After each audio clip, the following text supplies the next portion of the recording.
Sir ನಮಸ್ತೆ. ನಮಸ್ತೆ ತಾಯಿ, ಎಲ್ಲಿಂದ ಫೋನ್ ಮಾಡ್ತಿರೋದು? ಸರ್ ಊರು ಬೇಡ ಅಂತೀನಿ. ಆಯ್ತು, ಇದೇ ಮೊದಲನೇ ಸರಿ ಕರೆ ಮಾಡ್ತಿರೋದಾ? ಹೌದು ಸರ್, ಇದೆ ಮೊದಲನೇ ಸರ್. ಏನು ಮಾಡ್ಕೊಂಡಿರೋದವ? ಸರ್ ಮನೇಲಿರೋದು, ಅಂದ್ರೆ ಅದೇ ಮನೆ ಕೆಲಸ ಮಾಡ್ಕೊಂಡಿರೋದು. ಆಯ್ತು, ಕಾರ್ಯಕ್ರಮ ಯಾವಾಗ್ಲಿಂದ ನೋಡ್ತಿದ್ದೀರಿ? ಸರ್ ಒಳ್ಳೆ 1 ವರ್ಷ ಆಗ್ತಾವಂತಲ್ಲ. 1 ವರ್ಷ? ಹಾ, ಇದೇ ಮಾರ್ಚ್ 1 ವರ್ಷ ಆಯ್ತು ಸರ್ ನೋಡಕತ್ತಿ. ಒಳ್ಳೇದವ. ಏನಾದ್ರು ಹೇಳೋದಿದ್ಯಾ? ಸರ್ ಬಾಳನೇ ಹೇಳದೈತೆ. ಬಾಳನೇ ಹೇಳೋದೈತೆ. ಎಷ್ಟು ವರ್ಷ ತಾಯಿ ನಿಮಗೆ? ಸರ್ ನನಗೀಗ 36. 36. ಆಯ್ತು, ಹೇಳ್ತಾಯಿ. ಸರ್ ನಾವು ಅಪ್ಪ ಅಮ್ಮಗೆ 5 ಜನ ಮಕ್ಕಳು. ಹಲೋ. ಹೇಳುವ. ಹಾ ಸರ್, ನಾವು 5 ಜನ ಮಕ್ಕಳು. ನಾನೇ ದೊಡ್ಡವಳು ಎಲ್ರಿಗಿನ. 2 ತಂಗಿ 2 ತಮ್ಮ. ತಂಗಿಯರ್ದು 2 ಮದ್ವೆ ಆಗೈತೆ. ತಮ್ಮರಿನ್ನು ಮದ್ವೆ ಆಗಿಲ್ಲ. ಒಬ್ರದ್ದು MBBS ಕಂಪ್ಲೀಟ್ ಆಗಿ ಡಾಕ್ಟರ್ ಆಗಿದ್ದಾರೆ ಗೌರ್ಮೆಂಟ್ ಹಾಸ್ಪಿಟ್ಲಾಗೆ. ನೀವೇ ದೊಡ್ಡವರ? ನಾನೇ ದೊಡ್ಡವಳು, ಎಲ್ರಿಗಿನ ನಾನೇ ದೊಡ್ಡವಳು. ಇನ್ನೊಬ್ಬ ಇದು ಸರ್ಕಲ್ ಪೊಲೀಸ್ ಆಗಿದ್ದೆ, ಅವನು ಮಂಗಳೂರಾಗ ಇದ್ದಾನೆ. ಸರ್ ಅಲ್ಲೆಲ್ಲ ಏನು ಪ್ರಾಬ್ಲಮ್ ಇಲ್ಲ, ಎಲ್ಲ ಚೆನ್ನಾಗಿ ಐತೆ. ಆಯ್ತು. ಇಲ್ಲಿ ನಾನು ಸ್ಕೂಲ್ ಡೇಸ್ ಮುಗಿದ ತಕ್ಷಣನೇ ನನಗೆ ಮದ್ವೆ ಮಾಡ್ಬಿಟ್ರು ನಮ್ಮ ಸೋದ್ರ ಮಾವಿಗೆ. 10ನೇ ಕ್ಲಾಸ್ ಮುಗ್ದಾದ್ಮೇಲೆ? SLC ಮುಗಿದ ತಕ್ಷಣನೇ ನಮ್ಮ ಅಜ್ಜಿ ಕೈಲಿ ಅರ್ಜಿ ಮಾಡೋದಾಗಲ್ಲ ಅಂತ ಹೇಳಿ ಮದ್ವೆ ಮಾಡಿದ್ರು. ಅಂದ್ರೆ ನಿಮ್ಮ ಅಮ್ಮನ ಅಂದ್ರೆ ನಿಮ್ಮ ಅಮ್ಮನ ತಮ್ಮ? ತಮ್ಮ. ಓ, ನಿಮ್ದು ಅದೇ ಕೇಸು? ಅಯ್ಯೋ ಸರ್, ಬಾಳನೇ ಐತೆ ಸರ್. ಇಲ್ಲಿಗೆ ಜೀವನ ಸಾಕು ಅನ್ನ ಅಂತ ಬಂದ್ ನಿಂತಿದೀನಿ. ಆದ್ರೂ ಏನೋ ನಿಮ್ ಪ್ರೋಗ್ರಾಮ್ ಕೇಳಿ. ಆಯ್ತಾಯ್ತು, ಹೇಳುವ. ಮದ್ವೆ ಮಾಡಿದ್ರು. ನಮ್ಮ ಮಾಮ ಮದ್ವೆ ಮಾಡ್ಕೊಳಕ್ ಇಷ್ಟ ಇರ್ಲಿಲ್ಲ ನನ್ನ ಅವ್ರಿಗೆ. ಆದ್ರೂ ನಮ್ಮ ಅಜ್ಜಿ ಕೈಲಿ ಅಡ್ಗೆ ಮಾಡೋದಾಗಲ್ಲ ಅಂತ ಹೇಳಿ ನಮ್ಮಮ್ಮರೆಲ್ಲ ತವ್ರ ಮನೇನ ಸೆಂಟಿಮೆಂಟಿಗೆ ಮದ್ವೆ ಮಾಡ್ಕೊಟ್ರು. ನನಗೂ ಅವಾಗಿನ್ನು ಸ್ಕೂಲಿಗೆ ಹೋಗ್ತಾ ಇದ್ನಲ್ಲ, ಅಷ್ಟೇ ನನಗೂ ಜೀವನ ಬಗ್ಗೆ ಅಷ್ಟೇನ್ ಇರ್ಲಿಲ್ಲ. ಏನೋ ಎಲ್ರು ಮದ್ವೆ ಆಗೋದೆಲ್ಲ ಬಿಡು ಯಾರನ್ನಾದ್ರೆ ನಮ್ಮ ಮಾವನ ಅಂತೇಳಿ ನಾನು ಆದೆ. ಅವ್ರಿಗೆ ಅಷ್ಟು ಇಷ್ಟ ಇರ್ಲಿಲ್ಲ ಸರ್. ಅವ್ರು ಅಷ್ಟೇ ಸುಮ್ನೆ ಏನೋ ಆಗಿದ್ದೀನಿ ಅನ್ನೋ ಲೆಕ್ಕಕ್ಕಿದ್ರು. ತಾಳಿ ಒಂದ್ ಕಟ್ಟಿ ಬಿಟ್ರೆ ಇನ್ನ ಅವ್ರ ನನ್ ಮದ್ವೆ ಇನ್ಯಾವ ಸಂಬಂಧನೂ ಇರ್ಲಿಲ್ಲ. ನನಗೂ ಅವಾಗಿನ ಚಿಕ್ಕ ವಯಸ್ಸಲ್ಲ ಅಷ್ಟು ಅದ್ರ ಬಗ್ಗೆ ಅನುಭವನೂ ಇರ್ಲಿಲ್ಲ. ನಾನು ಅಷ್ಟೇ ನಂಗಿದ್ದೆ. ಹಂಗೆ ನಮ್ಮ ಅಜ್ಜಿ ಜೊತೆ ಇದ್ನಲ್ಲ, ಹಂಗಾಗಿ ನನ್ಗದು ಅಜ್ಜಿ ಮನೆ ಅನ್ನೋ ತರ ಇತ್ತಲ್ಲ, ನನ್ಗೆ ಅದೇನು ಅಷ್ಟು ಕಷ್ಟ ಅಂತ ಅನಿಸ್ಲಿಲ್ಲ. ಅಲ್ಲಿ ಗಂಡ ಅನ್ನೋದಕ್ಕಿಂತ ಅದು ಮಾವ ಅನ್ನೋ ಭಾವನೆ ಜಾಸ್ತಿ ಇತ್ತು. ಹಂಗೆ ಸುಮ್ನೆ ಹಿಂಗೆ ಮಾಡ್ಕೊಂಡು ಒಂದ್ 5-6 ವರ್ಷ ಹಂಗೆ ಮಾಡ್ಕೊಂಡಿದ್ವಿ ಸುಮ್ನೆ. ತಾಳಿ ಒಂದ್ ಕಟ್ಟಿದಷ್ಟು ದೈಹಿಕವಾಗಿ ಯಾವ ಸಂಬಂಧನೂ ಇರ್ಲಿಲ್ಲ, ಮಕ್ಳು ಮರಿ ಅಂತ ಏನ್ ಆಗ್ಲಿಲ್ಲ. ಆಮೇಲೆ ಸ್ವಲ್ಪ ದಿನ ಆದ್ಮೇಲೆ ಅವ್ರಿಗೆ ಏನ್ ಅನ್ನಿಸ್ತೇನೋ, ನಾನು ಇಲ್ಲ ಮಮ್ಮಳ ಊರಾಗಿದ್ದೆ, ಅಮ್ಮ ಹುಷಾರಿಲ್ಲ ಅಂತ ಹೇಳಿ 1-2 ತಿಂಗಳು ಹಂಗ ಊರ್ ಕಡೆ ಬಂದಿದ್ದೆ. ಅಂದ್ರೆ ಹೇಳಿದೆ ಬಂದಿದ್ದು, ಎಲ್ಲಾನು ಚೆನ್ನಾಗೇ ಇತ್ತು. ಹಂಗೆ ಅಂದ್ರೆ ಸುಮ್ಮನೆ ಒಳಗೆ ಸಣ್ಣ ಪುಟ್ಟ ಜಗಳ ಇರವು. ನಾನು ಊರಿಗೆ ಬಂದಿದ್ದಲ್ಲ, ಆ ಟೈಮಿಗೆ ಏನ್ ಸೀರಿಯಸ್ ಪ್ರಾಬ್ಲಮ್ ಏನ್ ಇರ್ಲಿಲ್ಲ ಸರ್. ಅವ್ರು ನಮ್ಮ ಮಾವರೆಲ್ಲ ಸೇರ್ಕೊಂಡು, ಇನ್ನೂ 4 ಜನ ದೊಡ್ಡ ಮಾವರಿದ್ರು, ಅವರೆಲ್ಲ ಸೇರಿ ಅವ್ರಿಗೆ ಗೊತ್ತಿಲ್ದಂಗೆ ಹೋಗಿ ಬೇರೆ ಮದುವೆ ಮಾಡ್ಕೊಂಡ್ರು. ಯಾರು? ನಮ್ಮ ಅಮ್ಮನ ಬೇರೆ ಇನ್ನು ದೊಡ್ಡ ಅಣ್ಣರು ಇನ್ನು 4 ಜನ ಇದ್ದಾರೆ. ನಮ್ಮ ಮಾಮರ 5 ಜನ. ಅಂದ್ರೆ ನಿನ್ನ ಗಂಡನ ಅಣ್ಣ ತಮ್ಮದಿರು? ಅಣ್ಣ ತಮ್ಮಂದ್ರು. ಅಂದ್ರೆ ಅವ್ರಿಗೂ ಕೂಡ ನನ್ನ ಮದ್ವೆ ಮಾಡ್ಕೋಬೇಕಾದ್ರೆ ಇಷ್ಟ ಇರ್ಲಿಲ್ಲ. ಒಟ್ಟು ಅವ್ರು ಯಾರಿಗೂ ಅಷ್ಟು ಇಷ್ಟ ಇರ್ಲಿಲ್ಲ. ನಮ್ಮ ಮಾಮರು ಯಾರು ಸರಿಯಾಗಿ ಮದ್ವೆಗೆ ಬಂದಿರ್ಲಿಲ್ಲ. ನಮ್ಮ 2ನೇ ಮಾಮ ಅಷ್ಟೇ ಮದ್ವೆಗೆ ಬಂದದ್ದು. ಇನ್ನು 3 ಜನ ಯಾರು ಮದ್ವೆಗೆ ಬಂದಿರ್ಲಿಲ್ಲ. ಸ್ವಲ್ಪ ಅವ್ರಿಗೆ ನಮ್ಮ ಮೇಲೆ ಸಿಟ್ಟಿತ್ತು, ಹಂಗಾಗಿ ಬಂದಿರ್ಲಿಲ್ಲ ಅವ್ರು ಯಾರು ಮದ್ವೆಗೆ. ನಮ್ಮ ಅಜ್ಜಿಗೆಲ್ಲ ಅಡ್ಗೆ ಮಾಡೋದಾಗಲ್ಲ ಅನ್ನೋ ಸೆಂಟಿಮೆಂಟ್ ನನ್ನ ಕೊಟ್ಟು ಮದ್ವೆ ಮಾಡಿದ್ರು. ಅದು ಅವರೆಲ್ಲ ಏನ್ ಅಂತ ಪ್ರಾಬ್ಲಮ್ ಆಗ್ಲಿಲ್ಲ. ಅದು ಒಟ್ಟು ನಾವು ಇವರೆಲ್ಲ ಚೆನ್ನಾಗಿದ್ವಲ್ಲ, ನಮ್ಮ ಅಜ್ಜಿ ನಮ್ಮ ಮಾವನ ಮನೆ ಎಲ್ಲ ಅಂತ ಹಂಗೆ ಸುಮ್ನೆ ಹಿಂಗೆ ನಮ್ಮ ಮಾಮ ಇಷ್ಟ ಇದ್ದ ಮದ್ವೆ ಆಗಿತ್ತು. ಹಂಗೆ ಸುಮ್ನೆ ಇದ್ದೆ. ನನಗೂ ಅಷ್ಟು ಮದ್ವೆ ಅದೆಲ್ಲ ಗಂಡ ಅನ್ನೋದ್ರ ಬಗ್ಗೆ ಅಷ್ಟು ಗೊತ್ತಿರ್ಲಿಲ್ಲ. ಸುಮ್ನೆ ಹಂಗೆ ಬಂದೆ ನಾನು. ಮದ್ವೆ ಆಗ ಒಂದ್ 6 ವರ್ಷ ಆಗಿತ್ತು. ನನಗೆ ಅವಾಗ 22-23 ವರ್ಷ ಇತ್ತೇನೋ. ಅವ್ರು ಗೊತ್ತಿಲ್ದಂಗೆ ಹೋಗಿ ಬೇರೆ ಕಡೆ ಮದ್ವೆ ಮಾಡ್ಕೊಂಬಂದರೆ. ಮದ್ವೆ ಮಾಡ್ಕೊಂಬಂದು 1 ವಾರ ಹಂಗಾದ್ಮೇಲೆ ನಮ್ ದೊಡ್ಡಮ್ಮನ ಮಗ ನಮ್ಮ ಅಣ್ಣಗೆ ಯಾರೋ ಫೋನ್ ಮಾಡಿ ಹೇಳಿದಾರೆ, ನಿಮ್ಮ ಮಾಮಿಗೆ ಮಾಡ್ಕೊಂಡಾನೆ ಅಂತಂದು. ಆಮೇಲೆ ನಮ್ಮ ಅಣ್ಣ ನಮ್ಗೆ ಹೇಳ್ದ, ಹಿಂಗೆ ಗೊತ್ತಿಲ್ಲ ಹೋಗಿ ಮದುವೆ ಮಾಡ್ಕೊಂಬಂದಾನಂತೆ. ಆಮೇಲೆ ಸ್ವಲ್ಪ ನಮ್ಮ ಅಪ್ಪಾಜಿ, ನಮ್ಮೂರಾಗಿನ ನಮ್ ಬೇರೆಯವ್ರು, ನಮ್ಮ ಅಣ್ಣರೆಲ್ಲ ಹೋಗಿ ವಿಚಾರಿಸಿದ್ರು. ಹೌದು ಅಂತ. ಗಂಡನ ಅಣ್ಣ ಬೇರೆ ಮದುವೆ ಮಾಡ್ಕೊಂಡಿರೋದು? ಇಲ್ಲ, ನಮ್ಮ ಮಾಮನೆ, ನಮ್ಮ ಲಾಸ್ಟ್ನೇ ಮಾಮಗೆ ಅವರೆಲ್ಲರೂ ಸೇರಿ ಮಾಡಿದ್ರು. ಅಲ್ಲ, ನಿಮ್ ಗಂಡನೇ ಬೇರೆ ಮದುವೆ ಮಾಡ್ಕೊಂಡ್ರ? ಬೇರೆ ಮದುವೆ ಮಾಡ್ಕೊಂಡ್ರು ಗೊತ್ತಿಲ್ದಂಗೆ. ಅದನ್ನ ಯಾರೋ 3ನೇವ್ರು ನಮ್ಮ ಅಣ್ಣ ಅಂದ್ರೆ ನಮ್ ದೊಡ್ಡಮ್ಮನ ಮಗ ಫೋನ್ ಮಾಡಿ ಹೇಳಿದ್ರು, ನೋಡು ಹಿಂಗೆಲ್ಲ ಮಾಡ್ಕೊಂಬಿಟ್ಟಾನೆ ನಿಮ್ ಮಾವ ಅಂತ. ಅಂದ್ರೆ ನೀನ್ 2 ಅಕ್ಕ ತಂಗಿ ಮಕ್ಳಲ್ಲ. ಆಮೇಲೆ ನಮ್ಮ ಅಣ್ಣ ವಿಷಯ ಗೊತ್ತಾದ, ಅವ್ನು ನಮಗ್ ಹೇಳ್ದ. ನಮ್ಮನೆಗ್ ಬಂದ್ ಹೇಳ್ದ, ನೋಡಮ್ಮ ಚಿಕ್ಕಮ್ಮ ಹಿಂಗೆಲ್ಲ ಮಾಡ್ಕೊಂಡನಂತೆ ಮಾಮ ಅಂತಂದು. ಆಮೇಲೆ ನಮ್ಮ ಅಪ್ಪಾಜಿ ಇನ್ನು ನಮ್ಮ ಅಣ್ಣ ತಮ್ಮ 4-5 ಜನ ಹೋಗಿ ಎಲ್ಲ ಕೇಳಿದ್ರೆ ಅದು ಹೌದು ಅಂತ ವಿಷಯ ಕನ್ಫರ್ಮ್ ಆಯ್ತು.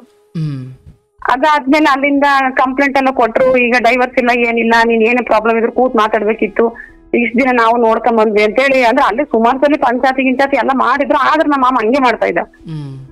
ಅಂದ್ರೆ ಸ್ವಲ್ಪ ಮನೆ ಕಡೆಗೆಲ್ಲ ಫೈನಾನ್ಸಿಯಲ್ ಎಲ್ಲ ಪ್ರಾಬ್ಲಮ್ ಇತ್ತು. ಆದ್ರೂ ನಾನು ಸುಮ್ನೆ ಹಂಗೆ ನಮ್ಮ ಅಜ್ಜಿ ಇತ್ತಲ್ಲ, ನಮ್ಮ ಅಜ್ಜಿ ಜೊತೆ ಇದ್ದದಕ್ಕೆ ನನ್ಗೇನ್ ಅಷ್ಟು ಕಷ್ಟ ಅನಿಸ್ತಿರ್ಲಿಲ್ಲ. ಹೆಂಗೋ ಸುಮ್ನೆ ಇದ್ದೆ ಅದ್ಲಾಗ ಹಂಗೇನೆ ಏನೋ ಬಿಡತ್ತ ಹೋಗ್ಲಿ ಅಂತೇಳಿ. ನಿಮ್ಮನ್ನ ಮದುವೆ ಮಾಡೋ ವಿಚಾರದಲ್ಲಿ ಹೆಚ್ಚು ಇನ್ವಾಲ್ವ್ಮೆಂಟ್ ನಿಮ್ಮ ಅಮ್ಮಂದು ನಿಮ್ಮ ಅಜ್ಜಿದು?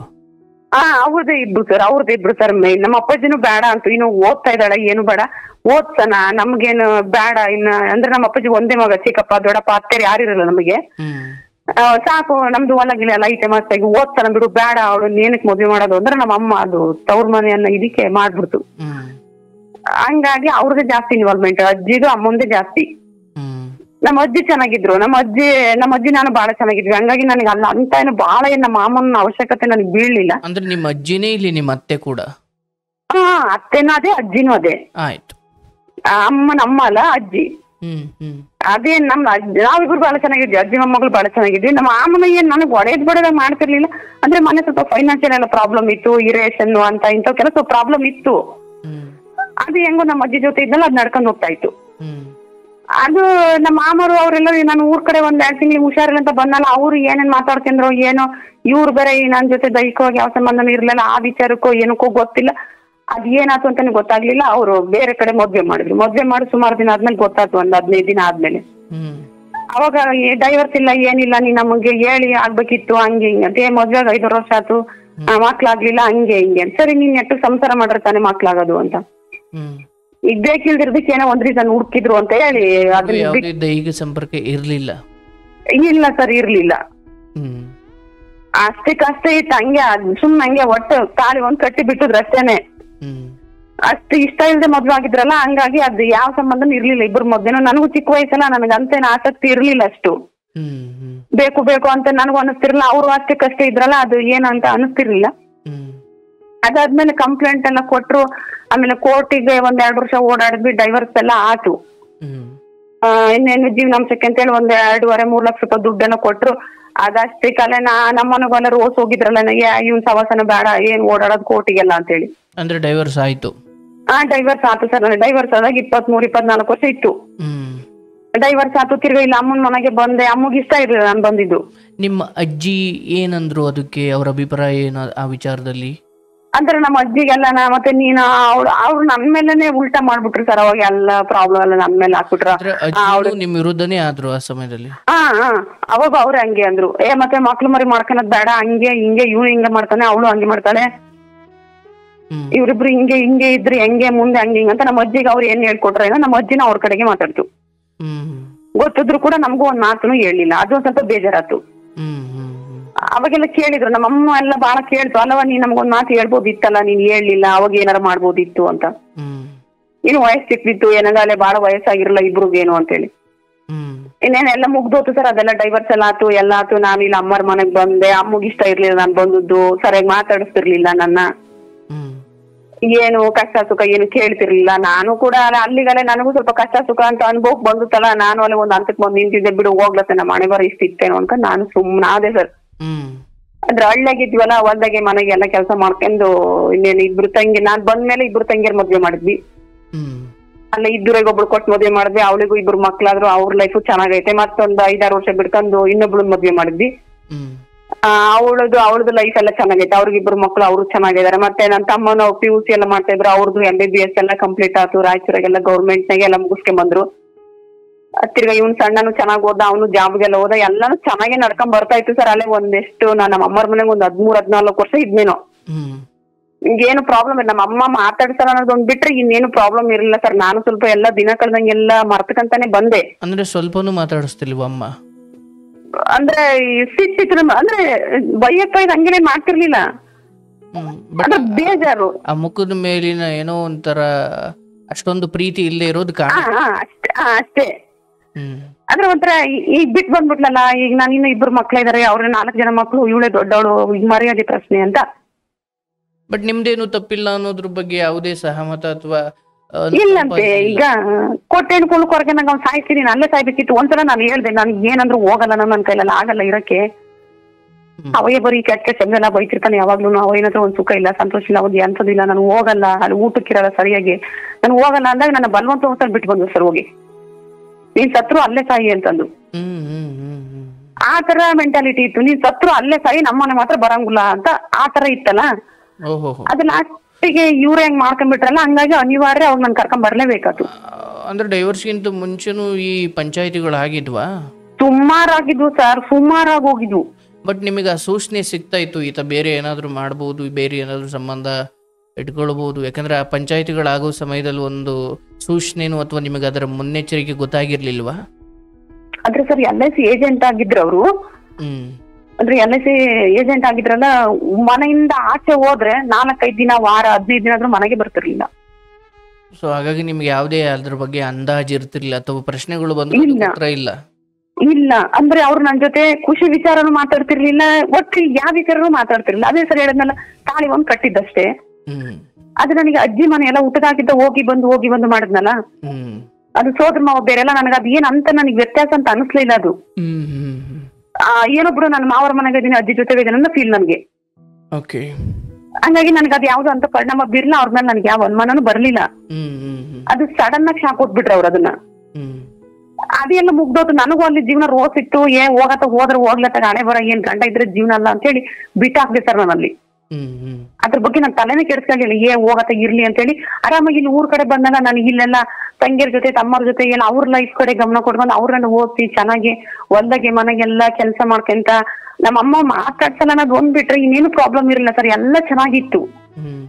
ಅಂದ್ರೆ ಸ್ವಲ್ಪ ಸ್ಟ್ರಿಕ್ಟ್ ಆಗಿ ಬೆಳೆಸಿತ್ತು ನಮ್ಮನ್ನ. ಅಂದ್ರೆ ಯಾರ ಜೊತೆ ಮಾತಾಡೋದು, ಹಂಗೆ ಹಿಂಗೆ ಫೋನ್ ಮಾತಾಡೋದು ಆತರ ಎಲ್ಲ ಏನು ಇರಲಿಲ್ಲ ಸರ್. ಬಹಳ ಒಳ್ಳೆ ಸಂಸ್ಕಾರ ಕೊಟ್ಟು ಚೆನ್ನಾಗಿ ಬೆಳೆಸಿದ್ರು ನಮ್ಮನ್ನ.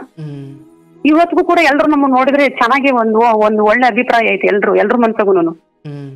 ಚಿಕ್ಕ ವಯಸ್ಸಿಗೆ ಬಿಟ್ಟು ಬಂದ್ರು ಕೂಡ ಆತರ ಯಾವ ಕೆಟ್ಟ ಇದನ್ನು ಮಾಡ್ಕೊಳ್ಳಿಲ್ಲ ಸರ್. ನಾನು ಚೆನ್ನಾಗಿ ಬಂದೆ. ಆದ್ರೆ ನಾನು ಎಲ್ಲಿ ಎಡವಿದೆ ಅಂತಂದ್ರೆ, ಎಲ್ಲೂ ಎಡೋದೇ ಇಲ್ಲಿ ಬಂದು ಎಡಬಿಟ್ಟೆ ನಾನು. ಅಂದ್ರೆ ನಂದು 22 ವರ್ಷ ಇದ್ದಾಗ ನನ್ನ ಸ್ಕೂಲ್ ಡೇ ಫ್ರೆಂಡ್ ಒಬ್ರು ಸಿಕ್ಕರು ನನ್ಗೆ. SLC ಓದುವಾಗ ನಮ್ಮೂರು ಅವ್ರೂರು ಅಕ್ಕಪಕ್ಕ ಇತ್ತು. ನಮ್ಮೂರಿಗೆ ನಾನು ಹುಟ್ಟಿದೂರಾಗ ಬರ 5ನೇ ಕ್ಲಾಸ್ ತನಕ ಇತ್ತು. ಅಲ್ಲಿಂದ ತಿರ್ಗಾ 1.5 ಕಿಲೋಮೀಟರ್ 2 ಕಿಲೋಮೀಟರ್ ಪಕ್ಕ ಊರಿಗೆ ಹೋಗ್ಬೇಕಿತ್ತು. ಅವರು ಆ ಊರಾಗ ಅಜ್ಜಿ ಮನೆಗಿದ್ರು. ಅವ್ರ ಊರು ಬೇರೆ ಊರು. ಅವ್ರು ಬಂದಲ್ಲಿ ಅಜ್ಜಿ ಮನೆಗೆ ಹೋಗ್ತಾ ಇದ್ರು, ನಾವು ನಮ್ಮೂರಿಂದ ಹೋಗ್ತಾ ಇದ್ವಿ, ಅವ್ರವ್ರ ಅಜ್ಜಿ ಮನೆಯಿಂದ ಬರ್ತಾ ಇದ್ರು. ಆ ಸ್ಕೂಲ್ ಡೇಸಿಂದ ನೋಡ್ಕೊಂತ ಬಂದಿದ್ವಿ. ಇನ್ನೇನು SLC ಮುಗಿದ ತಕ್ಷಣ ಅವ್ರು ಬೇರೆ ಆದ್ರೂ ನಮ್ ಪಾಡಿಗೆ, ಅಂದ್ರೆ ಮುಖ ನೋಡಿದ್ದಷ್ಟೇ, ಈ ತರ ಲವ್ ಗಿವೆಲ್ ಏನ್ ಇರ್ಲಿಲ್ಲ, ನೋಡಿದ್ದಷ್ಟೇ, ಕ್ಲಾಸ್ಮೇಟ್ಸ್ ಅಷ್ಟೇ, ಫ್ರೆಂಡ್ ಅಂತ. ಆಮೇಲೆ ಅದಾದ್ಮೇಲೆ ಅವ್ರ ಪಾಡಿಗೆ ಅವ್ರಾದ್ರು, ನಮ್ ಪಾಡಿಗೆ ನಮ್ ಮದ್ವೆ ಮಾಡಿದ್ರು, ನಮ್ ಲೈಫ್ಗಳು ಆದ್ವು. ತಿರ್ಗಾ ನಮ್ದು ಇಷ್ಟೆಲ್ಲ ಪ್ರಾಬ್ಲಮ್ ಆದ್ಮೇಲೆ ಅವ್ರು ಯಾರು ಹೇಳಿದ್ರಂತೆ, ಪ್ರಿಯಾ ಅಂದ್ ಈ ತರ ಎಲ್ಲ ಪ್ರಾಬ್ಲಮ್ ಆಗ್ಬಿಟ್ಟೈತೆ ಅಂತಂದು. ಹಂಗೆ ಹೇಳಿದ್ಮೇಲೆ ಅವರು ಅಯ್ಯೋ ಹಂಗೆ ಅಂತ ಹಂಗೆ ಮಾತಾಡ್ಕೊಂತ ನಾನು ಅವಳಿಗೊಂದು ಲೈಫ್ ಕೊಡ್ತೀನಿ ಹಂಗೆ ಹಿಂಗೆ ಅಂತ. ಹಂಗೆ ಯಾರ ಹತ್ರ ನಮ್ ಫ್ರೆಂಡ್ ಹತ್ರ ಹೇಳಿದ್ರು ಅಂತ. ಹಿಂಗೆ ಮಾತಾಡುವಾಗ ಈ ತರ ಲೈಫ್ ಕೊಡ್ತೀನಿ ಅಂತ ಹೇಳ್ತದಾನೆ, ಸುಮ್ನೆ ನನ್ ಮದ್ವೆ ಆಗು ಅಂತ. ಬೇಡಪ್ಪ, ನಾನು ಒಂದ್ ಮದ್ವೆ ಆಗಿ ಸೋದರ ಮಾವ ಅಂತಾನೆ ಬೇಕಾದಷ್ಟು ಅನುಭವಿಸ್ಬಿಟ್ಟಿದೀನಿ. ಈಗ 2 ತಂಗಿಯರ್ ಮದ್ವೆ ಮಾಡಿನಿ, ಅವ್ರ ಮಕ್ಳಿದಾವೆ, ಅವೇ ನನ್ ಮಕ್ಳು ಅನ್ಕೊಂಡು ನಾನು ಜೀವನ ಮಾಡ್ತೀನಿ, ಬೇಡ ಅಂತೇಳಿ ಹೇಳ್ದೆ ನನ್ ಫ್ರೆಂಡ್ 2-3 ಹತ್ರನ, ಹುಡುಗಿಯರ ಹತ್ರನೇ. ಅವ್ರ ರಿಲೇಷನ್ ಆಗ್ಬೇಕಿತ್ತೆ, ಇಲ್ಲ ನಾನು ಅವಳು ಮದ್ವೆ ಹಾಕಿನಿ, ನಾನು ಅವಳಿಗೊಂದು ಲೈಫ್ ಕೊಡ್ತೀನಿ ಅಂತ. ಅಂದ್ರೆ ಅವ್ರ ಮದ್ವೆ ಆಗಿರಲ್ಲ ಸರ್, ಅವ್ರದ್ದು ಇದು ಫಸ್ಟ್ನೇ ಮದ್ವೆ, ನಂದು 2ನೇ ಮದ್ವೆ. ನಾನು ಅಲ್ಲೇ ಸರ್ ನಾನು ತಪ್ಪು ಮಾಡಿದ್ದು. ನನ್ನ ಲೈಫಾಗ ನಾನು ಎಲ್ಲೂ ಎಡವಲಿಲ್ಲ ಸರ್. ನಾನು ಒಂದ್ಸಲ ನಾನು ನೋವು ತಿಂದಿದ್ದೆ, ನಾನು ಇನ್ನೊಂದ್ಸಲ ಅದಕ್ಕೆ ಕೈ ಹಾಕ್ಬಾರ್ದಿತ್ತು. ನಾನು ಅಂತ ಅಡ್ಡಿ ಸರ್. ನಾನು ಇವತ್ತು ಎಷ್ಟು ಕಣ್ಣೀರ್ ಆಗ್ತಾ ಇದೀನಿ ಅಂತಂದ್ರೆ, ಎಷ್ಟೋ ಸರಿ ಸಾಯ್ಬೇಕು ಅನ್ಕೊಂಡ್ರೆ ನಿಮ್ ಪ್ರೋಗ್ರಾಮ್ ಕೇಳಿ ಬದುಕಿದ್ದೀನಿ ಅಂದ್ರೆ ತಪ್ಪೇನಿಲ್ಲ ಸರ್. ಕೇಳಿ ಆದ್ಮೇಲೆ ಹಿಂಗೆ ಅದು 4-5 ವರ್ಷ ಹಿಂಗೆ ಮಾತುಕತೆ ನಡೀತಾ ಇತ್ತು. ನಾನು ಹೇಳ್ದೆ, ಇಲ್ಲ ಬೇಡ, ನಮ್ಮಮ್ಮ ಒಪ್ಪಲ್ಲ, ನಾವ್ ಬರೀ ಆಚೆ ನಿಂತ್ರೇನೆ 1000 ಪ್ರಶ್ನೆ ಕೇಳ್ತತೆ, ಯಾರ ಜೊತೆ ಮಾತಾಡ್ತೀಯ, ಏನ್ ಮಾತಾಡ್ತೀಯ ಅಂತಂದು ಅಂತ. ನಾನು ಬರೀ ನಾನು 22 ವರ್ಷದಿಂದ ಬರೀ ನಾನು ಸೀರೆ ಉಡ್ಕೊಂತ ಇದ್ದೀನಿ, ಒಂದ್ ನೈಟಿ, ಒಂದ್ ಡ್ರೆಸ್ ಹಾಕಿ ಬಿಡ್ತಾ ಇಲ್ಲ. ಆತರ ಸಿಟ್ಟಾಗಿ ಬೆಳೆಸ್ತಾ ಇತ್ತು ನಮ್ಮಮ್ಮ. ನನ್ನ ಒಪ್ಪಲ್ಲ ನಮ್ಮನೆಗೆ, ಬೇಡ ಅಂದ್ರೂ ಕೇಳಿಲ್ಲ ಸರ್. ಅಂದ್ರೆ ಇವನ್ 23 ವರ್ಷಕ್ಕೆ ಡೈವರ್ಸ್ ಆದಾಗ ಅವರಾಗೆ ನಿಂತು ಬೇರೆ ಮದುವೆ ಮಾಡೋ ಚಿಕ್ಕ ಪ್ರಯತ್ನ ಕೂಡ ಮಾಡ್ಲಿಲ್ವಾ? ಅಂದ್ರೆ ಸರ್ ಅವಾಗ ನಾನು ಕೋರ್ಟಿಗೆ ಓಡಾಡ್ತಾ ಇದ್ನಲ್ಲ, ನಮ್ ಪರಿಚಯದವ್ರು ಒಬ್ರು ಲಾಯರ್ ಇದ್ರು. ಅವ್ರು ಹೇಳಿದ್ರು, ಅವ್ರು ಬಹಳ ಹೇಳಿದ್ರು, ಇಲ್ಲ ಏನು ಚಿಕ್ಕ ವಯಸ್ಸು ಐತೆ, ಇಲ್ಲಿಂದ ನೀವು ನೋಡ್ಕೊಳಕ್ ಆಗಲ್ಲ, ಒಬ್ಳನ್ನ ಹೆಂಗೆ ಮದ್ವೆ ಮಾಡೋಣ ಅಂತ ಬಹಳ ಫೋರ್ಸ್ ಮಾಡಿದ್ರು. ನಮ್ಮ ಅಮ್ಮ ಒಪ್ಲಿಲ್ಲ. ಮತ್ತೆ ಅವ್ರ ಉದ್ದೇಶ ಏನಿತ್ತು? ನಮ್ಮನೆಗೆ ಇರ್ಲಿ, ಮದ್ವೆ ಮಾಡೋದ್ ಬೇಡ, ನಮ್ಮನೆಗೆ ಇರ್ಲಿ, ಸಾಯ ತನಕ ನನಗೆ 3 ಜನ ಗಂಡ್ಮಕ್ಳು ಹೆಣ್ಮಕ್ಳು ಅಂತ ಇಟ್ಕೊತೀನಿ, ಒಟ್ಟ ಅವಳನ್ನ ಮದ್ವೆ ಮಾಡೋದ್ ಬೇಡ ಅನ್ನೋ ಲೆಕ್ಕ ಇತ್ತು. ನಮ್ಮನೆಗೆ ಇರ್ಲಿ. ನಮ್ಮ ಅಪ್ಪಾಜಿ ಇಷ್ಟ ಆಯ್ತು, ನಮ್ಮ ಅಪ್ಪಾಜಿ 2ನೇ ಮದ್ವೆ ಮಾಡೋಣ ಅಂತ. ಅವ್ಳದು ಒಂದ್ ಲೈಫ್ ಆಗತ್ತೆ, ಇರ್ಲಿ ನಾಳೆ ಅಣ್ಣ ತಮ್ಮನ ಹೆಂಡ್ತಾರೆ ಬಂದಾಗ ಯಾರು ಸೇರಲ್ಲ, ಇರ್ಲಿ ಮದ್ವೆ ಮಾಡೋಣ ಅಂತ ಸುಮಾರು ಜನ ಹೇಳಿದ್ರು ಮದ್ವೆ ಮಾಡೋಣ, ಏನು ಇವಾಗೆಲ್ಲ ಅಕ್ಕರ ಏನ್ ಆಗಲ್ಲ ಅಂತ. ಬ್ಯಾಡ್ವೇ ಬೇಡ ಅಂತ ನನಗೂ ಸ್ವಲ್ಪ ಯಾಕೋ ಎಲ್ಲರ ವಿರೋಧ ಕಡೆಗೆ ಆಗದೇನ್ ಬೇಡ ಬಿಡು, ಮುಂದೆ ಹಂಗೋ ಏನು ಬೇಡ, ಸೋದ್ರ ಮಾವ ಅಂತ ಆಗಿನಿ, ಇಷ್ಟು ಅನ್ಭವಿಸಿದೀನಿ, ಇಷ್ಟು ಮೋಸ ಹೋಗಿದ್ದೀನಿ, ಬೇಡ ಅಂತ ನಾನು ಅಲ್ಲೇ ಒಂದ್ ಹಂತಕ್ಕೆ ಬಂದು ನಿಂತ್ಬಿಟ್ಟೆ ಸರ್. ಮದ್ವೆ ಬೇಡ ಲೆಕ್ಕಕ್ಕೆ ಬಂದೆ ನಾನು. ಅದೆಲ್ಲ ಮುಗೀತು, ಅದೆಲ್ಲ ಚೆನ್ನಾಗಿತ್ತು ಸರ್. ನಾನ್ ಬಿಟ್ಟು ಬಂದ್ರು ಕೂಡ ನನ್ನ ಲೈಫ್ ಬಹಳ ಚೆನ್ನಾಗಿತ್ತು. ನಮ್ಮ ಅಮ್ಮ ಮಾತಾಡಲ್ಲ ಬಿಟ್ರೆ ಇನ್ಯಾವ ಪ್ರಾಬ್ಲಮ್ ಇರ್ಲಿಲ್ಲ. ಎಲ್ಲ ಮನೆ ಜವಾಬ್ದಾರಿ ನಾನೇ ನಿರ್ವಹಿಸ್ತಾ ಇದ್ದೆ. ಹೊಲ್ದಾಗೆ ಮನೆಗೆ ಎಲ್ಲ ಬಟ್ಟೆ ರೇಷನ್ ಅಂತ ಇಂತ ಎಲ್ಲ ನಮ್ ತಂಗಿಯರ್ ಮದ್ವೆ ಎಲ್ಲ ನಾನೇ ನಿಭಾಯಿಸಿದೆ. ಚೆನ್ನಾಗಿತ್ತು, ಎಲ್ಲರೂ ಚೆನ್ನಾಗಿದ್ವಿ. ಈ ಮನುಷ್ಯ ಎಲ್ಲಿಂದ ಬಂದ್ರು ನನ್ನ ಲೈಫ್ ಗೊತ್ತಾಗ್ಲಿಲ್ಲ ಸರ್. ನನ್ನ ಲೈಫೇ ನಾನಾಗಿ ನಾನೇ ನನ್ನ ಜೀವನ ಹಾಳು ಮಾಡ್ಕೊಂಡು ಇವತ್ತು ನಾನೇ ಒಂಟಿಯಾಗಿ ಕಣ್ಣೀರ್ ಆಗ್ತಾ ಇದೀನಿ. ಅಂದ್ರೆ ಅವರು ಇನ್ನೊಂದು ಲೈಫ್ ಕೊಡ್ತೀನಿ ಅಂತ ಫ್ರೆಂಡ್ಸ್ ಜೊತೆ ಹೇಳಿ ಕಳಿಸ್ತಿದ್ರಾ? ಅಂದ್ರೆ ನಾನು ಮಾತಾಡ್ತಾನೆ ಇದ್ದೆ, ನನ್ನೇ ಡೈರೆಕ್ಟ್ ಆಗಿ 2-3 ಸರಿ ಕೇಳಿದ್ರು. ಓ, ಅಂದ್ರೆ ಇದಾದ್ಮೇಲೆ ಅವ್ರು ಯಾವ ರೀತಿ ನಿಮ್ ಸಂಪರ್ಕಕ್ಕೆ ಬಂದ್ರು? ಅಂದ್ರೆ ಪಕ್ಕ ಅವ್ರ ಸೋದರ ಅವ್ರ ಅಜ್ಜಿ ಮನೆ ಇತ್ತು ಅಂತ ಹೇಳಿದ್ರೆ ಅವ್ರದೊಂದು ಗೃಹ ಪ್ರವೇಶ ಇತ್ತು. ಗೃಹ ಪ್ರವೇಶಕ್ಕೆ ಹೋಗಿದ್ದೆ ನಾನು. ಅಲ್ಲಿ ನೋಡಿ ಅದು ಸುಮಾರು ವರ್ಷ ಆಗಿತ್ತಲ್ಲ, ಪ್ರಿಯಾ ಅಲ್ಲ ಇದು ಅಂತ ಹಂಗೆ ಮಾತಾಡುವಾಗ, ಹೌದು ಅಂತ ಹಿಂಗೆ ಮಾತಾಡುವಾಗ ನಾನು ಹಿಂಗೆ ನಿನ್ ಫ್ರೆಂಡ್ ಮರ್ತ್ಬಿಟ್ಟಿದ್ಯಲ್ಲ ಹಂಗೆ ಅಂತ ಮಾತಾಡಿದ್ರೆ, ಇವಾಗ ನೆನ್ಪಾಗ್ತೈತಿ ಹೇಳಪ್ಪ ಅಂತ ಹಂಗೆ ಮಾತಾಡಿದ್ವಿ. ಮಾತಾಡಿದ್ಮೇಲೆ ಏನ್ ಲೈಫಲ್ಲಿ ಹಿಂಗ್ ಆಗ್ಬಿಟ್ಟೈತೆ ಅಂತಂದು, ಹಿಂಗ ಆಗೈತಪ್ಪ ಮತ್ತೆ ಏನ್ ಮಾಡಕ್ ನಮ್ಮ ಮನೆ ಬರೋಯ್ತಾನ ಆಗ್ಬಿಟ್ಟೈತೆ ಅಂತ ಹೇಳಿ ನಾನು ಅಲ್ಲಿ ಅದು ಹಂಗ್ ಮಾತಾಡಿದ್ಮೇಲೆ ನಂಬರ್ ಎಕ್ಸ್ಚೇಂಜ್, ಫೋನ್ ನಂಬರ್ ಇಸ್ಕೊಂಡ್ ಆದ್ಮೇಲೆ ಹಿಂಗೆ ಮಾಮೂಲಿ ಫ್ರೆಂಡ್ ತರ ಮಾತಾಡ್ಕೊಂಡು ಚೆನ್ನಾಗಿ ಇದ್ವಿ ಸರ್. ಎಲ್ಲರ ಜೊತೆ ಮಾತಾಡ್ತಾರೆ, ಅವ್ರ ಜೊತೆ ಮಾತಾಡ್ತಾನೆ ಇದ್ದೆ ನಾನು. ಅಂದ್ರೆ ಮನುಷ್ಯನು ಸ್ವಲ್ಪ ಒಳ್ಳೆರ ಇದ್ರು ಸರ್, ಒಳ್ಳೆರ ಇದಾರೆ, ಇವಾಗ್ಲೂ ಕೂಡ ಒಳ್ಳೆರ ಇದಾರೆ. ಇವಾಗ್ಲೂ ಅವ್ರ ಜೊತೆಗೆ ಇದ್ದೀನಿ ನಾನು. ಸರಿ, ಈಗ್ಲೂ ನಾವು 2ನೇ ಮದುವೆ ಮಾಡ್ತೀನಿ ಅವ್ರ ಜೊತೆಗೆ ಇದ್ದೀನಿ. ಅಂಡ್ ಅವ್ರು ಮದುವೆ ಮಾಡ್ಕೊಳ್ತೀನಿ ಅಂತ ಕೇಳಿದಾಗ ನೀವು ಒಪ್ಪಿರ್ಲಿಲ್ಲ? ಇಲ್ಲ ಸರ್, ಸ್ಟಾರ್ಟಿಂಗ್ ಒಪ್ಲಿಲ್ಲ. 4-5 ವರ್ಷ ಆದ್ರೂ ನಾನು ಒಪ್ಲಿಲ್ಲ. ನಾನು 2ನೇ ತಂಗಿ ಮದ್ವೆ ಆಗಿರಲಿಲ್ಲ. ಇನ್ನು ನಾನು ಹೇಳ್ದೆ ನಮ್ದು 2ನೇ ದಿನ ಉಪಾಸನೆ, ನನ್ನಿಂದ ಮದ್ವೆ ಮಾಡಿದ್ವಿ. 3ನೇ ದಿನ ಮದ್ವೆ ಆಗಿರಲ್ಲ, ನಮ್ 3ನೇ ಮದ್ವೆ ಆಗಿಲ್ಲ, ನಮ್ಮ ಅಮ್ಮ ಒಪ್ಪಲ್ಲ, ಬೇಡ ಅಂತ ಹೇಳ್ದೆ. ಮತ್ತೆ ನಾನು ಮನೆಗಿನೆಲ್ಲ ಬಿಟ್ಟು ಬರಲ್ಲ ಅಂತ ಹೇಳ್ದೆ. ನನ್ ಮನೆಯೆಲ್ಲ ಬಿಟ್ಟು ಬರಲ್ಲ, ಹಂಗೂ ನಿನಗ್ ನಾನ್ ಬೇಕೇ ಬೇಕು, ನಾನು ಲೈಫ್ ಕೊಡ್ತೀನಿ ಅಂತ ಅನ್ನೋದಾದ್ರೆ ನಮ್ಮ ಮನೆಯಲ್ಲ ನಿಮ್ಮ ಮನೆಯಲ್ಲ ಒಪ್ಪಿ ಮದ್ವೆ ಆಗೋಣ ಅಂತ ಹೇಳ್ದೆ ನಾನು. ಸರಿ ಆತಮ್ಮ, ನಾನು ಎಲ್ಲರ ಜೊತೆ ಮಾತಾಡ್ತೀನಿ ಅಂತ ಹಂಗೆ ಒಂದ್ 5-6 ವರ್ಷ ಹಿಂಗೆ ಸುಮ್ನೆ ಹಿಂಗೆ ಫೋನ್ ಹಂಗೆ ಹಿಂಗೆ ಮಾತಾಡ್ಕೊಂತ ಬಂದ್ವಿ ಸರ್. ಎಲ್ಲೋ ಆಚೆ ಹೋಗೋದು ಆತರ ಎಲ್ಲ ಇರ್ಲಿಲ್ಲ. ನಮ್ಮಮ್ಮ ಬಾಳ ಹಂಗ್ ಕಳಿಸ್ತಾನು ಇರ್ಲಿಲ್ಲ. ಅಂದ್ರೆ ನಮ್ ಫ್ಯಾಮಿಲಿ ಫ್ರೆಂಡೇ, ನನಗ್ ಒಬ್ಳಿಗೆಲ್ಲ ಇಡೀ ನಮ್ ರಿಲೇಷನ್, ನಮ್ಮ ಮನೆಯವರು ಎಲ್ರಿಗೂ ಪರಿಚಯ ಇದ್ರು ಅವ್ರು ಚೆನ್ನಾಗಿ. ಹಂಗಾಗಿ ಯಾರಿಗೂ ಅಷ್ಟು ಡೌಟ್ ಬರ್ತಿರ್ಲಿಲ್ಲ ಈ ತರ ಮಾತಾಡುವಾಗ ಹಿಂಗ್ ಇಷ್ಟಪಟ್ಟದಾನೆ, ಮದ್ವೆ ಕೇಳ್ತದಾನೆ ಅಂತಂದು. ಸರ್ ಮೊನ್ನೆ ಕೊರೋನಾ ಬಂತಲ್ಲ ಸರ್, ಫಸ್ಟ್ ಟೈಮ್ ಕೊರೋನಾ ಬಂತಲ್ಲ, ಲಾಕ್ ಡೌನ್ ಆಗಿತ್ತಲ್ಲ, ಅವಾಗ್ಲೇ ನಮ್ಮ ಮದ್ವೆ ಆಗಿದ್ದು ಮೇ 24ಕ್ಕೆ. ಈ ಮೇ 24 ಬಂದ್ರೆ 4-5 ವರ್ಷ ಆಯ್ತು ನಮ್ಮ ಮದ್ವೆ ಆಗಿ. ಹಂಗಾರೆ ಕೊರೋನಾ ಬಂದಿದ್ದೆ ತಪ್ಪಾಯ್ತು ಹಂಗಾರೆ.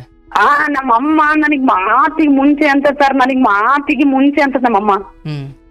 ನನ್ ತಮ್ಮ ಡಾಕ್ಟರ್ ಆಗಿರಲ್ಲ, ಅವನು ಹಂಗೆ ಅಂತಾನೆ, ನಿನಗೆ ಕರೆಕ್ಟ್ ಟೈಮಿನ ಲಾಕ್ ಡೌನ್ ಆಗ್ಬಿಡ್ತು, ಅವ್ರಿಗೆ ಮಾತಾಡಕ್ ಯಾರು ಸಿಗ್ಲಿಲ್ಲ, ನೀನ್ ಕರೆಕ್ಟ್ ಆಗಿ ತಗ್ಲಾಕಿದ್ದೆ ನೋಡು ಹೋಗಿ ಅಂತಂದು.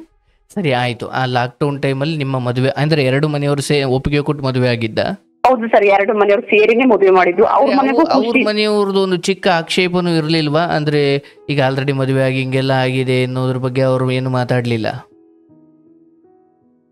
ಅಂದ್ರೆ ಇವರು ಫಸ್ಟ್ ಗೆ SLC ಮುಗಿದ ತಕ್ಷಣ ಮನೆಯಿಂದ ಆಚೆ ಹೋಗಿ ಇವರು ಸ್ವತಂತ್ರವಾಗಿ ಇವ್ರ ದುಡಿಮೆನ ಇವರೇ ಮಾಡ್ಕೊಂಡ್ ತಿಂತಾ ಇದ್ರು ಸರ್. ಅಂದ್ರೆ ಹೋಟೆಲ್ ಮ್ಯಾನೇಜ್ಮೆಂಟ್ ಓದಿ ಆ ಕತೆ ಬೇರೆನೇ ಇದೆ. ಅದು ಅಪ್ಪ ಮೀರ್ ಆಚೆ ಹೋಗಿರೋದು. ಅದು SLC ಮುಗಿದ ತಕ್ಷಣ ಸ್ವಲ್ಪ ಅವ್ರ ಮನೆ ಕಡೆ 3 ಜನ ಅನ್ಕೊಂಬಂದ್ರು. ಆ ಧೈರ್ಯದ ಮೇಲೆ ನಿಮ್ಮನ್ ಕೂಡ ಕೇಳಿರೋದು. ನಾನ್ ದುಡಿತೀನಿ, ನನ್ನ ಸ್ವಂತ ನಿರ್ಧಾರ. ನಾನು ಯಾರ ದುಡ್ಮೆಗೂ ನಾ ಬದುಕ್ತಾ ಇಲ್ಲ. ನಾನ್ ದುಡಿಯೋದು, ನಾನ್ ತಿನ್ನೋದು, ನನ್ನ ಇಷ್ಟದ ಪ್ರಕಾರ ನಾನ್ ಮದ್ವೆ ಹಾಕಿನಿ, ನನ್ನ ಆಯ್ಕೆ. ಅಂದ್ರೆ ಅವ್ರ ಮನೆಗೂ ಯಾರು ವಿರೋಧ ಮಾಡ್ಲಿಲ್ಲ ಸರ್, ಎಲ್ರು ಖುಷಿಯಿಂದಾನು ಒಪ್ಕೊಂಡ್ರು. ಯಾಕಂದ್ರೆ ನಾನು ಪಕ್ಕ ಊರೇ ಅಲ್ಲ, ಅವ್ರಿಗೆ ವಿಷಯ, ಅವ್ರ ಸೋದರ ಮಾವರಿಗೆ ಪ್ರತಿಯೊಂದು ವಿಷಯನೂ ಗೊತ್ತಿತ್ತು ನನ್ ಬಗ್ಗೆ. ಅಂದ್ರೆ ಫಸ್ಟ್ ಗೆ ನಾನು ಮದ್ವೆ ಆದಾಗಿದ್ದ ನಮ್ಮ ಮಾಮನ ವಿಚಾರ ಇರ್ಬೋದು, ಕೋರ್ಟ್ ಇಂದ ಇರ್ಬೋದು, ಮತ್ತೆ ನಾನು 13-14 ವರ್ಷ ಊರಾಗಿದ್ದ ಇದ್ದದ್ದು ಸ್ಟೋರಿ ಇರ್ಬೋದು, ಅವ್ರಿಗೆಲ್ಲ ಗೊತ್ತಿತ್ತು. ನಾನು ಕೂಡ ಅವ್ರ ಹತ್ರ ಇರೋ ವಿಚಾರನಲ್ಲಿ ಹಿಂಗೆ ಫ್ರೆಂಡ್ ಅಂದಾಗ ಎಲ್ಲ ಓಪನ್ ಆಗಿ ಹೇಳ್ಕೊಂತ ಇದ್ದೆ. ಅಂದ್ರೆ ನಿಮಗೆ 22-23 ಡೈವರ್ಸ್ ಆಯ್ತು, ಅದಾದ ಎಷ್ಟು ವರ್ಷಕ್ಕೆ ಈ ಮದ್ವೆ ಆಯ್ತು ಅಂದಾಜು? ಸರ್ ಒಂದ್ 22 ನನಗೆ ಮದ್ವೆ ಆದಂಗ 32 ವರ್ಷ, ನನ್ ಮದ್ವೆಗೆ 4 ವರ್ಷ, ನಂದು 36 ವರ್ಷ ನಡೀತೈತಿ ಇವಾಗ. ಅರ್ಥಾತ್ ನೀವು ಮದುವೆ ಅಥವಾ ಡೈವರ್ಸ್ ಆಗಿ 10 ವರ್ಷ ಆದ್ಮೇಲೆ ನೀವು ಬೇರೆ ಮದುವೆ ಆಗಿದ್ದೀರಾ? ನೋಡಿ ಸರ್, ನಾನು ಅಲ್ಲೇ ಸರ್ ನೋಡ್ರಿ ಸರ್ ಎಡವಟ್ ಮಾಡಿದ್ ನಾನು. ಸರಿ ಆಯ್ತು, ಮದುವೆ ಒಪ್ಕೊಂಡ್ರು, ಮದುವೆ ಆಯ್ತು, ಆಮೇಲೆ ಏನಾಯ್ತು? ಮದ್ವೆ ಆಯ್ತು, ನಮ್ದು ಹೋಟೆಲ್ ಮ್ಯಾನೇಜ್ಮೆಂಟ್ ಸರ್, ಹೋಟೆಲ್ ಐತೆ ನಮ್ದು. ನಮ್ದು ಅಂದ್ರೆ ಆ ಹುಡ್ಗುಂದ? ಅಂದ್ರೆ ಈಗ ಮದ್ವೆ ಆಗಿದೀವಲ್ಲ ಇದು. ಇಲ್ಲ, ನಮ್ಮ ಅಮ್ಮರದಲ್ಲಿ ಅಲ್ಲಿ ಹೊಲದ ಮನೆ ಕೆಲಸ. ಓಕೆ, ನೀವೀಗ ಆ ಹುಡುಗನ್ ಅರ್ಥಾತ್ ನಿನ್ನ ಈ ಗಂಡನ ಮನೆ ವಿಚಾರ ಹೇಳ್ತಾ ಇದೀಯಾ? ಎರಡನೇವ್ರು. ಓಕೆ. ಅವ್ರದ್ದು ಹಳ್ಳಿ ಒಳಗೆ ಒಂದು 2 ಎಕರೆ ಹೊಲ ಇತ್ತು, 3 ಜನ ಅಣ್ಣ ತಮ್ಮಂದ್ರು. ನಮ್ ದೊಡ್ಡ ಮಾವ ಅವರು ನೆಲಮಂಗಲ ಸೆಟ್ಲ್ ಆಗಿದ್ದಾರೆ. ಅವ್ರ ಫ್ಯಾಮಿಲಿ ಅವರೆಲ್ಲ ಅವ್ರ ನೆಲಮಂಗಲ ಸೆಟ್ಲ್ ಆಗಿದ್ದಾರೆ. ತಿರ್ಗಾ ನಾವು ಇಲ್ಲಿ ಚಿರಾದ ಸೆಟ್ಲ್ ಆಗಿದೀವಿ. ನಮ್ಮ ಸಣ್ಣ ಮೈದ್ನ ಅವ್ರ ಹೆಂಡತಿ ಅವ್ರ ಮಗ ಅವರೆಲ್ಲ ಊರಾಗಿದ್ದಾರೆ. ಅತ್ತೆ ಮಾವ ಅವ್ರ ಊರಾಗಿದ್ದಾರೆ. ಅಂದ್ರೆ ಅವ್ರು ಎಲ್ಲರೂ ಅವ್ರವ್ರು ಇಷ್ಟಪಟ್ಟು ಮದ್ವೆ ಆಗಿರೋದು ಸರ್. ಅವ್ರು ಯಾರು ಅಪ್ಪ ಅಮ್ಮ ನೋಡಿ ಮದ್ವೆ ಮಾಡಿಲ್ಲ. ಅವ್ರು ದೊಡ್ಡವರು ಅವ್ರ ರಿಲೇಷನ್ಗೆ ಮದ್ವೆ ಆಗಿದ್ದಾರೆ. ಇವ್ರು ಅಂದ್ರೆ ಏನೋ ಅವ್ರ ತಮ್ಮ ಇಷ್ಟಪಟ್ಟು ಇವ್ರ ಮದ್ವೆಗಿನ ಮುಂಚೆನೆ ಮದ್ವೆ ಆದ್ರಂತೆ. ಅದಕ್ಕೆ ಇವರು ಅವ್ರ ಮನೆಗೆಲ್ಲ ಹೇಳಿದಕ್ಕೆ ಅವ್ರು ಸುಮ್ಮನೆ ಒಪ್ಕೊಂಡಾರೆ. ಇವ್ರಿಗೆ ಯಾರು ಹೆಣ್ಣು ನೋಡಿ ಮದ್ವೆ ಮಾಡ್ತಾ ಇಲ್ಲ. ನನಗೂ ಅಲ್ಲೇ 30-35 ವರ್ಷ ಹತ್ರ ಬಂತಲ್ಲೇ, 32-30 ಅಂದ್ರೆ ಅವ್ರು ನೀವು ಮದ್ವೆ ಆದಾಗ ಅವ್ರಿಗೆ ಎಷ್ಟು ವರ್ಷ? ಸೇಮ್ ಸರ್, ಇಬ್ರದ್ದು ಒಂದೇ. ಫ್ರೆಂಡ್ ಅಲ್ಲ, ಇಬ್ರದ್ದು ಒಂದೇ ವಯಸ್ಸು. ಓ, ನೀವು ಒಂದೇ ಕ್ಲಾಸ್ಮೇಟ್ ಕೂಡ? ಒಂದೇ ಕ್ಲಾಸ್ಮೇಟ್. SLC ಇಂದನೂ ಫ್ರೆಂಡೇನೆ. ಓಕೆ, ಆಯ್ತು. ಹಂಗಾಗಿ ಅವ್ರ ತಮ್ಮನ ಮುಂಚೆಗೆ ಮದ್ವೆ ಆಗ್ಬಿಟ್ರಲ್ಲ. 1 ವರ್ಷ ಆದ್ರೂ ಕೂಡ ಇವ್ರಿಗೆ ಯಾರು ಮದ್ವೆ ಮಾಡಕ್ ಮುಂದೆ ಬರಲ್ಲ ಅನ್ನೋ ಕಾರಣಕ್ಕೋಸ್ಕರ ಯಾವಾಗ್ಲೂ ಹೊರಗಡೆನೆ ಬೆಳೆದಿದ್ರಲ್ಲ. ಅಂದ್ರೆ ಯಾವಾಗ್ಲೂ ಹೊರಗಡೆನೆ ಬೆಳೆದಿರೋದು. SLC ಬಿಟ್ಟಾಗಿದ್ದಾನು ಹೊರಗಡೆನೆ ಇರೋದು, ಮನೆಗೆ ಇಲ್ಲವೇ ಇಲ್ಲ. ಹಂಗಾಗಿ ಅವ್ರ ಮನೆಯವ್ರು ಅವನ್ ಇಷ್ಟ, ಅವನ ಜೀವನ ಅವ್ನ ಹೆಂಗಾರ ಮಾಡ್ಕೊಳ್ಳಿ ಅಂತ ಅಂದ್ರು. ಸರಿ, ಎಲ್ಲರೂ ಸೇರಿನೇ ಮದ್ವೆ ಮಾಡಿದ್ರು ಸರ್. ಏನು ಪ್ರಾಬ್ಲಮ್ ಏನ್ ಆಗ್ಲಿಲ್ಲ. ಅಂದ್ರೆ ಮನೆಯೇ ಛತ್ರವಾಗಿತ್ತ ಅಂದ್ರೆ ಸರ್? ಲಾಕ್ಡೌನ್ ಟೈಮಲ್ಲಿ ಎಲ್ಲ ಮನೆ ಒಳಗಡೆನೆ ಮದುವೆ ಆಗ್ತಿದ್ವಲ್ಲ, ಹಾಗಾಗಿ ಮನೇನೇ ಛತ್ರನ ಅಥವಾ? ಇಲ್ಲ ಸರ್, ಇಲ್ಲ, ದೇವಸ್ಥಾನ. ಅವ್ರ ಮನೆದೇವ್ರು ದೇವಸ್ಥಾನದಾಗೆ, ಮೊಣಕಾಲ್ಮೂರು. ಆಯ್ತು, ಮದುವೆ ಆಯ್ತು. ನಿಮ್ ತಾಯಿ ಕೂಡ ಪ್ರೀತಿಯಿಂದ ಒಪ್ಪಿದ್ರ? ಒಪ್ಪಿರ್ತಾರೆ. ನಮ್ಮ ಅಮ್ಮ ಸ್ವಲ್ಪ ಬಲವಂತದಿಂದಾನೆ ಒಪ್ಸಿದ್ವಿ ಅನ್ಸದ. ನಮ್ಮ ಅಮ್ಮ ಬೇಡ ಅಂದಾಗ ನಾನು ಸುಮ್ಮನೆ ಆಗಿದ್ರೆ ಚೆನ್ನಾಗಿ ಕೂತೇನೆ. ಅಂದ್ರೆ ನಮ್ ತಮ್ಮಂದು ಫಸ್ಟ್ ಟೈಮು ಅಪಾಯಿಂಟ್ ಕೊಡಗ್ನಾಗ ಆಗ್ಬಿಡ್ತು, ಮಡಿಕೇರಿ. ನಮ್ ತಮ್ಮ ಡಾಕ್ಟರ್ ಇದ್ನಲ್ಲ, ಅವನು ವಿರಾಜಪೇಟೆ ಹತ್ರ ಇದು ಅಮತಿ ಅಂತೇಳಿ ಅಲ್ಲಿ ಅಪಾಯಿಂಟ್ ಆಗ್ಬಿಡ್ತು. ನಮ್ಮಮ್ಮ ಅಲ್ಲಿ ಅವ್ನು ಒಬ್ಬನೇ ಯಾಕನೆ, ಅವ್ನು ಊಟಕ್ಕೆ ಮಾಡಾರ ಇಲ್ಲ, ಮತ್ತೆ ಆ ಕಡೆ ಊಟ ಬೇರೆ ಸೆಟ್ ಆಗಲ್ಲ ಅಂತ ನಮ್ಮಮ್ಮ 1-1.5 ವರ್ಷ ಮಡಿಕೇರಿಗೆ ಹೋಗ್ಬಿಡ್ತು. ನಾನಿಲ್ಲಿ ಮನೆಗೆ ಒಬ್ಳೆ ಆಗ್ಬಿಟ್ನಲ್ಲ. ತಂದೆ ಇರ್ಲಿಲ್ವಾ? ಅಪ್ಪಾಜಿ ನಾನು ಮತ್ತೆ ಸಣ್ಣನು 3 ಜನ ಇದ್ವಿ. ಅವ್ನು ದಾವಣಗೆರೆಗೆ ಇದಕ್ಕೆ ಹೋಗುದ ಕಾಲೇಜಿಗೆ. ನಮ್ದು ಚಿತ್ರದುರ್ಗ ತವ್ರ ಮನೆ. ಅವ್ನು ದಾವಣಗೆರೆ ಕಾಲೇಜ್ ಹೊರಟಿದ್ದೆ. ನಾನು ನಮ್ ಸಣ್ಣನು ಮತ್ತೆ ನಮ್ಮ ಅಪ್ಪಾಜಿ ಇದ್ವಿ. ಮತ್ತೆ ನನ್ನ ತಂಗಿ 2ನೇ ಮದುವೆ ಮಾಡಿದ್ವಲ್ಲ, ಅವಳಿಗೆ ಪಾಪ ಹೋಗಿತ್ತು. ಅವಳು ಒಂದ್ ಸ್ವಲ್ಪ ಇಲ್ಲೇ ಓಡಾಡ್ಕೊಂಡಿದ್ಲು. ನಾನು ನಮ್ಮಮ್ಮ ಆ ಕಡೆ ಹೋಗ್ಬಿಡ್ತಲ್ಲ, ಮನೆಗೆ ಹೋಗ್ಬೇರೆ ನಾನು ಒಬ್ಳೆ ಆಗ್ಬಿಟ್ನಲ್ಲ. ಅದು ನನಗೆ ಸ್ವಲ್ಪ ಅದು ಫ್ರೀ ಬಿಟ್ಟಂಗ ಆಗ್ಬಿಡ್ತು ನನ್ನ. ಅಲ್ಲೇ ಸರ್ ನನ್ ತಪ್ಪಾಗಿಲ್ಲ. ಅಮ್ಮ ಇರ್ಬೇಕಿತ್ತು ಅಂತ ನನಗಿಲ್ಲ, ನಮ್ಮಮ್ಮ ಆತರ ಇತ್ತಲ್ಲ ಹಂಗೆ ಇರ್ಬೇಕಿತ್ತು ಅಂತ ನನ್ಗೆ. ಸರಿ, ಆಯ್ತು, ಮುಂದಕ್ಕೆ ಹೋಗ್ತಾ. ಮದುವೆ ಆದ್ಮೇಲೆ ಏನಾಯ್ತು? ಸರ್ ಮದ್ವೆ ಮಾಡ್ಕೊಂಡ್ರೆ ಅದೆಲ್ಲ ಆಯ್ತು. ನಮ್ದು ಹೋಟೆಲ್ ಮ್ಯಾನೇಜ್ಮೆಂಟ್ ಇತ್ತ, ದೊಡ್ಡ ಹೋಟ್ಲೆ ಇತ್ತು, ಹೈವೇಗ್ ಐತೆ, ಇವಾಗ್ಲೂ ಐತೆ. ನಾವಿಬ್ರು ಚೆನ್ನಾಗಿದ್ವಿ ಸರ್. ಮದ್ವೆ ಮಾಡ್ಕೊಂಡು ಎಲ್ಲಾನು ಚೆನ್ನಾಗಿತ್ತು, ಚೆನ್ನಾಗ್ ನಡ್ಕೊಂಡು ಹೋಗ್ತಾನೆ ಇತ್ತು, ಏನ್ ಇಲ್ಲ. ಮದ್ವೆ ಆಗಿ 2 ವರ್ಷ ಆಯ್ತು, ಮಗು ಏನ್ ಆಗ್ಲಿಲ್ಲ. ಹಾಸ್ಪಿಟ್ಲಿಗೆಲ್ಲ ತೋರ್ಸಿದಾಗ ಇಬ್ರದ್ದು ಸೇಮ್ ಇದ್ರದಕ್ಕೆ ಸ್ವಲ್ಪ ಪ್ರಾಬ್ಲಮ್ ಆಗ್ತೈತೆ. ಅದ್ರಾಗಲೇ 35 ವರ್ಷ ಹತ್ರ ಬರ್ತೈತಲ್ಲ, ಹಂಗೆ ಸ್ವಲ್ಪ ಪ್ರಾಬ್ಲಮ್ ಆಗತ್ತೆ ಅಂತ ಹೇಳಿದ್ರು. ಮತ್ತೆ ಬ್ಲಡ್ ಗ್ರೂಪ್ ಬೇರೆ ಇಬ್ರದ್ದು ಒಂದೇ ಇತ್ತು. ಹಂಗಾಗಿ ಇಬ್ರು ಒಂದೇ ಏಜ್ ಐತಿ, ಒಂದೇ ಬ್ಲಡ್ ಗ್ರೂಪ್ ಐತಿ, ಸ್ವಲ್ಪ ಆಗದ್ ಪ್ರಾಬ್ಲಮ್ ಆಗತ್ತೆ, IVF ಬರ್ರಿ ಅಂತ ಹೇಳಿದ್ರು. ಸರಿ, IVF ಮಾಡ್ತಿದ್ರ ಕತೆ ಅಂತ ಓಡಾಡ್ತಾ ಇದ್ವಿ ಸರ್. ಅವ್ರು ಅವ್ರ ಮನೆಯವ್ರು ಯಾರು ಏನ್ ಮಗು ಆಗಿಲ್ಲ ಹಂಗಿಂಗಂತ ಏನ್ ಕಿರಿಕಿರಲ್ಲ. ಇವ್ರು ನಮ್ಮ ಮನೆಯವ್ರು ಏನ್ ಅಂತ ಟಾರ್ಚರ್ ಇರ್ಲಿಲ್ಲ. ಮಗು ಆಗಿಲ್ಲ ಹಂಗಿಂಗಂತ ಚೆನ್ನಾಗಿ ನೋಡ್ಕೊಂತಿದ್ರು. ಇಬ್ರು ಚೆನ್ನಾಗೇ ಇದ್ವಿ. ಎಲ್ಲಾ ಕಡೆ ಓಡಾಡ್ಕೊಂಡು ರಿಲೇಷನ್ಸ್ಗೆ ಎಲ್ಲದಕ್ಕೂ ಓಡಾಡ್ಕೊಂಡು ಎಲ್ಲರೂ ಚೆನ್ನಾಗಿತ್ತು ಸರ್. ಬಹಳ ಚೆನ್ನಾಗಿದ್ವಿ. ಇಷ್ಟಪಟ್ಟು ಮದ್ವೆ ಆಗಿದ್ರು ಏನ್ ನನಗೆ 2ನೇ ಮದ್ವೆ ಏನು ಯಾರೋ ಹಂಗ ಅಂಗಿಸ್ತಿರ್ಲಿಲ್ಲ, ಏನು ಮಾಡ್ತಿರ್ಲಿಲ್ಲ. ನಮ್ಮ ಹೋಟ್ಲ ಕೆಲ್ಸಕ್ಕೆ ಅಂತೇಳಿ ಒಂದು ಹುಡ್ಗಿ ಬಂತು ಸರ್. ನಾನು ಹೇಳ್ದೆ, ಅದು ಹೈವೇಗಿರೋದು ಹೋಟ್ಲು, ಬೇಡ, ನೀನೇನು ಮಾಡ್ಲಿಲ್ಲ ಅಂದ್ರೂ ಹುಡುಗರು ಸರಿ ಇರಲ್ಲ, ಏನು ಬೇಡ, ಕೆಲ್ಸಕ್ಕೆ ಇಟ್ಕೋಬೇಡ ಅಂತ ನಾನು ಹೇಳ್ದೆ ಸರ್. ಫಸ್ಟ್ ಟೈಮ್ ಹೆಣ್ಮಕ್ಳು ಕೆಲ್ಸಕ್ಕೆ ಬೇಡ, ಕ್ಯಾಶರ್ ಕೆಲ್ಸಕ್ಕೆ ಅಂತ. ಇವ್ರು ಕೇಳಿಲ್ಲ ಸರ್. ಗಂಡ್ ಮಕ್ಳು ಸರಿ ಲೆಕ್ಕ ಕೊಡಲ್ಲ, ನಾನು ಎಲ್ಲಾರು ಊರ್ ಕಡೆ ಅಲ್ಲಿ ಹಳ್ಳಿ ಕಡೆ ಎಲ್ಲ ಹೋದ್ರೆ ಹೆಣ್ಮಕ್ಳು ಚೆನ್ನಾಗಿ ಲೆಕ್ಕ ಕೊಡ್ತಾರೆ ಅಂತ ಸೇರಿಸ್ಕೊಂಡು ಸರ್. ಆ ಹುಡ್ಗಿಗೆ ಒಂದು 24-25 ವರ್ಷ ಇರ್ಬೋದೇನೋ. ಆ ಹುಡುಗಿ ಕೆಲ್ಸ ಸೇರ್ಕೊಂಡು ಒಂದ್ 2-3 ತಿಂಗಳು ಅಷ್ಟೇ ಸರ್. ನಮ್ಮ ಮದ್ವೆಯಾಗಿ 2 ವರ್ಷ ತುಂಬಿ 3 ವರ್ಷದಕ್ಕೆ ಬಿಟ್ಟು ಆ ಹುಡ್ಗಿ ಕೆಲ್ಸಕ್ಕೆ ಬಂತು. ಇವ್ರು ಬೆಳಿಗ್ಗೆ 6:30-7 ಗಂಟೆಗೆ ಮನೆ ಬಿಟ್ಟರು, ರಾತ್ರಿ 12:00-1 ಗಂಟೆಗೆ ಮನೆಗೆ ಬರೋರು. ಇಬ್ರೇ ಇದ್ವಿ. ಏನೇನ್ ಮಾತಾಡ್ತಿದ್ರು ಏನೇನ್ ಬಿಡ್ತಿದ್ರು ಸರ್. ನಾನು ಯಾವತ್ತೂ ಅನುಮಾನ ಪಡ್ಲಿಲ್ಲ, ಯಾಕಂದ್ರೆ ಫಸ್ಟ್ ಟೈಮ್ ಒಂದ್ಸಲ ಅಲ್ಲೇ ಹಿಂಗ್ ಅನ್ಭವಿಸ್ಬಿಟ್ಟಿದೀನಿ, 2ನೇ ಸರಿ ಹಂಗ್ ಮಾಡ್ಕೊಂಡು ಜೀವನ ಹಾಳು ಮಾಡ್ಕೊಬಾರ್ದು ಅಂತ ನಾನು ಯಾವತ್ತೂ ಅವ್ರ ಬಗ್ಗೆ ಒಂದಿನ ಅನುಮಾನನೂ ಕೂಡ ಪಡ್ತಿರ್ಲಿಲ್ಲ ಸರ್. ನಾನು ಒಂದ್ ಫೋನ್ ಚೆಕ್ ಮಾಡೋದು, ಯಾಕೆ ಲೇಟ್ ಆಗಿ ಹಂಗೆ ಹಿಂಗಂತ ಏನು ಕೇಳ್ತಿರ್ಲಿಲ್ಲ. 2 ವರ್ಷ ಬಹಳ ಚೆನ್ನಾಗಿದ್ವಲ್ಲ ಸರ್, ಕರೆಕ್ಟ್ ಆಗಿ ಮನೆಗ್ ಬರೋರು ಎಲ್ಲ ಚೆನ್ನಾಗಿತ್ತು, ಏನು ಪ್ರಾಬ್ಲಮ್ ಇರಲಿಲ್ಲ, ಬಹಳ ಚೆನ್ನಾಗಂದ್ರೆ ಬಹಳ ಚೆನ್ನಾಗಿ ನೋಡ್ಕೊಳರು. ಆ ಹುಡುಗಿ ಬಂದಾದ್ಮೇಲೂ ಕೂಡ ನಾವ್ ಚೆನ್ನಾಗೇ ಇದ್ವಿ. ಅದು ಹಂಗೆ ಹಿಂಗಂತ ಹೋಟ್ಲಾಗ ಏನೋ ಜೊತೆ ತಿಂಡಿ ತಿನ್ನೋದು, ಊಟ ಮಾಡೋದು, ಅಲ್ಲೋಗೋದು ಇಲ್ಲೋಗೋದು ಏನೋ ಮಾಡಾರಂತೆ ನನಗೆ ಯಾರು ಹೇಳ್ತಿರ್ಲಿಲ್ಲ. ಅದಾದ್ಮೇಲೆ ಒಂದಿನ ರಾತ್ರಿ 2:30, 3 ಗಂಟೆ ಆಗಿತ್ತು, ಬಂದ್ ಮಲ್ಕೊಂಡಿದ್ರು. ಅಷ್ಟೊತ್ತ ಫೋನ್ ಬಂತು. ನಾನು ಇಷ್ಟೊತ್ತಿಗೆ ಯಾರು ಫೋನ್ ಮಾಡಿದ್ರು ಅಂತ ತೆಗೆದು ನೋಡಿದಾಗ ಆ ಹುಡುಗಿನೇ ಫೋನ್ ಮಾಡಿತ್ತು. ನಾನು ಸುಮ್ನೆ ಇದ್ದೆ. ತಿರ್ನ ದಿನ ಬೆಳಿಗ್ಗೆ ಎದ್ದಾಗ ಯಾಕಪ್ಪಿ ಸುಮ್ನದಿಯಾ ಅಂತ. ಅದಕ್ಕೆ ಅಲ್ಲ ಆ ಹುಡುಗಿ ಯಾಕೆ ರಾತ್ರಿ ಅಷ್ಟೊತ್ತಿಗೆ 2:30, 3 ಗಂಟೆಗೆ ಫೋನ್ ಮಾಡೈತಿ ಅಂತ. ಏನು ರಜಾ ಬೇಕಿತ್ತಂತೆ. ಅದಕ್ಕೆ ಅಲ್ಲಿ ರಜಾ ಬೇಕಿದ್ರೆ ಬೆಳ್ಕರಿಯಲ್ಲ, ಬೆಳಿಗ್ಗೆ 6 ಗಂಟೆಗೆ ಫೋನ್ ಮಾಡ್ಬೋತಾನೆ, ನೀನು ಏನ್ ചെയ്ದ್ರೆ ಮಲ್ಕೊಂಡಿರ್ತಿ ಅಂತ ಗೊತ್ತಿದ್ರು ಕೂಡ ಇಷ್ಟೊತ್ತಿನ ಫೋನ್ ಮಾಡ್ತಾರೆ ಯಾರು ಅಂತ. ಇರ್ಲಿ ಬಿಡು ಅದೇ ಹಂಗೆ ಹಿಂಗೆ ಅಂತ. ಅವಾಗಿದ್ದೆ ಯಾಕೋ ನನಗೆ ಸ್ವಲ್ಪ ಡೌಟ್ ಬಂತು, ಇವ್ರು ಯಾರಿಗೂ ಹಂಗ ಜಾಸ್ತಿ ಹಂಗ್ ಸಲಿಗಿದ್ ಮಾತಾಡಲ್ಲ. ಹುಡುಗಿ ಜೊತೆ 1-2 ಸಾರಿ ಸಲಿಗಿದ್ ಮಾತಾಡಿದ್ದು ಕೇಳಿ ಅವಾಗ ಹೇಳಿದ್ದೆ ನಾನು ಇದು ಸರಿ ಇಲ್ಲ ಅಂತೇಳಿ. ಅವ್ರ ಅವಾಗೂನು ಹಂಗೆಲ್ಲ ಅನುಮಾನ ಪಡಬಾರ್ದು ಹಂಗೆ ಅಂತ. ಹೋಗ್ಲಿ ಬಿಡತ್ತೆ, ಏನಾಗಲ್ಲ, ಇಷ್ಟಪಟ್ಟು ಮದ್ವೆ ಆಗಿದೆ, ಹಂಗ ಅನುಮಾನ ಪಡಬಾರ್ದು ಅಂತ ಅವಾಗ್ಲೂ ಬಿಟ್ಟು ಹಾಕಿದೆ. ಆ ಫೋನ್ ಬಂದಾಗೂ ಸ್ವಲ್ಪ ಕೇಳ್ದೆ, 2-3 ಸರಿ ಕೇಳ್ದೆ, ಅಂತದ್ ಏನಿಲ್ಲ ಅಂತದೇನು. ಅಲ್ಗೂ ಒಂದ್ಸಲ ಹೋಟ್ಲ ಹತ್ರ ಹೋಗಿ ಕೇಳ್ದೆ, ಏನಮ್ಮ ನಿನ್ಗೆ ಯಾರಿಲ್ಲ ನಿಮ್ಮ ಮನೆಗೆ ಕೇಳೋರು ರಾತ್ರಿ ಅಷ್ಟೊತ್ತಾಗೆಲ್ಲ ನಾ ಮದ್ವೆ ಆಗಿರೋರಿಗೆ ಫೋನ್ ಮಾಡ್ತೀಯಲ್ಲ, ಹಂಗೆಲ್ಲ ಮಾಡ್ಬಾರ್ದು ಅಂತೇಳಿ. ಅಷ್ಟೊತ್ತಿಗೆ ಇವ್ರು ಬಂದು ಇಲ್ಲಿ ಹೋಟ್ಲ ಹತ್ರ ಎಲ್ಲ ಬಂದು ಮಾತಾಡಿ ನಾನು ಮರ್ಯಾದೆ ತೆಗಿತಿ ಹಂಗೆ ಹಿಂಗೆ ಅಂತ ನನಗೆ ಬೈದು ಮನೆ ಕರ್ಕೊಂಬಂದ್ರು. ಅಷ್ಟು ಮನೆ ಕರ್ಕೊಂಬಂದ್ರು ಸರ್. ಮನೆ ಕರ್ಕೊಂಬಂದ ಆದ್ಮೇಲೆ ಆ ಹುಡುಗಿ 1 ವಾರ 10 ದಿನ ಆದ್ಮೇಲೆ ಅದ್ ಹೆಂಗ್ ನಮ್ಮ ಮನೆ ನೋಡ್ಕೊಂತೇನೋ ಟೌನ್ ಒಳಗೆ ನಮ್ಮ ಮನೆ ನೋಡ್ಕೊಂಡು ನಮ್ಮ ಮನೆಗೆ ಬಂದು ಡೈರೆಕ್ಟ್ ಆಗಿ ನಮ್ಮ ಮನೆಗೆ ಬಂದ್ರೆ. ಇವ್ರು ನಮ್ಮ ಮನೆಗೆ ನಮ್ ಗಂಡ ಇರ್ಲಿಲ್ಲ, ಇದಕ್ಕೆ ಹೋಗಿದ್ರು, ಹೋಟ್ಲ ಹತ್ರ ಹೋಗಿದ್ರು. ಆ ಹುಡುಗಿನೂ ಕೆಲಸ ಮಾಡ್ತಾ ಇತ್ತು, ನಾನು ಕೆಲಸ ಬಿಡಿಸು ಅಂದ್ರೂ ಬಿಡಿಸಿರ್ಲಿಲ್ಲ. ಅವಾಗ ಮನೆ ಹತ್ರನೇ ಬಂದು ನಿಮ್ ಗಂಡ ನಾನು ಇಷ್ಟಪಟ್ಟಾರೆ, ನನ್ನ ಮದ್ವೆ ಹಾಕಿನಿ ಅಂತ ಮಾತು ಕೊಟ್ಟಾರೆ, ನಾನು ಮದ್ವೆ ಹಾಕಿನಿ ಅಂತ ನೀವ್ ಒಪ್ಕೇಳ್ರಿ ಅಂತ. ಅಲ್ಲಮ್ಮ ಈಗಂತ ತಲೆ ಕೆಟ್ಟಾಯ್ತಾ ನಿನಗೆ, ಮದ್ವೆ ಆಗಿರೋ ಒಬ್ಬ ಗಂಡು ಮಗನಿಂದ ಬಿದ್ದು ಮದ್ವೆ ಆಗಿರೋ ನನ್ನ ಮದ್ವೆ ಆಗುವಂತ ಅವ್ರು ಏನ್ ಚೇತ ಬಂದು ಕೇಳ್ತಾ, ನಿನಗೆ ಎಷ್ಟು ಧೈರ್ಯ ಇರಬೇಡ, ನಿಮ್ ಮನೆಯಲ್ಲಿ ನಡಿ, ನಿಮ್ಮ ಅಮ್ಮನ ಹತ್ರ ಮಾತಾಡ್ತೀನಿ ಅಂತ. ಇಲ್ಲ ನಿಮ್ ಮನೆಯವ್ರು ಮಾತ್ಕೊಟ್ಟಾರೆ, ನಿಮ್ಗೇನು ಮಕ್ಳಾಗಲ್ಲ ಅಂತೆ, ನಿಮಗೇನು ಮಕ್ಳಾಗಿಲ್ಲ, ಅದಕ್ಕೆ ಅಲ್ಲೇ ನನ್ಗೆ 35 ವರ್ಷ ಆಗ್ತಾ ಬಂತ, ನಮ್ಗೆ ಮಕ್ಳಾಗಲ್ಲ, ನನಗೆ ಮಕ್ಕಳು ಬೇಕು, ಅದಕ್ಕೆ ನಾನು ನಿನ್ ಮದ್ವೆ ಹಾಕಿನ ಅಂತ ನನಗೆ ಮಾತ್ಕೊಟ್ಟಾರೆ ಅಂತ.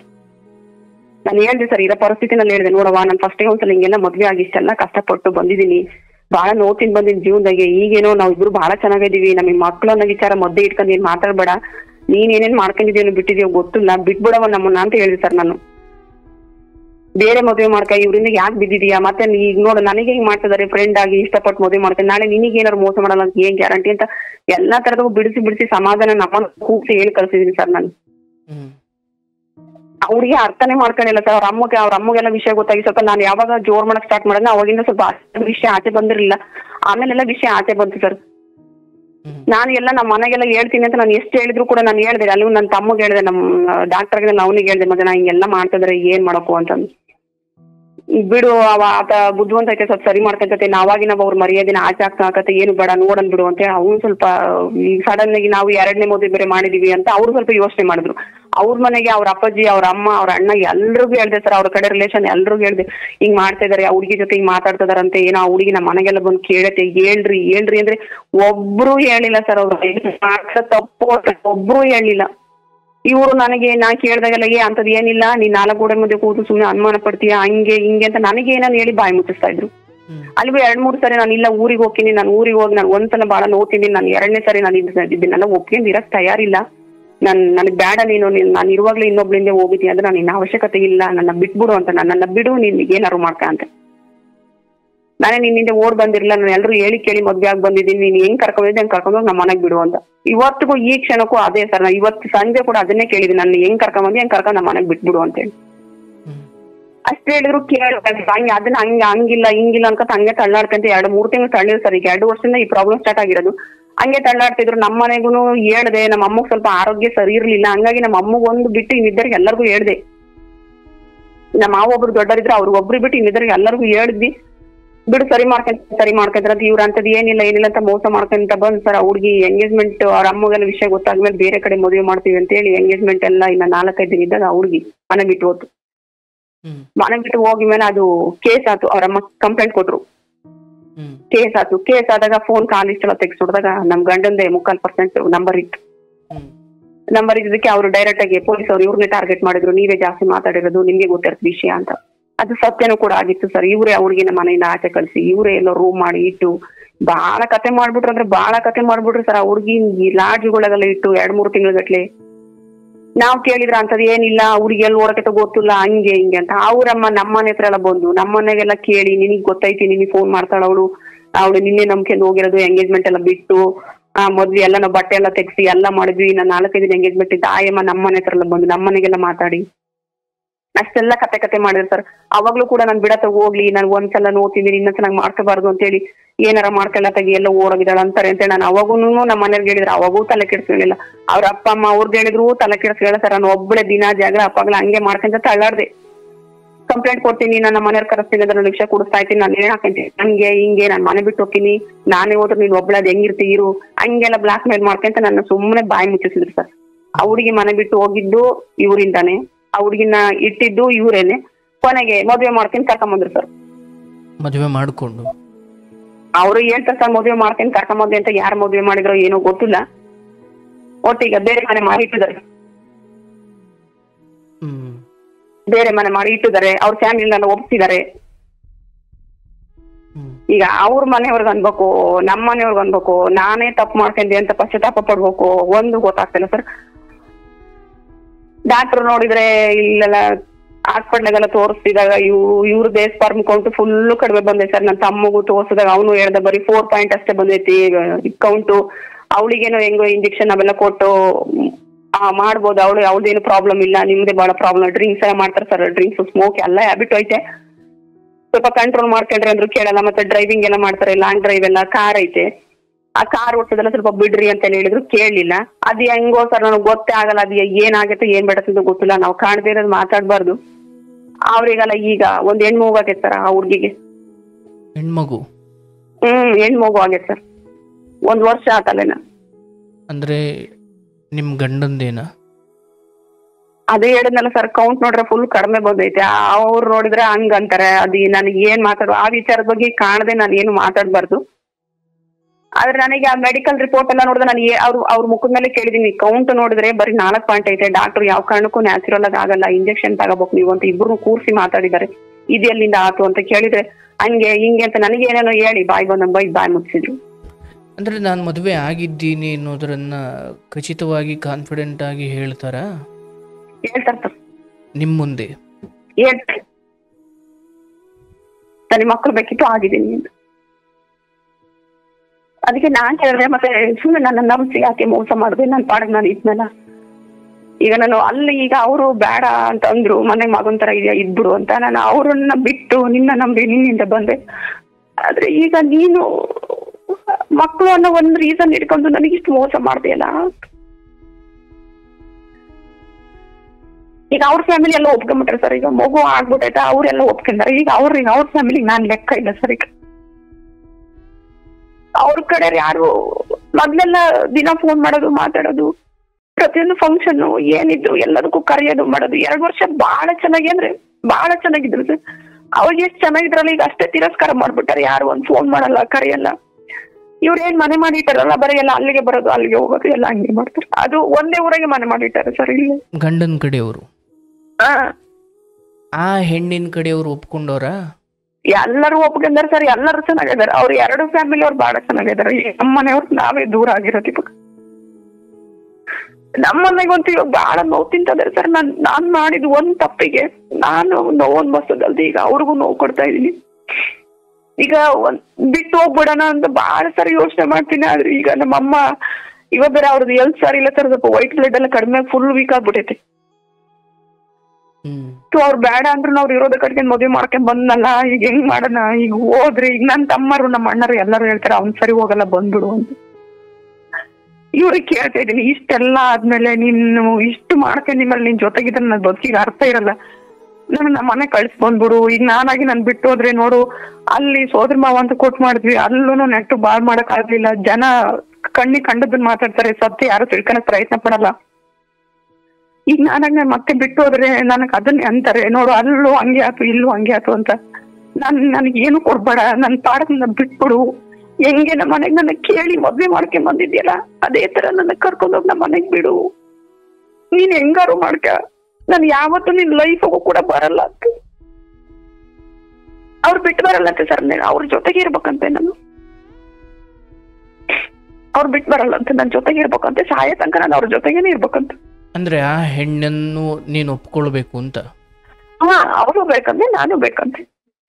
ಅದಕ್ಕೆ ನಾನು ಈ ತರ ಲೈಫ್ ಮಾಡಕ್ಕೆ ನನಗೆ ಇಷ್ಟ ಆಗಲ್ಲ, ನಾನು ಬಿಟ್ಟು ಬೇಕಾದ್ರೆ ಇರ್ತೀನಿ. ಈ ತರ ಒಬ್ಬನಿಗೆ ಇಬ್ರು ಅನ್ನೋ ಲೆಕ್ಕಕ್ಕೆ ನಾನು ಬದುಕಲ್ಲ ಅಂತ ನಾನು ಸರ್, ನನ್ನ ಬಿಟ್ಬಿಡು ಅಂತ ನಾನು. ಈ ನಮ್ಮನೆಯವರು ಕೂಡ ನನ್ನ ತಮ್ಮ ಎಲ್ಲರೂ ಕರ್ಕೊಂಡು ಹೋಗಕ್ ರೆಡಿ ಇದಾರೆ ಸರ್. ಇವತ್ತೇ ಬಂದು ಕರ್ಕೊಂಡು ಹೋಗ್ತಾರೆ. ಏನು ಕೊಡೋದ್ ಬೇಡ, ನಮ್ಗೆ ಏನು ಬೇಡ, ಆತರಿಂದ ನಾವ್ ಏನ್ ನಿರೀಕ್ಷೆನೂ ಮಾಡಲ್ಲ. ಇಷ್ಟು ಮಟ್ಟಕ್ಕೆ ನಂಬಿಸಿ ನಮ್ಗೆ 2 ವರ್ಷ ಹಿಂಗೆ ಇರ್ತಾರೆ ನನ್ನ ತರ ಇದ್ದು ನಮ್ಗೆ ಯಾರಿಗೂ ಬೆಲೆ ಕೊಡ್ದಾನೆ ಇಷ್ಟು ಮಟ್ಟಕ್ಕೆ ಮೋಸ ಮಾಡಿದ್ದಾರೆ. ಅವ್ರ ಸವಾಸನ ಬೇಡ. ನನ್ನ ತಮ್ಮರಿಬ್ರು ಅದನ್ನ ಹೇಳ್ತಾರೆ, ಬಂದ್ಬಿಡು, ಏನು ಬೇಡ. ಕೊನೆಗಡೆ ನಮ್ಮಮ್ಮ ನನ್ನ ತಮ್ಮರಿಬ್ರು ಪ್ರಿಯಕ ಅವ್ರಿಗೋಸ್ಕರ ಅವಮ್ಮದೇನ ಆತಲ್ಲ, ಅವಮ್ಮ ಮಕ್ಳು ಮರಿ ಎಲ್ಲ ಮೊಮ್ಮಕ್ಳು ನೋಡತ್ತೆ. ಈಗ ನಮ್ಮ ಅಮ್ಮಗೋಸ್ಕರ ನಿನ್ ಜೀವನ ಕಾಲ್ ಮಾಡೋಣ, ಆರೋಗ್ಯ ವ್ಯತ್ಯಾಸಕತ ಹಾಕಿ ಆದ್ರೂ ಆಗ್ಲಿ ಬಾ ಅಂತ ಹೇಳ್ತಾರೆ ಅವರಲ್ಲೇನ. ಅಂದ್ರೆ ನಮ್ಮ ಅಮ್ಮಗ್ ಸರಿಯಾಗಿ ವಿಷಯ ಏನು ನಾವೇನು ಹೇಳಿಲ್ಲ ಸರ್. ಇಷ್ಟೆಲ್ಲ ಆದ್ರೂ ಕೂಡ ಇಷ್ಟೆಲ್ಲ ಆಗ್ತೈತೆ ಅಂತ ಹೇಳಿ ನಮ್ಮಮ್ಮ ಇವತ್ತಿಗೂ ಕೂಡ ನಮ್ ಗಂಡ ನಾವು ಊರಿಗೆ ಹೋದ್ರೆ ಬಹಳ ಖುಷಿಯಾಗಿ ಮಾತಾಡಿಸ್ಕೊತಿ. ಅಂದ್ರೆ ಸ್ವಲ್ಪ ವಿಷಯ ಅಷ್ಟೇ ಗೊತ್ತು, ಹಿಂಗೆಲ್ಲ ಮಗು ಎಲ್ಲ ಮಾಡ್ಕೊಂಡ್ರೆ ಅನ್ನೋದೆಲ್ಲ ಗೊತ್ತಿಲ್ಲ. ನಾವೇ ಹೇಳಿಲ್ಲ ಸುಮ್ನೆ. ಈಗ ನಾವ್ ಹೇಳೋದು ಮತ್ತೆ ಸಡನ್ ಆಗಿ ಆರೋಗ್ಯ ಏರುಪೇರು ಆದ್ರೆ ಅದು ಒಂದು ಪ್ರಾಬ್ಲಮ್ ಆಗ್ಬಿಡ್ತದೆ ಅಂತ ಹೇಳಿ ಅದನ್ನ ಹಂಗೆ ಆದಷ್ಟು ನಮ್ ಇದ್ ಮಾಡ್ಕೊಂತಾನೆ ಬಂದಿದೀವಿ. ಅದಕ್ಕೆ ನನ್ನ ತಮ್ಮರಿಗೆ ಹೇಳ್ಬಿಡ್ತೀವಿ ಇರೋ ವಿಷಯನೆಲ್ಲ. ಮುಂದೆ ಏನಾರ ಆಗ್ಲಿ ನೋಡೋಣ, ಗಟ್ಟಿ ಇದ್ರೆ ಬದುಕಿ ಅಂತಾರೆ. ತೀರ ವ್ಯತ್ಯಾಸ ಆತಂದ್ರೆ ಯಾರು ಹಿಡ್ಕೊಳಕ್ ಆಗಲ್ಲ, ಬಂದ್ಬಿಡು ಬೇಡ ಅಂತ ಅವ್ರು. ನಾನು ಯೋಚನೆ ಮಾಡ್ತಾನೆ ಇದೀನಿ ಸರ್, ಏನ್ ಮಾಡೋದು. ಈಗ ಅಲ್ಲಿ ಹೋಗಿ ಏನಾರು ವ್ಯತ್ಯಾಸ ಆಗಿ ನಮ್ಮ ಅಮ್ಮನ ಆರೋಗ್ಯ ಇದಾತಂದ್ರೆ ಮೊದ್ಲೇನೆ ಬೇಕಾದಷ್ಟು ನೋವು ಕೊಟ್ಬಿಟ್ಟಿದೀನಿ. ಇವಾಗ ಹೋಗಿ ಮತ್ತು ನಾನು ಸಾಯ ತನಕ ಅನ್ಭವಿಸ್ಬೇಕು. ಈಗ ಇವರು ನನ್ನ ಕಳ್ಸಕ್ ತಯಾರಿಲ್ಲ, ಅವರು ನನ್ನ ಕಳಿಯಕ್ ತಯಾರಿಲ್ಲ. ನಮ್ಮಮ್ಮ ನನಗೆ ಏನ್ ಮಾಡ್ಬೇಕು, ಈ ವಿಚಾರ ಹೆಂಗ್ ಇದನ್ನ ಸರಿ ಮಾಡ್ಕೋಬೇಕು. ಈ 1.5 ವರ್ಷ ಹೆಚ್ಚು ಕಡಿಮೆ 2 ವರ್ಷ ಆಗ್ತದೆ ಒಂದ್ಸರಿ ಅಳದೇ ಇರೋ ದಿನನೂ ಇಲ್ಲ ನಂಗೆ ಆಗ್ಬಿಡುತ್ತೆ. ನನಗಂತೂ ಉಣ್ಣಕ್ಕೆ ತಿನ್ನಕ್ಕೆ ದುಡ್ಡು ಬಂಗಾರ ಬಟ್ಟೆ ಎಲ್ಲದೂ ಐತೆ ಸರ್, ಯಾವುದಕ್ಕೂ ಕೊರತೆ ಇಲ್ಲ. ಆದ್ರೆ ಮನ್ಸಿಗೆ ನೆಮ್ಮದಿ ಇಲ್ಲ. ಬರ್ತಾರೆ ಮನೆಗೆ ಆಗ್ಲೊತ್ನಾಗ ಅಷ್ಟೇ ಬರ್ತಾರೆ, ಅದಿ ಬರ್ತಾರೆ, ಸ್ನಾನ ಮಾಡ್ತಾರೆ, ಊಟ ಬೇಕಂದ್ರೆ ಫೋನ್ ಮಾಡ್ತಾರೆ, ಊಟಕ್ಕೆ ಮಾಡು, ಮುದ್ದೆ ಮಾಡು, ಅದ್ ಮಾಡು, ಇದ್ ಮಾಡು ಅಂತ. ಊಟ ತಿಂತಾರೆ, ಸ್ನಾನ ಮಾಡ್ತಾರೆ, ಸುಮ್ಮನೆ ಹೋಗ್ತಾರೆ. ಒಂದಿನ ರಾತ್ರಿ ಮನೆಗ್ ಬರಲ್ಲ ಸರ್. ಅಲ್ಲ 1.5 ವರ್ಷ ಆಗ್ತಾ ಬಂತಾನೆ ಹೆಚ್ಚು ಕಡಿಮೆ. ಯಾವತ್ತು ಆ ಹುಡುಗಿ ಸವಾಸ ಮಾಡಿದ್ರಲ್ಲ ಅವತ್ತಿದ್ದ ಇವತ್ತಿನವರೆಗೂ ಒಂದ್ ರಾತ್ರಿ ನಮ್ಮ ಮನೆಗ್ ಬರಲ್ಲ ಸರ್. ಇಷ್ಟು ದೊಡ್ಡ ಮನೆ ಐತೆ, ಒಂದ್ ಮನೆ ಒಳಗೆ ನಾನು ಒಬ್ಬಳೆ ಮಗನಕ್ಕೂ ಅತ್ತೆ ಮಾವ ಯಾರು ಬರಲ್ಲ ಸರ್, ಯಾವತ್ತೂ ಬರಲ್ಲ. ಎಷ್ಟು ಬೇಡ್ಕಂತೀನಿ ಸರ್ ನಾನು, ಮನೆಗ್ ಬಾರಪ್ಪ, ಒಂದ್ ಮನೆಗ್ ಒಬ್ಬಳೆ ಆಗ್ಲಿ ರಾತ್ರಿ ಜೀವನ ಮಾಡೋದಂದ್ರೆ ಅಷ್ಟು ಸುಲಭ ಅಲ್ಲ. ಎಷ್ಟೊತ್ತಂತ ಟಿವಿ ನೋಡಲ್ಲ, ಎಷ್ಟೊತ್ತಂತ ಫೋನ್ ಮಾತಾಡಲ್ಲ. ಎಲ್ಲರೂ ಬಿಟ್ಟು ಬಂದಿದ್ದೀನಿ 106 ಕಿಲೋಮೀಟರ್ ನಂಬಿ. ಮನೆಗ್ ಬಾ, ನನ್ ಫ್ರೆಂಡ್ ಅಂತ ನಂಬಿ ಮದ್ವೆ ಮಾಡ್ಕೊಂಡ್ ಬಂದೆ. ಅಟ್ಲೀಸ್ಟ್ ಪ್ರೀತಿ ಬೇಡ, ಮದ್ವೆ ಬೇಡ, ಫ್ರೆಂಡ್ಶಿಪ್ ಅನ್ನೋದಕ್ಕಾರ ಬೆಲೆ ಕೊಡ್ಬೇಕಿತ್ತಲ್ಲ. ಯಾಕೆ ನನ್ಗೆ ಹಿಂಗ್ ಮಾಡ್ದೆ? ನನ್ ಪಾರಂಗ ನಿದ್ದೆ 12 ವರ್ಷ ಇದ್ರು ಕೂಡ ನನಗೆ ಮದ್ವೆ ಅನ್ನೋ ವಿಚಾರಕ್ಕೆ ಕೈ ಹಾಕಿಲ್ಲ. ನಿನಗೆ ಹಂಗೋ ಮಕ್ಳು ಬೇಕಿತ್ತಲ್ಲ, ನನ್ನ ವಯಸ್ಸು ಎಷ್ಟು ಅಂತ ಗೊತ್ತಿತ್ತು, ನೀನ್ ಬೇರೆ ಯಾರೋಡ ಆಗ್ಬೋದಿತ್ತು. ನನ್ನ ಯಾಕೆ ಆಯ್ಕೆ ಮಾಡ್ಕೊಂಡಾದ್ಮೇಲೆ ಮಕ್ಳಾಗ್ಲಿಲ್ಲ ಅಂದ್ರೆ ನಿನ್ ತಮ್ಮ ಮಕ್ಳಿದ್ವು, ನನ್ ತಂಗಿ ಮಕ್ಳಿದ್ವು, ಬೇಡ 2 ದತ್ತು ತಂದು ಸಾಕಿದ್ರೆ ನಿನಗೆ ಇನ್ನೂ ಪುಣ್ಯ ಬರ್ತಾ ಇತ್ತು. ಯಾಕೆ ಈ ತರ ಮಾಡಿದೆ? ನನಗ್ ನಮ್ದೇ ಜೀವನ ಇಲ್ಲ, ನನಗ್ ನಮ್ದೇ ಸ್ವಂತ ಆಸೆ ಆಕಾಂಕ್ಷೆಗಳಿರಲ್ಲ. ನಾನು ಯಾರಿಗೋಸ್ಕರ ದುಡಿಬೇಕು? ದುಡ್ಡು ಯಾರಿಗ ಹಾಕ್ಬೇಕು? ನಾನು ಇಷ್ಟೆಲ್ಲ ದುಡ್ದು ಹೋಟ್ಲ್ ಬಿಸ್ನೆಸ್ ಚೆನ್ನಾಗೈತೆ ಸರ್. ದಿನ 40,000 50,000 ಎಲ್ಲ ಬಿಸ್ನೆಸ್ ಆಗತ್ತೆ. ಐವಾಗೈತೆ, ಬಸ್ ಎಲ್ಲ ಬರ್ತತೆ, ಗೌರ್ಮೆಂಟ್ ಬಸ್ ಎಲ್ಲ ಬರ್ತತೆ, ಬಿಸ್ನೆಸ್ ಚೆನ್ನಾಗೈತೆ, ಎಲ್ಲಾನು ಚೆನ್ನಾಗೈತೆ. ನಾನ್ ದುಡ್ದು ಯಾರಿಗ ಹಾಕ್ಬೇಕಿತ್ತು? ಅದಕ್ಕೆ ನಾನು ಮಾಡ್ಕೊಂಡೆ. ನಾನು ಹೇಳ್ತೀನಿ ಸರ್, IVF ಎಲ್ಲ ಮಾಡ್ಸೇನೆ ಅಂತ ಹೇಳಿದ್ರು. ನಮ್ಮ ಮನೆಯವರು ಹೇಳಿದ್ರು ಸರ್, ನಮ್ಮ ತಮ್ಮನು ಹೇಳ್ದ, ನೀನ್ ಒಬ್ಬನೇ ಮಾಡಿಸ್ಬೇಡಪ್ಪ, ನಾವು ದುಡ್ಡು ಕೊಡ್ತೀವಿ, ಇಬ್ರು ಸೇರಿ IVF ಮಾಡ್ಸೋಣ. ಮರ್ಯಾದೆ ಪ್ರಶ್ನೆ ಏನು, ನಾವು ಮದ್ವೆ ಆಗೋರು ಇದೀವಿ, ಬೇಡ. ನಾವ್ ಒಂದ್ಸರಿನೇ ಬಹಳ ನೋವು ತಿನ್ಬಿಟ್ಟಿದೀವಿ ವಿಚಾರಕ್ಕೆ, ಹಂಗ್ ಮಾಡ್ಬೇಡ ಅಂತ ಎಲ್ರು ಬೇಡ್ಕೊಂಡ್ವಿ ಸರ್. ನಾವು ನಮ್ ಫ್ಯಾಮಿಲಿ ಎಲ್ಲರೂ ಕೇಳಿದ್ವಿ, ಇವಾಗ ಮಾಡ್ಬೇಡ ಅಂತ. ಅಂತದೇನಿಲ್ಲ, ನೀವ್ ನನ್ ಬಗ್ಗೆ ಅನುಮಾನ ಪಡ್ತಾ ಇದೀರಾ ಅಂತ ಹಂಗ್ ಬರ್ರಿ ಸುಳ್ಳು ಹೇಳ್ತಾ ಇಲ್ಲಿಗೆ ಬಂದ್ಬಿಟ್ರಿ. ಇವಾಗ್ಲೂ ಕೂಡ ಒಂದಿನ ರಾತ್ರಿ ನಮ್ಮ ಮನೆಗ್ ಬರೋದು ಒಬ್ಬಳೇನೆ, ಹಗಲು ಒಬ್ಬಳೆ, ರಾತ್ರಿ ಒಬ್ಬಳೇನೆ ಬರೋದು. ಯಾವಾಗೋ ಸ್ನಾನ ಮಾಡೋದು, ಯಾವಾಗೋ ಊಟ ಮಾಡೋದು, ಸುಮ್ಮನೆ ಹೋಗ್ಬಿಡು. ಅವ್ರ ಊರ್ ಕಡೆಗೆ ಹೋದ್ರೆ 3 ದಿನ 4 ದಿನ ಆದ್ರೂ ಮನೆಗೆ ಬರೋದು. ಈಗ ನಮ್ಮ ಮನೆಗೆ ಸುಮ್ ಬಂದ್ಬಿಡು, ಬೇಡ ಏನಾರ ಆಗ್ಲಿ ಅಂತ. ನನಗ್ ಹೋಗ್ಬೇಕು, ಇವ್ರ ಜೊತೆಗೆ ಇರ್ಬೇಕು, ಇವ್ರು ಬದ್ಲಾಕಾರೋ ಬಿಡ್ತಾರೋ ನನ್ಗೆ ಒಂದು ಗೊತ್ತಾಗ್ತಲ್ಲ ಸರ್. ನನಗೆ ಏನ್ ಮಾಡ್ಲಿ ಅಂತ ಗೊತ್ತ. ಸಾಯೋದನ್ನ ಬಿಟ್ಟು ಬೇರೆ ನೀವ್ ಏನ್ ಹೇಳಿದ್ರು ಕೇಳ್ತೀನಿ ನಾನು. ನನಗೆ ಇಂತರ್ಗೋಸ್ಕರ ಸಾಯಕ್ಕೆ ಇಷ್ಟ ಇಲ್ಲ ಸರ್. ನಾನು ಇಷ್ಟು ಮೋಸ ಮಾಡಿ ನಾನು ಎಷ್ಟು ನಂಬಿ ಬಂದೆ ಅಂದ್ರೆ ನನಗ್ ಪುನರ್ಜೀವನ ಕೊಟ್ಟಿದ್ದಾರೆ. ಒಂಥರ ದೇವ್ರ ಸಮಾನ ಅನ್ಕೊಂಡ್ ಬಂದೆ ಸರ್. ದೇವ್ರು ಕೊಟ್ಟರೆ ವರ ಅನ್ಕೊಂಡ್ ಬಂದೆ ನಾನು. ಆದ್ರೆ ಇವತ್ತು ಹಿಂಗ್ ಶಾಪ ಹಾಕತ್ತೆ ತರ ಕನಸಾಗ ನಾನು ಯೋಚನೆ ಮಾಡಿರ್ಲಿಲ್ಲ. ನೀವ್ ಹೇಳಿ ಸರ್, ನಾನು ಅವ್ರನ್ನ ಬಿಟ್ಟು ಹೋಗ್ಲಾ ಅಥವಾ ಬದಲಾಗ್ತಾರ? ಇನ್ನು ಕಾಯಿಲ್ಲ. ಈಗ 2 ವರ್ಷ ಕಾದಿದ್ದೆ. ನನಗೆಲ್ಲ ಯಾವ ಗಂಡ ಬೇಡ, ಮಕ್ಕಳು ಬೇಡ, ನನಗೆ ಯಾವ ಅಪ್ಪ ಅಮ್ಮ ಯಾರು ಬೇಡ, ಎಲ್ಲಾರು ಒಂದು ಅನಾಥಾಶ್ರಮ ಸೇರ್ಕೊಬೇಡ ಅನಿಸ್ಬಿಟ್ಟಿದೆ. ಯಾಕೆ ಜೀವನ ಮಕ್ಳಾಗಿಲ್ಲ ಅಂದ್ರೆ ಜೀವನನೇ ಇಲ್ಲ. ನಮ್ಮ ಹೊಟ್ಟೆ ಹುಟ್ಟಿದ್ರೆ ಮಾತ್ರ ಮಕ್ಕಳು ಅಂತ.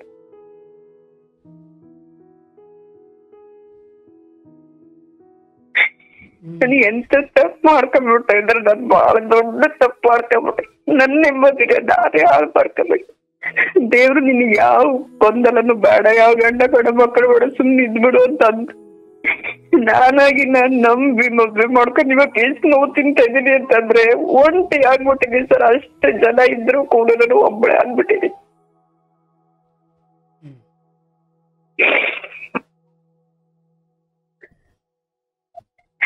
ನೀವೇನ್ ಹೇಳ್ತೀರಾ ಹೇಳಿ ಸರ್? ನಾನು ಕಾಯ್ತೇನೆ. ನಾನು ಸುಮಾರು ದಿನದಿಂದ ಫೋನ್ ಮಾಡಿ ಮಾಡಿ ಮಾಡಿ ಅದೃಷ್ಟ ನನ್ನ ಸಮಸ್ಯೆ ಬಗೆರೆ ಟೈಮ್ ಬಂತೇನೋ, ಅದಕ್ಕೆ ನನಗೆ ಇವತ್ತು ಕಾಲ್ ಸಿಗ್ತೇನೆ.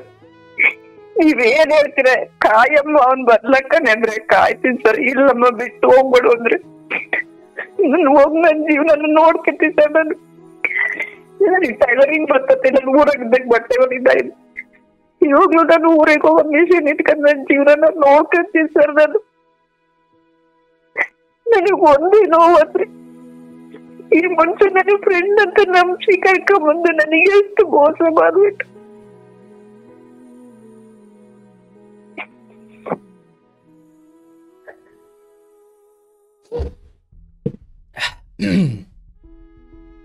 ಅಳಬೇಡ ತಾಯಿ.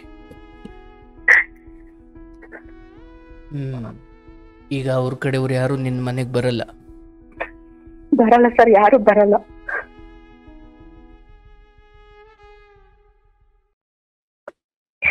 ಯಾವ್ದಕ್ಕೂ ಕರಿಯಲ್ಲ, ನನಗೂ ಫೋನ್ ಮಾಡಲ್ಲ. ಮೊದ್ಲೆಲ್ಲ ಒಂದ್ ಚಿಕ್ಕ ಪುಟ್ಟ ಹಬ್ಬ ಇದ್ರು ಕರಿತಾ ಇದ್ರು.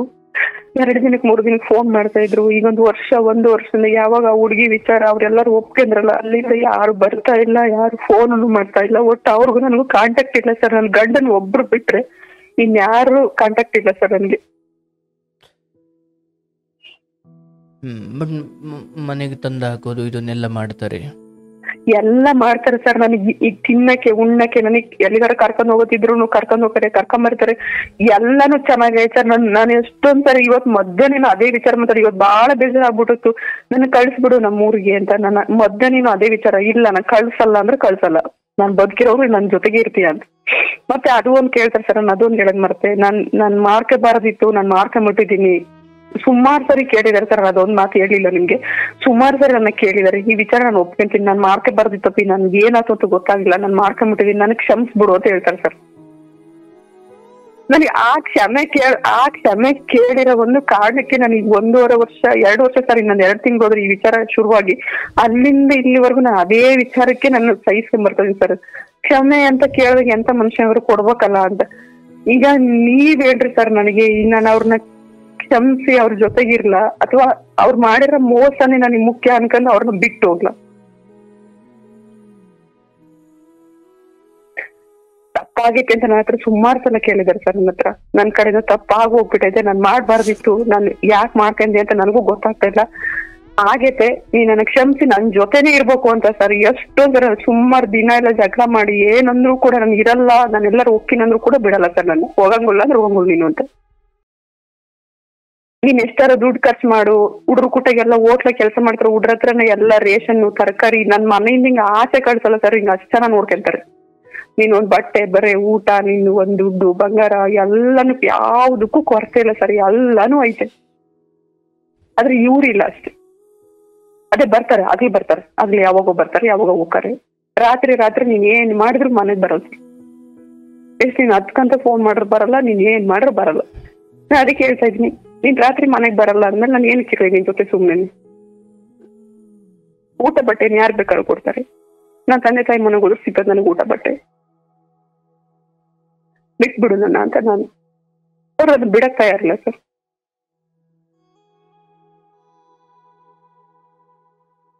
ಈಗ ನೀವ್ ಹೇಳಿ ಸರ್, ನಾನು ಏನ್ ಮಾಡ್ಲಿ ಅಂತ.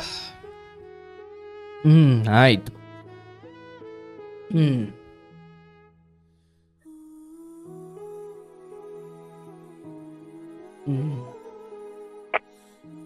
ಸರಿ, ಈಗ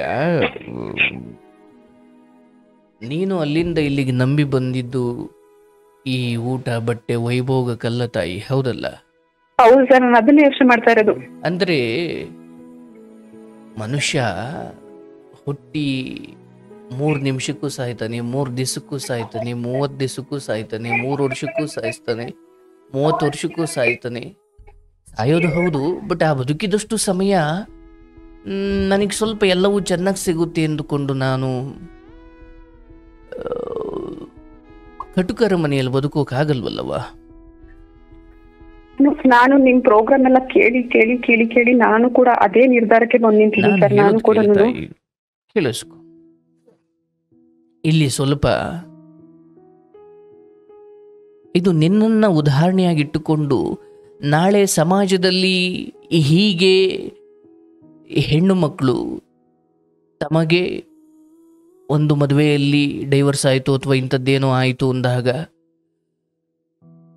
ಹೇಗೆ ನೋಡಿ, ಪ್ರೇಮ ಅಂತಕ್ಕಂಥದ್ದು ಮಕ್ಕಳ ಕಾರಣವನ್ನು ಕೊಟ್ಟುಕೊಂಡು ದೂರವಾಗುವಂಥದ್ದು ಪ್ರೇಮವೇ ಅಲ್ಲ, ಹೌದಲ್ಲ? ಹೌದು ಸರ್. ಆ ಪ್ರೇಮ ಯಾವುದು ಅಂದ್ರೆ, ನಿನ್ನ ತಾಯಿ ನಿನಗೆ ಡೈವರ್ಸ್ ಆದ್ಮೇಲೆ ಬೈಕೊಂಡು ಎಂಥದ್ದೋ ಮಾಡಿಕೊಂಡು ನಿನ್ನನ್ನು ಮನೆಯಲ್ಲೇ ಇಟ್ಕೊಂಡ್ರಲ್ಲ, ಅದು ಪ್ರೇಮ. ಹೌದು ಸರ್, ಹೌದೌದು. ಪ್ರೇಮ ಹಾಗೆ ಅದು. ಇರುತ್ತೆ, ಅಲ್ಲಿ ಮುಖ ಸಿಂಡ್ರಿಸ್ಕೊಳ್ಳೋದಿರುತ್ತೆ, ಅಲ್ಲಿ ನಿಷ್ಠೂರ ಇರುತ್ತೆ. ಆದ್ರೆ ಅಲ್ಲಿ ಈ ನಂಬಿಕೆ ದ್ರೋಹ ಇರಲ್ಲ. ನಿನ್ನ ಬಗ್ಗೆ ಊರ್ನವ್ರ ಕುಟ್ಟೆ ಅಲ್ಲ, ಅಯ್ಯೋ ಇವಳಿಂದ ನನ್ನ ಮನೆಯಲ್ಲಿ ದರಿದ್ರು ಅಕ್ರಿಸ್ಕೊಂಡಿದ್ದೆ, ಇವಳು ಗಂಡನ್ ಬಿಟ್ಟು ಬಂದು ನನ್ನ ಮನೆಯಲ್ಲಿ ಕೂತಿದ್ದಾಳೆ ಅಂತ ಯಾವತ್ತು ಹೊರಗಿನವ್ರ ಹತ್ರ ಹೇಳ್ಕೊಂಡು ಬಂದವಳಲ್ಲ ನಿನ್ ತಾಯಿ.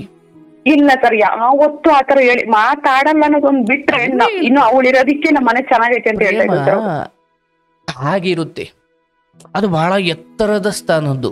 ಅದು ಇಲ್ಲಿ ನಡೀತಾ ಇದೆಯಲ್ಲ, ಹಿಂಗಿರಲ್ಲ. ಈಗ ನೀನು ತಾಳಿ ಕಟ್ಟಿಸಿಕೊಂಡಿರುವಂತಹ, ನೀನೇ ಯೋಚನೆ ಮಾಡು, ನಿನ್ನ ಸ್ಥಾನ ಏನವ ಅಲ್ಲಿ? ಏನು ಇಲ್ಲ ಸರ್, ಏನು ಅಂದ್ರೆ ಏನು ಇಲ್ಲ ಸರ್. ಇಲ್ಲಿ ನಾನು ಸುಮ್ಮನೆ ದಂಡವಾಗಿ ಇವಳು ಕೈ ಕಾಲ ಬಿದ್ದಿದ್ದೀನಿ ಅಂತ ನಾನು ಇಲ್ಲಿ ಇವತ್ ನಾನು ದೂಷಣೆ ಮಾಡ್ತಾ ಇದ್ದೀನಿ, ಬಟ್ ನನ್ನ ತಪ್ಪು ಎಷ್ಟಿದೆ? ತಪ್ಪು ಅನ್ನೋಕ್ಕಾಗಲ್ಲ. ಸರಿ, ನನಗವತ್ತು ಗೊತ್ತಿರಲಿಲ್ಲ, ನಾಳೆ ದಿನ ಹಿಂಗಾಗುತ್ತೆ, ನಾಳೆ ದಿನ ನನಗೆ ಮಕ್ಕಳಾಗಲ್ಲ, ನಾಳೆ ದಿನ ಮಕ್ಕಳಾಗದೇ ಇರೋ ಕಾರಣವನ್ನು ಇಟ್ಕೊಂಡು ಈತ ಇನ್ನೊಂದು ಹೆಣ್ಣಿನಿಂದ ಹೋಗ್ತಾನೆ, ಇದು ಯಾವುದೂ ನನಗೆ ಗೊತ್ತಿರಲಿಲ್ಲ. ಸಹಜವಾಗಿ ಎಲ್ಲ ಹೆಣ್ಣಿನಂತೆ ನಾನು ಇನ್ನೊಂದು ಬದುಕನ್ನು ಬಯಸದೆ ತಂದೆ ತಾಯಿಗೆ ಭಾರ ಆಗೋದು ತಪ್ಪುತ್ತೆ ಅಂದುಕೊಂಡು ನಾನು ಒಂದು ಆಸರೆಯನ್ನು ಬಯಸಿ ಬಂದೆ, ತಪ್ಪಿಲ್ಲ. ಆದರೆ ಈ ಎಲ್ಲದರ ಫಲ ಅಥವಾ ಶುಭ ಅಶುಭ, ಒಳ್ಳೆಯದು ಕೆಟ್ಟದ್ದನ್ನೇ ಸ್ವೀಕರಿಸಬೇಕು. ಇದು ನೀನೇ ಬಿತ್ತಿದ ಮರದ ಫಲ, ಇದ್ರ ನೀನೇ ತಿನ್ಬೇಕು. ಹೌದು ಸರ್, ಒಪ್ಕೊಂತೀನಿ ನಾನು. ಅರ್ಥಾತ್ ಆ ಗೃಹ ಪ್ರವೇಶದಲ್ಲಿ ಪರಿಚಯವಾದ ಈತನಿಗೆ ನಂಬರ್ ಕೇಳ್ದ ಅನ್ನೋದಕ್ಕಿಂತ ನಾನು ನಂಬರ್ ಕೊಟ್ಟೆ ಅನ್ನೋದು ಸತ್ಯ. ಹೌದು. ನೀನ್ ಅಲ್ಲಿ ಹೇಳಬೇಕಾದ್ರೆ ಏನ್ ಹೇಳ್ದೆ, ನಾನು ಗಮನಿಸ್ದೆ. ಆ ನಂಬರ್ ಕೇಳ್ದ ಅನ್ನೋದು ಸತ್ಯ, ನಾನು ಕೊಟ್ಟೆ ಅನ್ನೋದು ಅದಕ್ಕಿಂತ ದೊಡ್ಡ ಸತ್ಯ. ಹೌದು ಸರ್, ಅಲ್ಲೇ ಸರ್ ತಪ್ಪು ಮಾಡಿದ್ದು. ಇಲ್ಲ ಕಣಪ್ಪ, ನನಗೆ ಬದುಕಿ ಇಷ್ಟೆಲ್ಲ ಆಗ್ಬಿಟ್ಟಿದೆ, ನನ್ನ ಮನೆಯಲ್ಲಿ ತುಂಬ ಸ್ಟ್ರಿಕ್ಟು. ಸರಿ ಆಯಿತು, ಆತನು ಏನು ಕದ್ದು ಓಡಿಸ್ಕೊಂಡು ಬರಲಿಲ್ಲ, ಎಲ್ಲರೂ ಒಪ್ಪಿಗೆ ತಗೊಂಡೆ ಮದುವೆ ಆದರು. ಆದರೆ ಯಾವಾಗ ಒಬ್ಬ ಪುರುಷ ಮದುವೆ ಆಗ್ಲಿಕ್ಕೆ ಬರ್ತಿದ್ದಾನೆ, ಅವನು ಯಾವ ಹಿರಿಯರ ಅಂಕುಶದಲ್ಲೂ ಇಲ್ಲ ಅಂದಾಗ ಅಲ್ಲಿ ಹೆಣ್ಣಿಗೆ ಉಳಿಗಾಲ ಇಲ್ಲ. ಇವಾಗ ನನ್ನ ಹಣೆ ಬರ ಅದೇ ಸರ್ ಆಗಿರೋದು. ಅರ್ಥ ಆಯ್ತಲ್ಲ ನಾನು ಏನು ಹೇಳಿದೆ? ಅಲ್ಲಿ ಹಿರಿಯರ ಮಾತಿಲ್ಲ, ಅಲ್ಲಿ ಹಿರಿಯರ ಹಸ್ತಕ್ಷೇಪ ಇಲ್ಲ, ಒಂದು ದೊಡ್ಡವ್ರ ಅಂದರೆ 10ನೇ ಕ್ಲಾಸ್ ಬಿಟ್ಟ ತಕ್ಷಣ ಅವನು ಹೊರಗಡೆನೆ ಬೆಳೆದ ಸರಿ, ಹಣದ ವಿಚಾರದಲ್ಲಿ ಆತ ಉನ್ನತಿ ಹೊಂದದ, ಆದರೆ ಮೂಲ ಬೇರುಗಳನ್ನು ಬಿಡದೇ ಇರೋದೇ ದೊಡ್ಡ ಧರ್ಮ. ಹಣವನ್ನು ದುಡಿಲಿಕ್ಕೆ ನಾನು ಬಾಂಬೆಗೆ ಹೋಗ್ತೀನಿ, ಎಲ್ಗೂ ದುಬೈಗೆ ಹೋಗ್ತೀನಿ, ಎಲ್ಗೋ ಹೋಗ್ತೀನಿ, ಆದರೆ ನನ್ನ ಮದುವೆ ಅಥವಾ ಇಂಥ ವಿಚಾರಗಳಲ್ಲಿ ನಾನು ಸ್ವಂತ ಮಾಡ್ಕೊಳ್ತೀನಿ, ನಾನು ಯಾರನ್ನೂ ಕೇಳಲ್ಲ ಅನ್ನೋದು ಇದೆಯಲ್ಲ, ನೀನು ಯಾರನ್ನೂ ಕೇಳಲ್ಲ ಅನ್ನೋದನ್ನು ಹಣದ ವ್ಯವಹಾರದ ವಿಚಾರದಲ್ಲಿ ಮಾಡ್ಕೊ. ಆದರೆ ಇಂಥ ವಿಚಾರದಲ್ಲಿ ಆಗೋ ಹೆಣ್ಮಕ್ಳಿಗೊಂದು ಬುದ್ಧಿ ಇರಬೇಕು. ನಾಳೆ ಅಂದರೆ ಪುರುಷನ ಮನಸ್ಸೇ ಅಂಥ ಚಂಚಲವಾದದ್ದು. ಏನೋ ಅವನ ತಲೆಯಲ್ಲಿ ವಕ್ರಿಸ್ಕೊಂಡು ಅವನು ಕೆಟ್ಟ ದಾರಿ ಇಳಿದಾಗ ಅವನಿಗೆ ಹೇಳಲಿಕ್ಕೆ ಯಾರಾದರೂ ಇದ್ದಾರಾ ಅಂತ ಮೊದಲು ಯೋಚನೆ ಮಾಡ್ಬೇಕು ಹೆಣ್ಣಿನ ಮನೆ ಕಡೆಯವರು. ನಮ್ಮ ಮನೆಯವ್ರು ಇವಾಗ ಅದನ್ನೇ ಸರ್ ಬೇಜಾರು ಮಾಡ್ಕೊಳೋದು, ಆತಗೆ ಯಾರ್ದು ಭಯ ಇಲ್ಲ. ಅದನ್ನೇ ನಾನು ಹೇಳ್ತಾ ಇದ್ದೀನಿ. ನೀವು ಮಾಡಿರೋದು ಅಂದರೆ ಯಾಕೆ ಈಗ ನಿನಗೆ ಅಂತಿಮವಾಗಿ ನಾನು ಏನು ಹೇಳಬೇಕು ನಾನು ಹೇಳ್ತೀನಿ. ಆದರೆ ಇದನ್ನು ಯಾಕೆ ಬಿಡಿಯಾಗಿ ಬಿಡಿಸ್ತಾ ಇದ್ದೀನಿ ಅಂದರೆ ಬೇರೆ ಹೆಣ್ಣು ಮಕ್ಕಳು ನಿನ್ನ ಹಾಗೆ ಎಡ್ಡತನ ಮಾಡ್ಕೊಳ್ಬಾರ್ದು. ಹೌದು ಸರ್, ಹೌದೌದು. ಆಯಿತು, ಇದಾಗಿದೆ, ಮುಂದೇನು ಮಾಡಬೇಕು ನಾನು ಮಾತಾಡ್ತೀನಿ, ಅದು ದೊಡ್ಡ ವಿಚಾರ ಅಲ್ಲ. ಆದರೆ ನಾನು ಇಲ್ಲಿ ಆತನ ಮೇಲೆ ಆಗ್ತಾ ಇದ್ದೀನಿ, ಆತನನ್ನು ಸರಿ ಆತನ ತಪ್ಪುಗಳನ್ನು ನಾನು ಪಟ್ಟಿ ಮಾಡಿದ್ರು ಏನು ಬಂತು, ನನ್ನಲ್ಲಿ ನಾನು ಅಂದರೆ ಅದಕ್ಕೆ ಹೇಳ್ತಾರಲ್ಲ, ಇತರರ ತಪ್ಪುಗಳು ಬೆನ್ನ ಹಿಂದಿರಬೇಕು, ನಮ್ಮ ತಪ್ಪುಗಳು ನಮ್ಮ ಕಣ್ಣು ಮುಂದಿರಬೇಕು. ನಮ್ಮ ತಪ್ಪುಗಳು ನಮ್ಮ ಹಿಂದಿದ್ದಾಗ ಅವು ನಮಗೆ ಕಾಣಿಸಲ್ಲ, ನಾವು ಸರಿ ಅಂದ್ಕೊಂಡು ಸುಮ್ಮನೆ ಹೋಯ್ತಾ ಇರ್ತೀವಿ. ಆದರೆ ಎಲ್ಲ ಸಂಬಂಧಿಕರ ತಪ್ಪು, ಗಂಡನ ತಪ್ಪು, ಮಕ್ಕಳ ತಪ್ಪು, ಸಮಾಜದ ತಪ್ಪು ಇವೇ ನಮ್ಮ ಕಣ್ಣಿಗೆ ಕಾಣಿಸ್ತೇವೆ ಹೊರತು ನಮ್ಮ ತಪ್ಪು ಕಾಣಿಸೋದು ಯಾವತ್ತು? ಹೌದೌದು. ಆಯಿತು, ಇವತ್ತು ಗಂಡ ಇಲ್ದೇನೆ ಮಕ್ಕಳಿಲ್ದೇನೆ ತನ್ನ ಬದುಕನ್ನು ಸಮಾಜಕ್ಕೆ ಕೊಡ್ತೀನಿ ಸರ್, ಆಶ್ರಮದಲ್ಲಿ ಸೇವೆ ಮಾಡ್ತೀನಿ ಸರ್, ಅಥವಾ ಬೀದಿಲಿ ಹೋಗ್ಲಿ ಸರ್, ಎಂಥ ಶ್ರೀಮಂತನು ಎಲ್ಲೋ ನಡು ರಸ್ತೆಯಲ್ಲಿ ಸತ್ತು ಹೋಗ್ತಾನೆ, ಇಡೀ ಮನೆಯಲ್ಲಿ ಅವನು ನೋಡ್ಕೊಳ್ಳೋಕೆ ಅಂತ 20 ಜನ ಇರ್ತಾರೆ, ಆದರೆ ಎಲ್ಲೋ ಆಕ್ಸಿಡೆಂಟಲ್ಲಿ ಸತ್ತು ಹೋಗ್ತಾನೆ. ಅಂದರೆ ಮನೇಲಿ ಅವನು ನೋಡ್ಕೊಳ್ಳೋಕೆ 20 ಜನ ಇದ್ದರು, ಬಟ್ ಅವನು ಆಕ್ಸಿಡೆಂಟಲ್ಲೋ ಬಾತ್ರೂಮಲ್ಲೋ ಸತ್ತು ಹೋದ. ಮತ್ತೆ ಆ 20 ಜನ ತಡೆಯೋಕ್ಕಾಗಲಿಲ್ವಲ್ಲ ಮತ್ತೆ ಅವನನ್ನು? ಹೌದು ಸರ್. ನಾವು ನಮ್ಮ ಕಡೆಗಾಲಕ್ಕೆ ಅಥವಾ ಆ ಸಮಯದಲ್ಲಿ ನನಗೆ ತಡೆಯಪ್ಪ ಎಲ್ಲ ಇರಲಿ ಎಂದುಕೊಂಡು ಚೆನ್ನಾಗಿದ್ದ ಸಮಯದಲ್ಲಿ ಧರ್ಮವನ್ನು ಬಿಟ್ಟು ನಾವು ಬದುಕಬಾರದು. ಆ್ಯಂಡ್ ಈ ಸಮಯದಲ್ಲಿ ಆತ ತನ್ನ ತಪ್ಪನ್ನು ಒಪ್ಪಿಕೊಂಡು ಮತ್ತೆ ತಾನು ಮಾಡಿದ್ದ ವಿಚಾರವನ್ನು ಸಮರ್ಥನೆ ಮಾಡಿಕೊಳ್ಳೋದನ್ನು ಒಂದು ಹಂತದಲ್ಲಿ ಮಾಡ್ದನಾದರೂ ಕೂಡ ಆತ ನಿನ್ನ ಹತ್ರ ಕ್ಷಮೆ ಕೂಡ ಕೇಳಿದ್ದಾನೆ, ಹೌದಲ್ಲವಾ? ಹೌದು ಸರ್, ಕೇಳಿದ್ದಾರೆ, ತುಂಬಾ ಸರಿ ಕೇಳಿದೆ ಸರ್, ನನ್ನ ಕಡೆಯಿಂದ ತಪ್ಪಾಗೋಗಿತ್ತು. ಅದೆಲ್ಲವನ್ನ ಅವಲೋಕಿಸಿಯೇ ಹೇಳ್ತಾ ಇದ್ದೀನಿ. ನಿನ್ನ ಗಂಡನಲ್ಲಿ ನಿನ್ನ ಬಗ್ಗೆ ಪ್ರೇಮವಿದೆ, ಆದರೆ ನಾನು ದುಡಿತಾ ಇರೋ ಇಷ್ಟೆಲ್ಲದನ್ನು ಯಾತಕ್ಕೆ ಅನ್ನೋದು ಆತನಿಗೊಂದು ಕ್ಲಾರಿಟಿನೇ. ಅಂದರೆ ಈಗ ನಮ್ಮಲ್ಲಿರೋದು ಸಂಸಾರಸ್ಥರ ಗುಣ ಏನು, ನಾವಿಷ್ಟೆಲ್ಲ ಮಾಡಿರೋದೇ ನಮ್ಮ ಸಂತಾನಗಳಿಗೋಸ್ಕರ, ನಮ್ಮ ವಂಶನೇ ಬೆಳೆಯಲ್ಲ ಅಂದರೆ ನಾವು ದುಡ್ದೇನು ಪ್ರಯೋಜನ ಅನ್ನೋದೊಂದು ಬುದ್ಧಿ. ಹೌದು. ಸಾಧು ಸನ್ಯಾಸಿಗಳು ಹಂಗಲ್ಲ, ಅವ್ರಿಗೆ ಹೆಂಡತಿ ಇರಲ್ಲ, ಮಕ್ಕಳಿರಲ್ಲ, ಅವರೆಲ್ಲವೂ ಸಮಾಜದಿಂದಲೇ ತಗೊಂಡು ಸಮಾಜಕ್ಕೆ ಕೊಟ್ಟು ಹೋಗ್ತಾರೆ. ಆದರೆ ಸಂಸಾರಸ್ಥರು ಮಕ್ಕಳಾಗಲಿಲ್ಲ ಅಂದಾಗ ಅವಳ ರಂಬೆ ಊರ್ವಶಿನೇ ಆಗಿರಲಿ, ಅವಳಿಂದ 10 ವರ್ಷ ತಿರುಗಾಡಿ ಆ ಹೆಣ್ಣನ್ನು ಅವನು ಪ್ರೀತಿಸಿನೇ ಮದುವೆ ಆಗಿರಲಿ, ಆದರೆ ತನ್ನ ವಂಶ ಮುಂದುವರಿತಿಲ್ಲ ಅಂತ ಗೊತ್ತಾದಾಗ ಎಂತೆಂಥ ಪ್ರೇಮಗಳೇ ಬಿದ್ದು ಹೋಗಿರೋದನ್ನು ನಾನು ನೋಡ್ಬಿಟ್ಟಿದ್ದೀನಿ. ಅರ್ಥ ಆಯ್ತಲ್ಲ? ಕೇಳಿಸ್ತಾ ಇದೆಯೇನವ? ಈ ನಡುವೆ ಮದುವೆ ಆಗದೆ ಅಲ್ವಾ, ಮಕ್ಕಳಾಗದೆ ಹೋದ್ರೂ ಪರವಾಗಿಲ್ಲ ಕಣ್ರಿ, ನನಗೆ ನನ್ನ ಹೆಂಡತಿ ಮುಖ್ಯ, ಅವಳಿಗೆ ನೋವಾಗೋ ಥರ ನಾನು ಯಾವುದೇ ರೀತಿಯಲ್ಲೂ ಇವತ್ತಿಗೂ ನನಗೆ ಅಮೇರಿಕದಿಂದ ಒಬ್ಬರು ಸೈಂಟಿಸ್ಟು ಪರಿಚಯ ಇದ್ದಾರೆ, ಚಿತ್ರದುರ್ಗದ ಸರ್ರು, ವಿಜ್ಞಾನಿ, ಇಲ್ಲಿಂದ ಕಷ್ಟಪಟ್ಟು ಹೋಗಿ ಬದುಕ್ತಾ ಇದ್ದಾರೆ. ಅವ್ರಿಗೆ ಮಕ್ಕಳಿಲ್ಲ, ಅವ್ರಿಗೀಗ ತಿಂಗಳಿಗೆ ಲಕ್ಷಾಂತರ ರೂಪಾಯಿ ಸಂಬಳ. ಅವ್ರು ನನ್ನ ಹತ್ರ ಹೇಳ್ತಾರೆ, ಸೋನು ನನಗೆ ಯಾವತ್ತೂ ಮಕ್ಕಳಿಲ್ಲ ಅನ್ನೋದ್ರ ಬಗ್ಗೆ ಬೇಜಾರೇ ಇಲ್ಲ ಸೋನು, ಭಗವಂತ ಇರೋವರೆಗೂ 4 ಜನಕ್ಕೆ ಸೇವೆ ಮಾಡ್ತೀವಿ, 4 ಜನಕ್ಕೆ ಕೊಡ್ತೀವಿ, ಅದರಲ್ಲೇ ನನ್ನ ಹೆಂಡತಿ ನಾನು ತುಂಬ ನೆಮ್ಮದಿಯಿಂದ ಬದುಕ್ತಾ ಇದ್ದೀವಿ. ಅಂದರೆ ಮಕ್ಕಳ ಕಾರಣವನ್ನು ಕೊಟ್ಟು ತಮ್ಮ ದಂಪತಿಗಳ ನಡುವೆ ಯಾವುದೇ ಮನಸ್ತಾಪಗಳು ಬರದ ಹಾಗೆ ಆ ಪ್ರೇಮಕ್ಕೆ ನಿಜವಾದ ಅರ್ಥವನ್ನು ಉಳಿಸಿಕೊಂಡು ಹೋದ ಮಹಾನ್ ಚೇತನಗಳು ಇದ್ದಾವೆ. ಆದರೆ ಇಲ್ಲಿ ನಿನ್ನ ವಿಚಾರದಲ್ಲಿ ಅಲ್ಲಿ ತಪ್ಪಿದೆ. ಆತನನ್ನ ಈಗ ಅವರ ವಂಶದ ದೃಷ್ಟಿಯಿಂದ ನೋಡಿದ್ರೆ ಆತ ಮಹಾನ್ ಪುರುಷ, ನಿನ್ನ ದೃಷ್ಟಿಯಿಂದ ನೋಡಿದ್ರೆ ಅವನು ಮಹಾನ್ ಕಟುಕ. ಅಂದ್ರೆ ಒಂದೇ ವಿಚಾರ ಅವ್ರ ಸಂಬಂಧಿಕರಿಗೆ ಅದು ಅದ್ಭುತವಾಗಿ ಕಾಣ್ತಿರ್ಬೋದು, ಬಟ್ ಒಂದು ಹೆಣ್ಣಿನ ದೃಷ್ಟಿಯಿಂದ ನೋಡಿದ್ರೆ ಅದು ತಪ್ಪು, ಹೌದಲ್ಲ? ಹೌದು. ಈಗ ನೀನೇ ಒಂದು ಮಾತು ತುಂಬಾ ಚೆನ್ನಾಗಿ ಬಳಸ್ತೆ, ಜನ ನೋಡಿದ್ದು ಮಾತಾಡ್ತಾರೆ ಹೊರತು ಹಿನ್ನೆಲೆ ಏನು ಅಂತ ತಿಳ್ಕೊಳ್ಳಲ್ಲ ಅಂತ. ನಿನ್ ಬಾಯಿಂದಲೇ ಬಂತದು. ಅಂದ್ರೆ ನಿನ್ನ ಗಂಡನ ಈ ವಿಚಾರ ಅವನ ವಂಶದ ದೃಷ್ಟಿಯಿಂದ ನೋಡಿದಾಗ ಅಥವಾ ಆತನ ದೃಷ್ಟಿಯಿಂದ ನೋಡಿದಾಗ ಅದು ಸರಿ ಅನಿಸ್ಬೋದು. ಆದರೆ ನಿನಗೆ ಆತ ಭರವಸೆಯನ್ನು ಕೊಟ್ಟು ಮತ್ತೆ ವಯಸ್ಸು ಇದೆಲ್ಲ ತಿಳಿದೇ ಏನು ಮದುವೆ ಆಗಿರಲಿಲ್ಲ. ಅದಕ್ಕೆ ಸರ್ ನನಗೂ ಬೇಜಾರಾಗೋದು ಎಲ್ಲಾನು. ಇಲ್ಲಿ ನೋಡವ, ನಾನು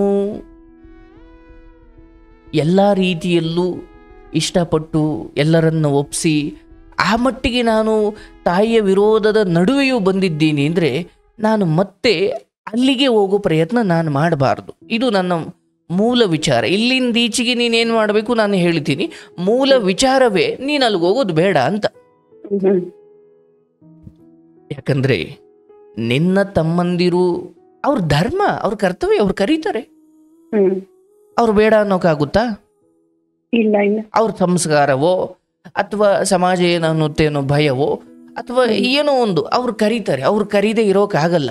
ಹಾಗಂತ ಕರೆದ ತಕ್ಷಣ ಹೋಗಿ ಕೂತ್ಕೊಳ್ಳಿಕ್ಕೂ ಆಗಲ್ಲ. ಇಲ್ಲ ಸರ್. ತಾಯಿ ಇದ್ದಾಗೇನೋ ನಡೀತು, ನಾಳೆ ಅದು ಹಂಗೆ ಇರುತ್ತೆ ಅಂತಲೂ ಏನಿಲ್ಲ.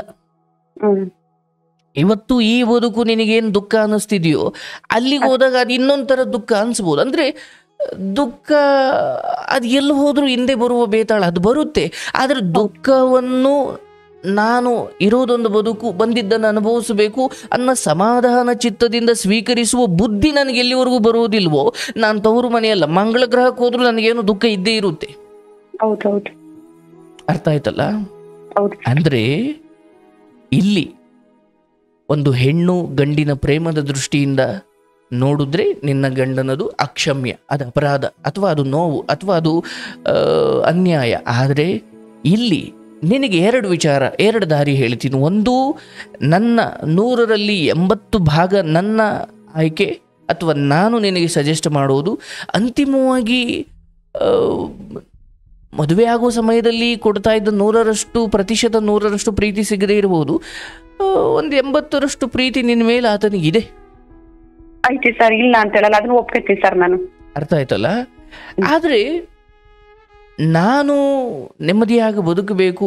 ಭಗವಂತ ನಾನು ಗಂಡನ ಈ ಎಲ್ಲವನ್ನ ಕೂಲಂಕುಷವಾಗಿ ಬಿಡಿಸ್ತಾ ನಾನು ದ್ವೇಷ, ನಾನು ಹಠ, ನಾನು ಇಲ್ಲ. ನಿನ್ನ ಪರಿಸ್ಥಿತಿ ಈಗ ನೀನು ಕಾಲಕ್ಕೆ ತಕ್ಕಂತೆ ನಡ್ಕೊಳ್ಬೇಕು. ಈಗ ಬಿಟ್ಟು ಹೋಗ್ಬಿಡವ, ಇಂಥವ್ರ ಹತ್ರ ಇರಬಾರ್ದು ಅಂತ ನಾನು ಒಂದೇ ಸತಿ ಹೇಳಲಿಕ್ಕಾಗಲ್ಲ ನಿನಗೆ. ಅರ್ಥ ಆಯ್ತಲ್ಲ? ಅಂದ್ರೆ ಗಂಡ ಮಕ್ಕಳು ಇವರೊಂದಿಗೆ ಸುಖ ಸಂಸಾರ ಇರಬೇಕು ಅಂತ ಬಯಸಿದ ನಾವು ಅದು ಸಿಗುವುದಿಲ್ಲ ಅಂತ ಗೊತ್ತಾದಾಗ ಅದನ್ನ ಸಮಾಜದ ಕಡೆ ಗಮನ ಕೊಡಬೇಕು ನಾವು. ಆದ್ರೆ ಇಲ್ಲೇ ಇದ್ದುಕೊಂಡು ನೀನು ಕೊಡ್ಬೋದು. ಈಗ ಸ್ಮಶಾನ ಕಾಯುವವನ ಜೊತೆ ಯಾರೂ ಇರೋದಿಲ್ಲ, ಸತ್ತ ಹೆಣಗಳಿರ್ತವೆ, ಮತ್ತೆ ಅವನು ಸ್ಮಶಾನ ಕಾಯ್ತಾ ಇದ್ದಾನೆ. ಅಯ್ಯೋ ನನಗೆ ಬೇಜಾರಾಗುತ್ತೆ ಅಂದ್ರೆ ಅವನ ಕೆಲಸನೇ ಅದು. ಅಯ್ಯೋ ನಂಗೆ ಸ್ಮಶಾನದಲ್ಲಿ ಒಬ್ಬನೇ ಇದ್ದು ಬೇಜಾರಾಗುತ್ತೆ. ಅರೆ ಇಲ್ಲ, ಆತ ಅಂದ್ಕೊಂಡಿದ್ದಾನೆ ನನ್ನ ಕೆಲಸವೇ ಇದು. ಒಬ್ಬ ಅಂದ್ರೆ ಆತ ಮನಸ್ಸು ಮಾಡಿದ್ರೆ ದೆವ್ವಗಳೊಂದಿಗೆ ಮಾತಾಡಬಹುದು. ಆತನಿಗೆ ಅದರ ಬಗ್ಗೆ ಸುಖವೂ ಇಲ್ಲ ದುಃಖವೂ ಇಲ್ಲ, ಯಾಕಂದ್ರೆ ಅದನ್ನ ತನ್ನ ಕರ್ತವ್ಯ ತನ್ನ ಪಾಲಿಗೆ ಬಂದದ್ದು ಅಂತ ಮಾಡ್ತಾ ಇದ್ದಾನೆ. ಇಲ್ಲಾದ್ರೂ ಅಷ್ಟೇ, ಅಂತ ಮನೆಯಲ್ಲ, ಇನ್ನೂ ಮೈಸೂರು ಅರಮನೆ ಅಂತ ಮನೆಯಲ್ಲಿ ಬಿಟ್ಟರೂ ಕೂಡ ನನ್ನ ಪಾಲಿಗೆ ಬಂದಿರೋದಿದು. ಸಿಕ್ಕಷ್ಟು ನಾನು ಸಂತೋಷ ಪಡೋಣ, ಯಾಕಂದ್ರೆ ಮುಂದಿನ ಜೀವನ ಹೇಗಿದೆಯೋ ಯಾರಿಗೂ ಗೊತ್ತಿಲ್ಲ. ಹೊರಗಡೆ ಹೋದ ತಕ್ಷಣ ನನ್ನ ಬದುಕು ಹೂವಿನ ಹಾಸಿಗೆ ಹಂಗೆ ಇರುತ್ತೆ ಅಂತ ಏನಿಲ್ಲ. ಹೌದು, ನಾನು ಅಂದುಕೊಂಡು ಬಂದ ಪ್ರತಿಶತ 100% ನಡೀದೇ ಇರಬಹುದು, ಒಂದು 70% ನನ್ನ ಪರ ಇದೆ ಅಂತ ನಾನು ಖುಷಿ ಪಡಬಹುದಲ್ಲವಾ? ಹೌದು ಸರ್, 70 ಅಲ್ಲ, ಇನ್ನು 80% ತಪ್ಪೇನಿಲ್ಲ ಸರ್. ಅದು ಒಂದು ಪ್ರಾಬ್ಲಮ್ ಬಿಟ್ರೆ ಬೇರೆ ಏನೂ ಇಲ್ಲ. ಇಲ್ಲಿ ಒಬ್ಬ ಪುರುಷ ಈ ಮಟ್ಟಿಗೆ ಮುಂದುವರೆದಾಗ ನಾನು ಅದನ್ನ ಹೌದು ಇನ್ನೂ ಒಂದು ಹೆಜ್ಜೆ ಮುಂದೆ ಹೋಗಿ ಹೇಳೋದಾದ್ರೆ, ನಿನ್ನ ಕಣ್ಣೀರಿಗೆ ಅವರ ಮನೆಯ ಹೆಣ್ಣು ಮಕ್ಕಳು ಕಣ್ಣೀರು ಹಾಕುವ ದಿನ ಬರ್ತವೆ. ಅದನ್ನ ನೀನು ತಡೆಯೋಕ್ಕಾಗಲ್ಲ, ನಾನೂ ತಡೆಯೋಕ್ಕಾಗಲ್ಲ. ಆದರೆ ಆತನ ಬಾಯಿಂದ ಅದು ನುಡಿಸ್ತಾ ಇದೆ, ಈಗಲೇ ನುಡಿಸ್ತಾ ಇದೆ, ಮುನ್ಸೂಚನೆ ಕೊಡ್ತಾ ಇದೆ, ಹೌದು ನಾನು ತಪ್ಪು ಮಾಡಿದೆ ಅಂತ. ಹಂಗೆ ಹೇಳಿದ ತಕ್ಷಣ ಅದು ಸರಿ ಹೋಗೋದಲ್ಲ. ಆದರೆ ನಿನಗೆ ನಾನು ಹೇಳೋದವ, ಇಲ್ಲಿದ್ದುಕೊಂಡು ನಿನ್ನ ತಾಯಿಗೆ ನೀನು ಸಂತೋಷವನ್ನ ಕೊಡೋಕೆ ಸಾಧ್ಯವಾದರೆ ನಿನ್ನ ಜೀವನದಲ್ಲಿ ಅದಕ್ಕಿಂತ ದೊಡ್ಡ ಭಾಗ್ಯ ಇನ್ನೊಂದಿಲ್ಲ. ಸರ್ ಅದೇ ಕಾರಣಕ್ಕೆ ಸರ್ ನೀವು ಈ ಒಂದೂವರೆ ಹೆಚ್ಚು ಕಮ್ಮಿ 1 ವರ್ಷದ ಮೇಲೆ 10 ತಿಂಗಳಾಗ್ತಾ ಬಂತು ಸರ್. ಈ ಈಗ ಹೇಳಿದ್ರಲ್ಲ ತಾಯಿ ಸಂತೋಷ ಅನ್ನೋ ಒಂದು ಕಾರಣಕ್ಕೋಸ್ಕರ ಎಷ್ಟೇ ಕಷ್ಟ ಆದ್ರೂ ಹೋಗ್ಬಾರ್ದು ಬಂದ್ಬಿಟ್ಟಿದೀನಿ. ಈಗ ನಾನು ಅದ್ ಹೇಳ್ತಾ ಇದ್ದೀನಿ, ನೀನು ಆ ಹೆಣ್ಮಗಳನ್ನ ಒಪ್ಕೊ ಅಂತ ಹೇಳ್ತಾ ಇಲ್ಲ, ನಿನ್ನ ಸ್ವಾಭಿಮಾನ ನೀನು ಬಿಡಬೇಡ. ಆದರೆ ಅಂತಿಮವಾಗಿ ನನಗೆ ಪುರುಷನ ಅಂದರೆ ಏನೂ ಇಲ್ಲ ಅನ್ನೋದಕ್ಕಿಂತ ಒಂಚೂರು ಇದೆ ಅನ್ನೋದು ಯಾವಾಗಲೂ ಮುಖ್ಯ ಆಗುತ್ತಲ್ಲವ. ಹೌದು ಸರ್, ಹೌದು. ಅಂದರೆ ಏನೂ ಇಲ್ಲದೆ ನನ್ನ ತವ್ರ ಮನೆಯಲ್ಲಿ ನಾನು ಹಂಗೆ ಹಿಂಗೆ ಇದ್ದುಕೊಂಡವಳು, ಇಲ್ಲಿ ನನಗೊಬ್ಬ ಪುರುಷನ ಆಶ್ರಯ ಇದೆ ಅನ್ನೋದು ಹೌದಲ್ಲ. ಹೌದು ಸರ್, ಒಂದು ಪ್ರಾಮಾಣಿಕವಾಗಿ ಹೇಳ್ಬೇಕಂದ್ರೆ ಅವರು ಯಾವತ್ತೂ ನನ್ನ ಹೋಗು ಅಂತಾನು ಹೇಳಿಲ್ಲ. ಮತ್ತೆ ತಿರ್ಗಾ ಸುಮಾರು ಜನ ಅವ್ರ ಕಡೆ ರಿಲೇಷನ್ ಅವರು ಹಿಂಗ್ ನನ್ ಜೊತೆ ಮಾತಾಡುವಾಗ ಒಂದ್ ಮನೆಗಿದ್ರೆ ಏನಕತಿ ಇರು ಹಂಗೆ ಹಿಂಗೆ 2 ಮನೆ ಎಷ್ಟು ದಿನ ಅಂತ ಮಾಡ್ತಾನೆ ಅಂತೆಲ್ಲ ಹೇಳ್ತಾರೆ. ಆದ್ರೆ ಇವ್ರು ಯಾವತ್ತು ಒಂದ್ ದಿನನೂ ಕೂಡ ಆತರ ಹೇಳಿಲ್ಲ ಸರ್. ಅವ್ರ ಪಾಡಿಗೆ ಅವರು ನಮ್ ಪಾಡಿಗೆ ನಾವು. ಒಂದಿನ ಅವ್ರ ಮುಖ ಕೂಡ ನಾನು ನೋಡಿಲ್ಲ ಸರ್. ಒಂದೇ ಒಂದ್ಸಲ ಹೋಟ್ಲಾಗ ಅಷ್ಟೇ ನಾನು ನೋಡಿದ್ದು. ಅಂದ್ರೆ ನನ್ನ ಸ್ಪಷ್ಟ ನಾನು ಎಷ್ಟೊತ್ತು ಹೇಳಿದ್ದು ನೀನೆಲ್ಲೆಲ್ಲ ಇಡುವುದೇ ಅಥವಾ ಇದನ್ನ ಪಾಸಿಟಿವ್ ಆಗಿ ಹೇಗೆ ತಗೊಳ್ಬಹುದು ಅಂತ ನನಗೆ. ಸರ್ ಈಗ ನೀವ್ ಏನ್ ಹೇಳ್ತಿರಲ್ಲ ನನ್ನ ಫೈನಲ್ ಡಿಸಿಷನ್ ಅದೇ. ನಾನು ಅದಕ್ಕೋಸ್ಕರ ಸುಮಾರು ದಿನದಿಂದ ಕಾಯ್ತಾ ಇದ್ದೆ. ನಾನು ನನಗೆ ಹಿಂಗೆ ಮಾತು ಕೊಟ್ಟ, ನನಗೆ ಹಿಂಗೆ ನಂಬಿಸ್ಬಿಟ್ರು, ನನಗೆ ಹಿಂಗೆ ಅಲ್ಲಿ ಹುಡುಗಿ ತಂದು ಕ್ಯಾಶಿಯರ್ ಇಟ್ಕೊಂಡ್ರು, ಅದು ಇದು ಇದು ಇದು ಫೈನ್. ಬಟ್ ಈಗ ಇಲ್ಲಿ ಕಲಿಗಾಲ ಕೆಡ್ತಾ ಇದೆ. ಹೊರಗಡೆ ಹೋದಾಗ ದೇಹಕ್ಕೂ ಮನಸ್ಸಿಗೂ ಭದ್ರತೆನೇ ಇರೋದಿಲ್ವಲ್ಲವ. ಹಾಗಾಗಿ ನೀನು ಇಲ್ಲಿ ಏನನ್ನ ಪಡ್ಕೊಳ್ತಾ ಇದ್ದೀಯಲ್ಲ ಆ ಪ್ರೇಮ ಇನ್ನೂ ಹೆಚ್ಚಾಗುತ್ತೆ. ನಾನು ನಿನಗೆ ಭರವಸೆ ಕೊಡ್ತೀನಿ. ನಾನು ನಿಮ್ಮ ಮಾತಿನ ಮೇಲೆ ನಾನು ಧರ್ಮಸ್ಥಳ ಮಂಜುನಾಥನ್ ಹೆಜ್ಜೆ ಇಟ್ರು ಮಂಜುನಾಥ ಅಂತೀನಿ. ಅವಾಗಿದ್ದ ಮಂಜುನಾಥ ನಿಮ್ ಬಾಯಕ್ ಬರೋ ಮಾತೆ ಮಂಜುನಾಥನ್ ಮಾತು ಅಂತ ನಾನು ಅವಾಗಿದ್ದ ಟ್ರೈ ಮಾಡಿ ಕೂತಿದ್ದೀನಿ ಸರ್. ನಾನು ಅದನ್ನೇ ಹೇಳ್ತಾ ಇದ್ದೀನಿ ತಾಯಿ, ನಿನ್ನ ಮೇಲಿನ ಪ್ರೇಮ ಅವಶ್ಯವಾಗಿ ಅದು ಇನ್ನೂ ಇದೆ, ಅದು ಹಾಗೆ ಇರುತ್ತೆ. ಆದರೆ ಇಲ್ಲಿ ಒಬ್ಬ ಪುರುಷನಿಗೆ ಸಹಜವಾಗಿ ಬರಬಹುದಾದ ಭವಿಷ್ಯದ ಚಿಂತನೆಗೆ ಆತ ತಪ್ಪು ಅನ್ನೋದಕ್ಕಿಂತ ಆತನ ದೃಷ್ಟಿಯಲ್ಲಿ ನೋಡಿದ್ರೆ ಅದು ಬೇರೆ ಥರ ಕಾಣುತ್ತೆ, ನಿನ್ನ ದೃಷ್ಟಿಯಿಂದ ಅದು ಬೇರೆ ಥರ ಕಾಣುತ್ತೆ. ಬಟ್ ಒಂದರಲ್ಲಿ ನೋವು ಪಟ್ಟುಕೊಂಡು ಈಗ ನಾನು ಯಾವಾಗಲೂ ಹೇಳ್ತೀನಿ, ಬ್ಯಾಂಕಲ್ಲಿ ನಾವು 10 ಕೋಟಿ ಠೇವಣಿ ಇಟ್ಟಿದ್ದೀವಿ, ಅಂದರೆ ಫಿಕ್ಸ್ಡ್ ಡೆಪಾಸಿಟ್ ಇಟ್ಟಿದ್ದೀವಿ. ಠೇವಣಿ ಇಟ್ಟಾಗೇನೋ ಬ್ಯಾಂಕ್ ಚೆನ್ನಾಗಿತ್ತು, ಅದಾದ ಒಂದು 5 ವರ್ಷಕ್ಕೆ ಯಾಕೋ ಬ್ಯಾಂಕು ತುಂಬ ನಷ್ಟಕ್ಕೀಡಾಗಿ ಎಲ್ಲ ಬ್ಯಾಂಕ್ ಹಾಳಾಗೋಯ್ತು. ಬ್ಯಾಂಕ್ನವ್ರು ಹೇಳ್ತಿದ್ದಾರೆ, ನೋಡ್ರಪ್ಪ ನೀವು ಎಷ್ಟೆಷ್ಟು ಕೋಟಿ ಇಟ್ಟಿದ್ರೋ ಗೊತ್ತಿಲ್ಲ, ಆದರೆ ಈಗ ಬ್ಯಾಂಕು ಯಾಕೋ ನಷ್ಟಕ್ಕೂ ಒಳಗಾಗಿ ಎಲ್ಲ ಬರ್ಬಾದಾಗಿ ಹೋಗ್ಬಿಟ್ಟಿದೆ. ಈಗ ನಮ್ಮ ಬ್ಯಾಂಕ್ ಕಡೆಯಿಂದ 1 ಕೋಟಿ ಕೊಡ್ತೀವಿ, ತಗೊಳ್ಳಂಗಿದ್ರೆ ತಗೊಳ್ಳಿ, ಇಲ್ಲ ಪೊಲೀಸ್ ಸ್ಟೇಷನ್ಗೆ ಹೋಗ್ತೀರಾ ಹೋಗಿ ಅಂತ ಹೇಳ್ತಾರೆ. ಬುದ್ಧಿವಂತರಾದವರು ಕೊಟ್ಟಷ್ಟು ಮೊದಲು ಈಸ್ಕೊಂಬಿಡ್ಬೇಕು. ಹೋರಾಟ ಆಮೇಲೆ ಮಾಡ್ಕೊ. ಇಲ್ಲ ಸರ್ ನಾನು 10 ಕೋಟಿ ಇಟ್ಟಿದ್ದೆ ನನಗಷ್ಟೇ ಬೇಕು, ಆಮೇಲೆ ಹೋರಾಟ ಮಾಡ್ಕೊ. ಕೊಟ್ಟಟ್ಟಿಷ್ಟೋ ಮೊದಲು. ಅದೇ ಬುದ್ಧಿವಂತಿಕೆ. ಮೊದಲನೇ ಗಂಡನಿಂದ ಯಾವ ಪ್ರೇಮವೂ ಪ್ರೀತಿಯೂ ಸುಖವೂ ಸಂತೋಷವೂ ಸಿಗಲಿಲ್ಲ. ಎರಡನೇವ್ರಿಗೆ ಎಷ್ಟೋ ಜನ ಇದೂ ಇಲ್ಲ. ಎರಡನೇವರು ಕಾಲ್ ಕಸವಾಗಿದ್ದಾರೆ. ಇಲ್ಲ ಸರ್, ಚೆನ್ನಾಗಿ ನೋಡ್ಕೊಂತಾರೆ. ನಿನ್ನ ಪಾಲಿಗೆ ಇಲ್ಲಿ ಈಗ ನಿನಗೇನು ಬದುಕು ಸಿಕ್ಕಿದೆಯಲ್ಲವ, ಇದ್ದಷ್ಟು ಸಮಯ ನೀನು ಅಲ್ಲಿ ನಿನಗೆ ಬೇಕಾದಂಗೆ ಸಂತೋಷವಾಗಿರು. ಆದ್ರೆ ನೀನ್ ತಪ್ಪು ದಾರಿ ಹಿಡಿಬೇಡ. ಇಲ್ಲ ಸರ್, ಯಾವತ್ತು ನಾನು ಅವ್ರನ್ನ ಎಷ್ಟು ಇಷ್ಟಪಡ್ತೀನಿ ಅಂದ್ರೆ ಈಗ್ಲೂ ಕೂಡ ನಾನು ಘಟನೆ ಮುಖ್ಯನ ವ್ಯಕ್ತಿನ ಮುಖ್ಯನ ಅಂತ ಬಂದ್ರೆ ನನಗೆ ವ್ಯಕ್ತಿ ಮುಖ್ಯ, ಘಟನೆ ಬೇಡ ಅಂತ ಹೇಳಿ ಅದನ್ನ ಆದಷ್ಟು ನಾನು ಅದನ್ನ ಅವಾಯ್ಡ್ ಮಾಡಕ್ಕೆ ಪ್ರಯತ್ನ ಪಡ್ತಾ ಇದ್ದೀನಿ ಸರ್. ಆಯ್ತು, ಈಗ ನಾನು ಅಂತಿಮ ತೀರ್ಪು ಹೇಳ್ತಾ ಇದ್ದೀನಿ, ನೀನು ಅದೇ ಮನೆಯಲ್ಲಿ ಮುಂದುವರಿಬೇಕು.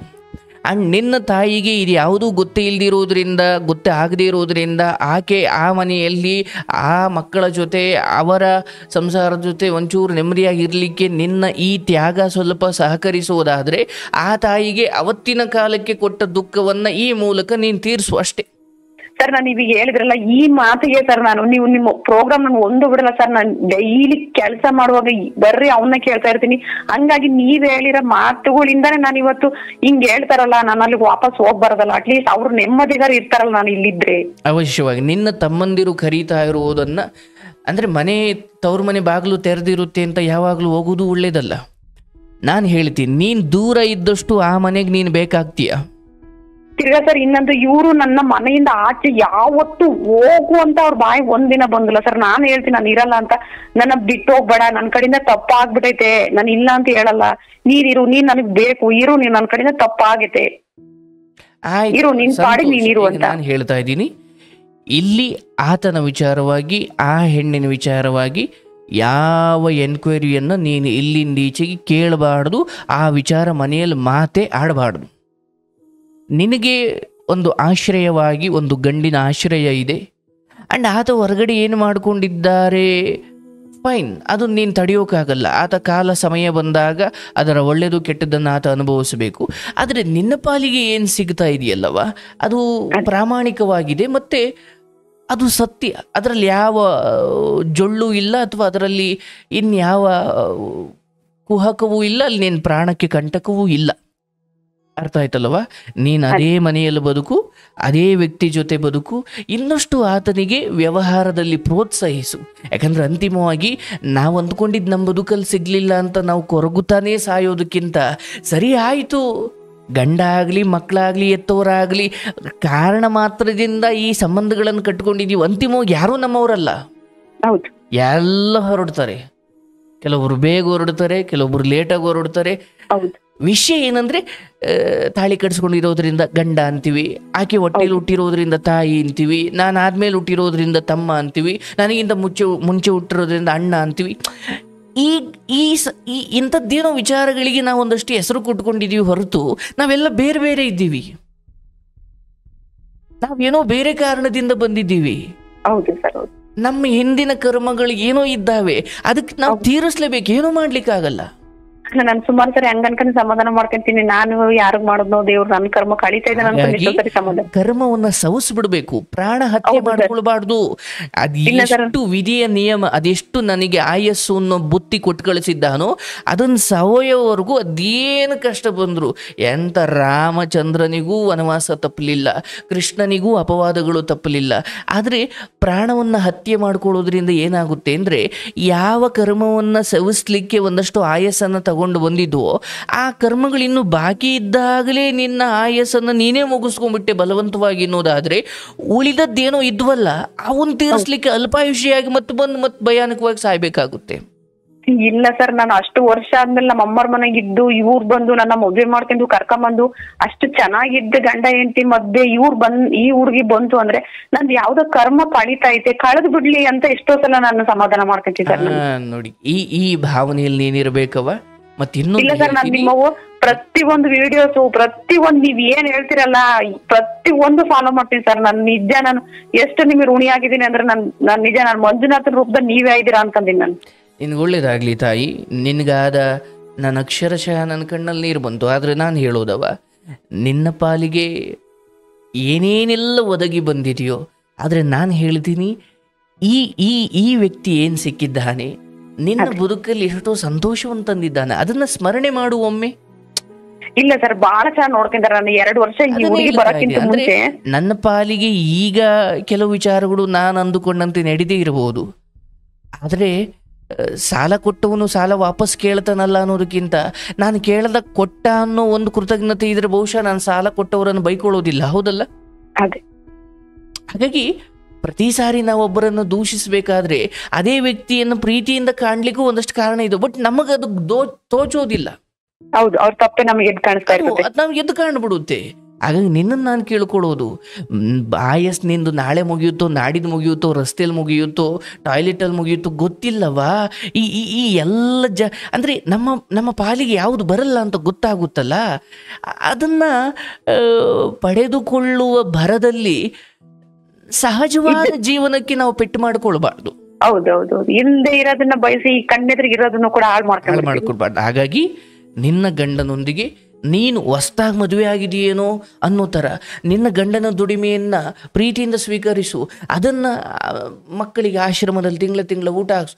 ನಿನ್ನ ಈ ಎಲ್ಲ ಅಂದ್ಕೊಂಡಂಗೆ ಬದುಕಲ್ಲಿ ಏನೂ ನಡೀತಾ ಇಲ್ಲದೆ ಇರ್ಬೋದು, ಆದರೆ ನನಗೇನೋ ನಾನು ಅಂದ್ಕೊಂಡಿದ್ದಾಗಲಿಲ್ಲ ಅನ್ನೋ ದುಃಖದಲ್ಲೇ ಕಳೆಯೋದಕ್ಕಿಂತ ಸರಿ ನನ್ನ ಕಣ್ಣೀರನ್ನು ನಾನು ಒರೆಸ್ಕೊಂಡು ಇನ್ನೊಬ್ಬರು ಕಣ್ಣೀರಿಗೆ ಕೈ ಚಾಚೋದಿದೆಯಲ್ಲ, ಅದು ಬದುಕು.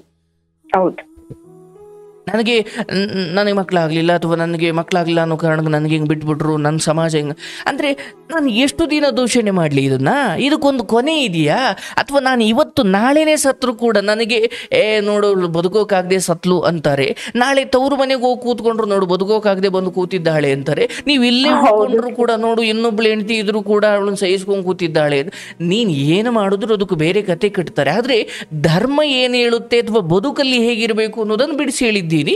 ಈಗ ನಿನ್ನ ಪಾಲಿಗೆ ಸಿಕ್ಕಿರುವ 10% ದುಃಖವನ್ನು ಬದಿಗೊತ್ತಿ ಇನ್ನು 80-90% ಸಂತೋಷವನ್ನು ಅನುಭವಿಸಿದ್ರೆ ಯಾವ ತಪ್ಪು ಇಲ್ಲ. ಹಾಗಂತ ನೀನು ಯಾವುದು ತಪ್ಪು ದಾರಿಯನ್ನು ಹಿಡ್ದಿಲ್ಲ. ಮತ್ತು ಈತ ಇನ್ಯಾವುದೋ ಸ್ತ್ರೀಯನ್ನು ಮನೆಗೆ ಕರ್ಕೊಂಡು ಬಂದು ಕುಡಿದು ಚಟಕ್ಕೆ ಬಿದ್ದು ನೀನು ದುಡಿದು ನೀನು ಸಾಕಿ ಇನ್ನೇನು ಈ ಮಟ್ಟಕ್ಕೆ ನೀನು ಬದುಕು ಕೆಟ್ಟು ಹೋಗಿಲ್ಲ. ಇಲ್ಲ ಸರ್ ಎಲ್ಲಾನು ಬಹಳ ಚೆನ್ನಾಗೈತೆ. ನನ್ನ ತಲೆಯಿಂದ ನಾನು ಅದು ಒಂದು ವಿಚಾರ ಬಿಟ್ಟಾಕದೆ ಅಂದ್ರೆ ನನ್ನ ಗಂಡನಂತ ಗಂಡನೇ ಯಾರು ಇಲ್ಲ ಸರ್. ನಾನು ಅದನ್ನ ಹಾಗಾಗಿ ಆ ವಿಚಾರ ಯಾವುದೇ ಆದ್ರೂ ಅಷ್ಟೇನವ, ಆ ವಿಚಾರ ಅಂದ್ರೆ ಯಾವುದು ನನ್ನ ಸಂಸಾರಕ್ಕೆ ಅನ್ನೋದಕ್ಕಿಂತ ನನ್ನ ಹೃದಯವನ್ನ ಯಾವ ವಿಚಾರ ಚೂರು ಚೂರು ಮಾಡುತ್ತೋ ಆ ವಿಚಾರವನ್ನ ಆದಷ್ಟು ನಾನು ಹತ್ರಕ್ಕೆ ತೆಗೆದುಕೊಂಡಷ್ಟು ನಾನು ಸತ್ತೇ ಹೋಗ್ತೀನಿ ಅಷ್ಟೇ. ಹಾಗಾಗಿ ಬೇರೆ ಹೆಣ್ಣಿಗೆ ಈಗ ಮಗು ಆಗಿದೆ, ಅಲ್ಲೇನು ನಡಿಬೇಕು ಅದು ನಡೆಯುತ್ತೆ. ನೀನು ತಲೆ ಕೆಡಿಸ್ಕೊಂಡು ಪ್ರಯೋಜನ ಇಲ್ಲ. ಅಯ್ಯೋ ನಾನು ಎಳ್ಳೆ ಇಡ್ತೀನ, ನಾನು ಇಂಥ ಬದುಕಬೇಕಾ? ನಾನು ನಿನ್ನನ್ನು ಇದರಿಂದ ದೂರ ಮಾಡ್ತಿದ್ದೆ. ಆದರೆ ನಿನ್ನ ಹಿಂದಿನ ಕತೆ ಮತ್ತು ಇದಾದಮೇಲೆ ಈತ ಇಲ್ಲ ನಾನು ಇರೋದೇ ಹಿಂಗೇನೋ ಯಾವ ಹಠನೂ ಮಾಡದೆ ತಪ್ಪಿ ಕ್ಷಮೆ ಕೇಳಿ ಇಂಥದ್ದೇನೋ ಗುಣ ನಡತೆ ಇದ್ದಾಗ ನಾವು ಸೆಟೆತ್ಕೊಂಡು ಆಚೆ ಹೋಗ್ಬಾರ್ದು. ಇಲ್ಲ ಸರ್, ಡೈಲಿ ಮನೆಗ್ ಬರ್ತಾರೆ, ಡೈಲಿ ಬೆಳಗ್ಗೆ ಮಧ್ಯಾಹ್ನ ಮನೆಗ್ ಬರ್ತಾರೆ. ಇವತ್ತೇ ಬೆಳಗ್ಗಿಂದ 3 ಸರಿ ಮನೆಗ್ ಬಂದರೆ, ಸ್ನಾನ ಮಾಡಿದ್ದಾರೆ, ಊಟ ಬೇಕಂದ್ರೆ ಫೋನ್ ಮಾಡಿ ಮುದ್ದೆ ಮಾಡು ರೊಟ್ಟಿ ಮಾಡು ಹಿಂಗೆಲ್ಲ ಹೇಳ್ತಾರೆ. ಆಯ್ತು, ನಾನು ಅದನ್ನೇ ಮಾತು ಕತೆ ಎಲ್ಲ ಚೆನ್ನಾಗೈತಿ ಸರ್, ಎಲ್ಲಾನು ಚೆನ್ನಾಗೈತೆ. ಅದೇ ಅದು ಒಂದು ಬಂತಲ್ಲ ಅನ್ನೋ ಕಾರಣಕ್ಕೆ ಮೋಸ ಮಾಡಿದ್ರ ಅನ್ನೋದೊಂದೇ ನೋವು ನನಗಷ್ಟೇ. ಬಿಡವ ಆಯ್ತು. ಮೊದಲನೇವನು ಏನು ಮಾಡ್ದ, ಆತ ಮಾಡೋಕೆ ಕಾರಣ ಕೊಟ್ಟಿರ್ಲಿಲ್ಲ, ಆದ್ರೆ ಈತ ಕಾರಣ ಕೊಟ್ಟಿದ್ದಾನಷ್ಟೇ. ಹೌದೌದು, ಅಲ್ಲೂ ಆಯ್ತು ಇಲ್ಲೂ ಆಯ್ತು. ಬಟ್ ಅಂತಿಮವಾಗಿ ಇದು ಹಿಂಗೆ ಹೋಗ್ತಾ ಇದ್ರೆ ಮತ್ತಾರೋ ಬರ್ತಾರೆ, ಮತ್ತದು ಆಗುತ್ತೆ. ನೀನು ಬೇಡ ಅಂದ್ರೂ ಇಂಥವೇನು ನಡೀತಾನೆ ಇರ್ತವೆ. ಹಾಗಾಗಿ ಸರಿನಪ್ಪ, ನನ್ನಿಂದ ನಿಮಗೇನು ಪ್ರಯೋಜನ ಇಲ್ಲ ಅನ್ನೋದಾದ್ರೆ ನನಗೊಂದು ಆಶ್ರಯ ಕೊಟ್ಟಿದೆಯಲ್ಲ ಅಷ್ಟೇ ಸಾಕು. ಅದು ಕೇವಲ ಮನೆ ಆಶ್ರಯ ಅಲ್ಲ, ಪ್ರೇಮದ ಆಶ್ರಯವನ್ನು ಕೊಟ್ಟಿದ್ದೀಯ. ಹೌದು, ನಾನು ಇಲ್ಲಿ ಬಿಟ್ಟು ಅಲ್ಲಿ, ಅಲ್ಲಿ ಬಿಟ್ಟು ಅಲ್ಲಿ, ಅದು ಹೋಗ್ತಾನೆ ಇರುತ್ತೆ. ನೀನು ಬೇಡ ಅಂದರೂ ಅಂಥವ್ರು ಬದುಕಲ್ಲಿ ಬರ್ತಾನೆ ಇರ್ತಾರೆ. ಎಲ್ಲೋ ಒಂದು ಕಡೆ ಎಡವುತ್ತೀನಿ, ಮತ್ತು 3ನೇದು ಹಂಗೆ ಆಗೋದು ಯಾಕೆ ಬೇಕದು? ಅಯ್ಯೋ ಬೇಡ ಸರ್, ಯಾವ 3ನೇದು ಬೇಡ, ಯಾವ್ದು ಬೇಡ. ಮೊದಲನೇ ಸಾರಿ ನೀನು ಹಿಂಗೆ ಅಂದ್ಕೊಂಡಿದ್ದೆ, ಹೌದಲ್ಲವಾ? ಹೇಗಾಯ್ತದು? ಅದನ್ನೇ ಹೇಳೋದು.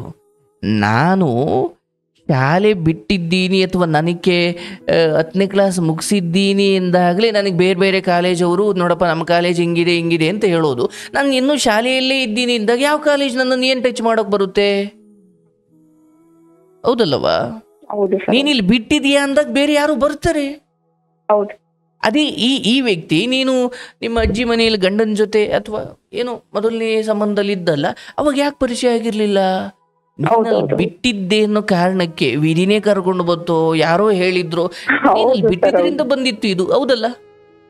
ಇಲ್ಲಿ ಬಿಟ್ರೆ ಇನ್ನೊಂದು ಹಂಗೆ ಯಾವುದೋ ಬರುತ್ತೆ. ಹಾಗಾಗಿ ನಾನು ಹೇಳ್ತೀನಿ, ಇದೊಂದು ಮುಗಿಯದ ಕತೆ. ಈಗ ನಿನ್ನ ಮನಸ್ಸನ್ನ ಆಧ್ಯಾತ್ಮದ ಕಡೆ ವಹಿಸು, ಭಗವಂತನನ್ನ ಚಿಂತನೆ ಮಾಡೋ ಕಡೆ ಕೊಡು. ಗಂಡನನ್ನು ಕೂಡ ಸರಿ, ಆತ ಹೊರಗಡೆ ಏನು ಮಾಡ್ಕೊಂಡಿದ್ದನೋ ನಿನ್ಗದು ಬೇಡ, ನೀನು ಫೋನ್ ಚೆಕ್ ಮಾಡಬೇಡ, ಎನ್ಕ್ವೈರಿ ಮಾಡಬೇಡ. ನಿನ್ನ ಹತ್ರಕ್ಕೆ ಬಂತ ಸಂತೋಷ ಪಡು, ಖುಷಿ ಪಡು, ಸಂತೋಷವನ್ನು ಅನುಭವಿಸು. ಆದರೆ ಅದು ಹೊರಗಡೆ ಹೋಯ್ತಾ ಬೇಡ, ಅದು ನಿನಗೆ ಅವರ ಸುಖವನ್ನ ಅವರ ಹಿತವನ್ನ ಬಯಸು. ಆದರೆ ಅದು ಹೊರಗಡೆ ಎಲ್ಲೋಗಿರ್ಬೋದು, ಎಲ್ಲಿ ಕೂತಿರ್ಬೋದು, ಎಲ್ಲಿ ನಿಂತಿರ್ಬೋದು, ಇದು ನಿನಗೆ ಬೇಡ. ಇಲ್ಲ ಸರ್, ಆತರ ಡೌಟ್ ಪಡ್ಕೊಂಡು ಪದೇ ಫೋನ್ ಮಾಡೋದು, ಹಂಗೆಲ್ಲ ಟಾರ್ಚರ್ ಮಾಡೋದು ಅಂತ ಅಲ್ಲ. ಆತ ಇದನ್ನ ಮೀರಿ ಇನ್ನೊಂದೇನೋ ಇದಾನೆ ಎಂದಾಗ ನೀನ್ ಪ್ರಶ್ನೆ ಮಾಡಿದ್ರು ಮಾಡದೆ ಹೋದ್ರು ಆತ ಅಲ್ಲಿ ಹೋಗಿ ಇರ್ತಾನೆ, ಹೌದಲ್ಲ? ಹೌದು ಹೌದು, ಅದನ್ನು ಬೇಡ ಅಂತಿದ್ದೀನಿ. ಇಲ್ಲ ಸರ್, ನಾನು ಕೇಳೋದಿಲ್ಲ. ಮೊದ್ಲು ಒಂದು ಸ್ಟಾರ್ಟಿಂಗ್ ಸ್ವಲ್ಪ ಜಗಳ ಮಾಡ್ತಿದ್ದೆ, ಇತ್ತೀಚೆಗೆಲ್ಲ ಈಗೆಲ್ಲ 5-6 ತಿಂಗಳಿಂದ ನಾನು ಅಷ್ಟು ಗಮನ ಕೊಡಲ್ಲ ಸರ್. ನಾನಾತು ನನ್ನ ಕೆಲಸ ಆತು, ಊಟಕ್ಕಂತರ ಮಾಡ್ಕೊಡ್ತೀನಿ. ಆಯ್ತು, ನೀನೀಗ ಆ ವಿಚಾರದಲ್ಲಿ ಸ್ಪಷ್ಟತೆ, ಬೇರೆ ಯಾವ ಗೊಂದಲವೂ ಇಲ್ಲ. ತಮ್ಮಂದಿರಿಗೂ ನೋಡ್ರಪ್ಪ, ನಾನಿಲ್ಲೇ ಇರ್ತೀನಿ, ಅದ್ಭುತವಾಗಿ ಆತ ನೋಡ್ಕೊಳ್ತಾನೆ, ನನಗೆ ಯಾವ ದುಃಖವೂ ಇಲ್ಲ. ನೀನು ದುಃಖ ತವ್ರ ಮನೆಯವ್ರ ಜೊತೆ ಹಂಚ್ಕೊಂಡ್ರು ಕೂಡ ಅವರು ನಿನ್ನ ಜೊತೆ ಬೆಳೆದಿರೋರಾಗಿ ಅವ್ರಿಗೂ ಒಂದು ಕಡೆ ದುಃಖ ಆಗುತ್ತೆ. ಅಂತಿಮವಾಗಿ ನೀನು ಅಲ್ಲಿ ಹೋಗಲ್ಲ, ಅವ್ರಿಗೆ ಭಾರ ಆಗಲ್ಲ, ಅದು ಬೇರೆ. ಬಟ್ ಯಾರಿಗೇ ಆಗಲಿ ಒಂದು ದುಃಖ, ಊರಲ್ಲೇ ಯಾರೋ ನಮಗೆ ಗೊತ್ತಿರೋರು ಸತ್ರು ಒಂದು ದುಃಖ ಆಗಿರುತ್ತೆ. ಹಾಗೆ ಮನೆಯಲ್ಲಿ ಯಾರಿಗೂ ಹೆಂಗೆ ನೋವು ಅನುಭವಿಸ್ತಿದ್ದಾರೆ ಎಂದಾಗ ಒಡ ಹುಟ್ಟಿದವರಾಗಿ ಅವ್ರಿಗೆ ನೋವಾಗುತ್ತೆ. ಮೊದಲನೇದಾಗಿ ನಿನಗೆ ನೋವೇ ಇಲ್ಲ, ಅದನ್ನ ನೀನು ಮೊದಲು ಭಾವಿಸ್ಬೇಕು. ಅಬ್ಬಬ್ಬ ಅಂದ್ರೆ ನೀನು ಇದೆ ಅಂತ ಹೇಳ್ಕೊಂಡು ಹತ್ರು ಕೂಡ ಅವರು ನಿನ್ನ ಜೊತೆ 1-2 ನಿಮಿಷ ಅಳ್ಬಹುದು ಅಷ್ಟೇ, ಇನ್ನೇನು. ಹೌದಲ್ಲವಾ?